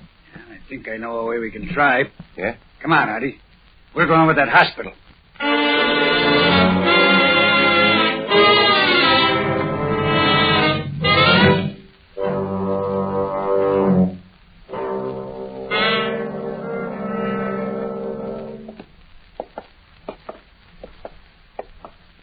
This is that door the janitor come out of the other night. Yeah. Guess it leads into cellar, huh? Now, we see. What's in there? Just a hall. Come on. Right.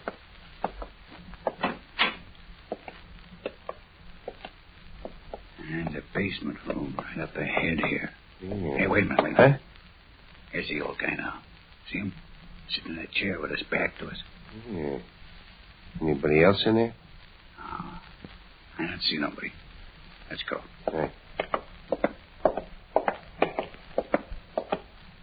Hiya, Pop. Huh? Who's that?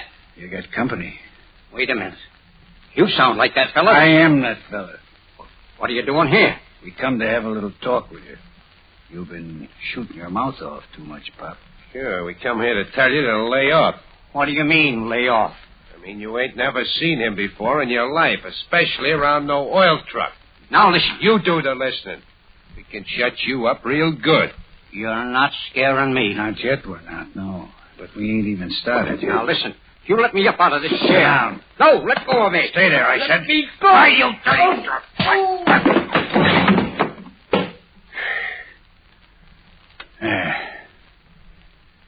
Now maybe you'll keep quiet. Hey, you landed kind of hard, Sid. All right, serves him right. He ain't moving none. So he get knocked out. Hey, Pop. Hey, wake up, mister. Leave him be, will you? Sid. Huh? Think the old bum's dead. What do you mean? He ain't breathing. Come here. Look for yourself. Yeah. I think you're right, Artie. This ain't good. This is a murder rap, Sid. Never been into that before. Let's get out of here. Are you crazy? We gotta get rid of him first. Yeah? How about putting the old buzzard in that box, maybe? Oh, no good. What's that big thing over there? What? That coal furnace light. We don't have no coal furnace here. They burn oil, remember? Yeah. It says incinerator on it. What's that mean? Incinerator? Yeah. Hey, that's where they burn up the trash.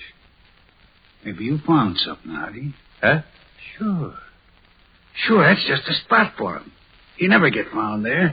Give me a hand with him. Sure. You know, this is real nice of us. First we make the hospital cold, then we use the old bum to make it warm again. Okay, Artie. I'll open the incinerator door.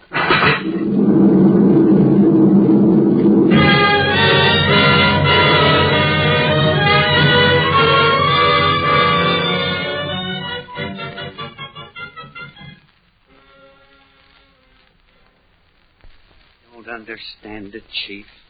That Sheldon guy should have been an easy pickup. Well, I'm afraid that newspaper story drove him undercover. They shouldn't have printed that until we'd found our suspect. I know. I think you'd better send out a statewide alarm on him in case he's gotten out of town. Right, Chief. Chief. Yes, Miss William. Believe it or not, there's a Mr. Sheldon outside to see you. Huh? Not Sid Sheldon. That's right. Well, what do you know? Well, by all means, send him in. Yes, sir. Well, I don't get this one, Chief. Confess, I don't either. This is Sid Sheldon. Yeah. So I see. Hi, gents. Sheldon, I suppose you know we've been looking for you. Yeah, that's why I dropped in. I wanted to see what it was all about. You know what it's all about? No? I don't get it. Well, let me enlighten you then. You must have read in the papers that we have pretty conclusive evidence that you and a Confederate were responsible for that oil hijacking job at the hospital. Yeah, I read about that. But you got the wrong cookie, dear. No, I don't think we have. You see, we've taken particular care with our investigation because we were most anxious to get our hands on the thief who'd be low enough to deprive a hospital of its heating facilities in times like these. I don't blame you for feeling that way. But I didn't do it. We got witnesses who say different. Not the parole board. No, we got them stronger than that. Well, trot them out. We will. Harrington, go over to the hospital and get that old man back here as fast as you can.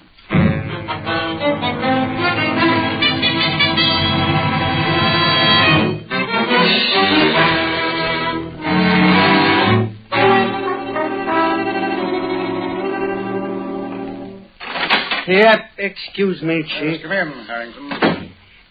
Where's the old man? I think we've run into a little trouble there. What do you mean? I couldn't find Mr. Robinson. Didn't he come to work? No, he was 3 hours overdue when I left. You must have found out where he lived. Oh, sure, Chief. I went there. He hadn't been home all night. Oh. Did you check on his working hours? Yeah, sure. He usually comes in at 4 in the afternoon and leaves at midnight. Well, this doesn't sound so good. No. Did you find out anything about where he might have been going last night from the man who relieved him? He wasn't there when the relief man showed up. Well, didn't the relief man report that? No, you see, Chief, it seems Robinson used to do that quite a bit. Yeah. Leave early, I mean. So the relief man didn't pay any attention to that. And no one actually saw him leave? No, nobody. Yeah, what did you do with Sheldon, Chief? Oh, when you were delayed, I had him taken over to the city jail. Good. Did you book him for the hijacking? No, we needed more evidence for that. Huh? I held him for violation of parole. Well, that'll keep him safely locked up till we can prove our other charge. Yeah, that may be a little tough now, Chief, with the old man missing. Yes. What do you suppose could have happened to him? I'm not sure, but I have my suspicions. Yeah, what do you mean? Well, doesn't it seem a little odd to you that Sheldon would just walk in and give himself up as he did, knowing we had practically an airtight case against him? Hey, I never thought of that. If Sheldon is our man, his only reason for doing it could be because he felt safe. Mm-hmm. Sure that the old man wouldn't testify. Mm-hmm. And that means you think Sheldon took care of the old boy. In some fashion, yeah. And you're probably right, Chief. Yeah, how can we prove it? By finding Mr. Robinson. And that can be a very large order. Well, at least we know where to start looking. Sure, at the hospital. And I think we ought to get over there right now.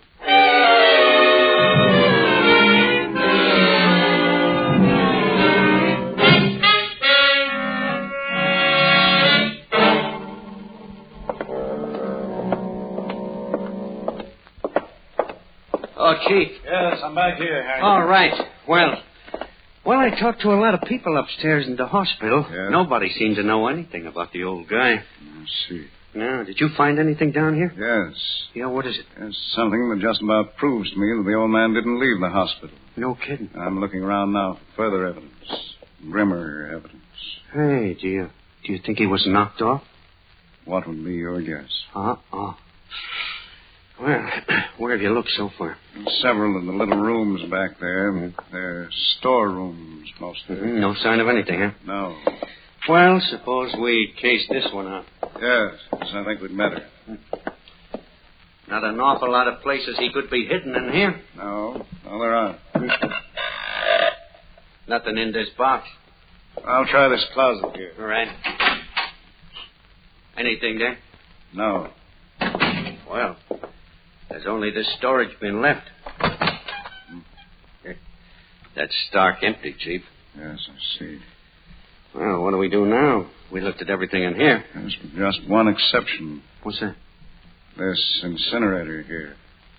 Holy cat, Chief. You don't think he was stuffed in there? Well, I hope not. But it should be investigated. Yeah. Hey, not with that fire going in there. Hey, Harrington, this incinerator's fired by oil. Have it turned off, and as soon as it's cool, we'll see what's inside.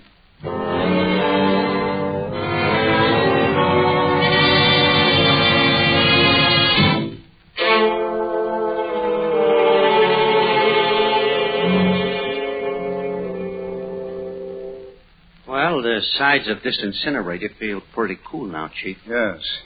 Where's your flashlight? I got it right here. I'll open this door. All right. Yeah.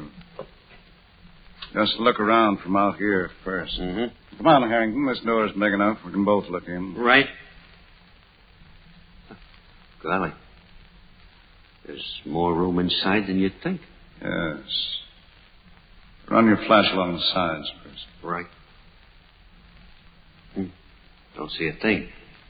You? No. Well, there's no telling what may be in those ashes. I think I'd better climb in and take a real look around. Oh, wait a minute, Chief. I can do that. That's all right. I don't mind. Stand back there a minute. Right. Oh, I think I can squeeze through all right. Can I help? No, thanks. I can make it. Where do you want I should shine the light, Chief? Right by my feet will do for the present. Right. If I can sift through some of this broken glass. Do you see anything? No, not yet. Wait a minute. Oh, what's this? What, you find something? Yes. Badly blackened, but it looks like a belt buckle. Hey. Wait a minute. Here's the remains of a watch case that was right beside it. Burned? Well, there were initials on the belt buckle, but they're pretty badly distorted. Huh. How about the watch? Well, the outside is scorched. See if I can open this case. Ah, there we are. Hey, Harrington, the old man's name was Robinson. Right, Chief. You know his first name? Fred. Well, here are the initials, FR, on the inside casing of the watch. Hey, that's not so good. Let me see. I'm not sure, but I think that some of this refuse here is the charred remains of bones. Oh, holy. Harrington, I think we found Mr. Robinson. Oh, that's awful, Chief. Yes. But now we've got to find his murderer. Yeah. Well, wouldn't that be Sheldon? I think so, yes. But we'll have to prove it. That's right. And he's probably covered up good. Well, he might have left a loophole. I'm playing a long chance that he did. Help me out of here, will you? Yeah, right, Chief. Yeah, give me your hand. There you are. Well, where do we go from here? Back to the office. After you call Miss Miller and tell her to have Sheldon brought over from the city jail. Right. And ask her to make sure that he wears his own shoes.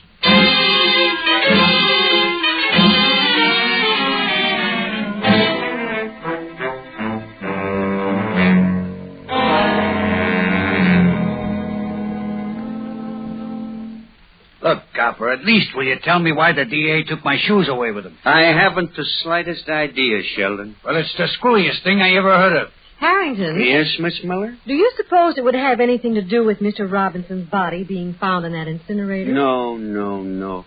Mr. Sheldon here doesn't know anything about that. You're absolutely right there, Copper. You can keep me here in your office from now on, and you never stick me with that one. Of course, it would have been pretty convenient for you to have him out of the way. I don't know nothing about it. You will, brother, you will. Oh, hi, Chief. Hello, Harrington. Bring back my shoes, D.A.? No, I'm afraid I didn't. Look, what's the idea of all They're this? being held at the police laboratory as evidence. What kind of evidence? That you murdered old man Robinson. That's a lie. Did you find proof, Chief? Yes, Harrington, enough proof to send Sheldon to the electric chair.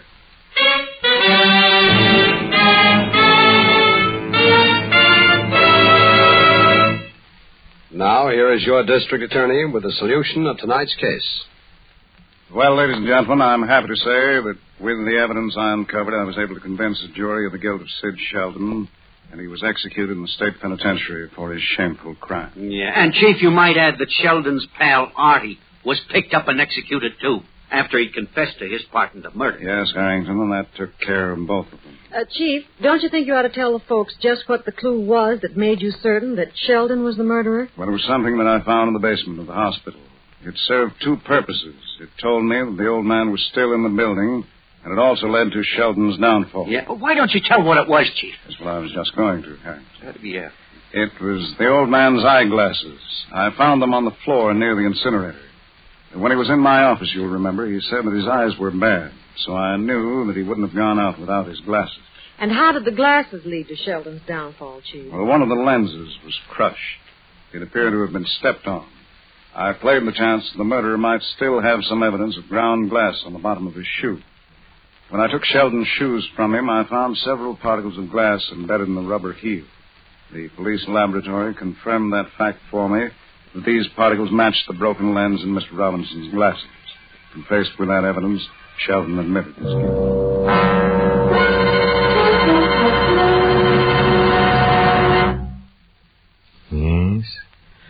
was a case where fiction was so realistic, it strongly resembles truth, Now I want to warn you about our next story, for it has not one murder, but 3. And when Detective O'Malley hides under the sheets in a morgue, his sneeze invites his own death. Until next time, then, this is Peter Lorre, closing the doors of the Mystery Playhouse. Good night, sweetheart.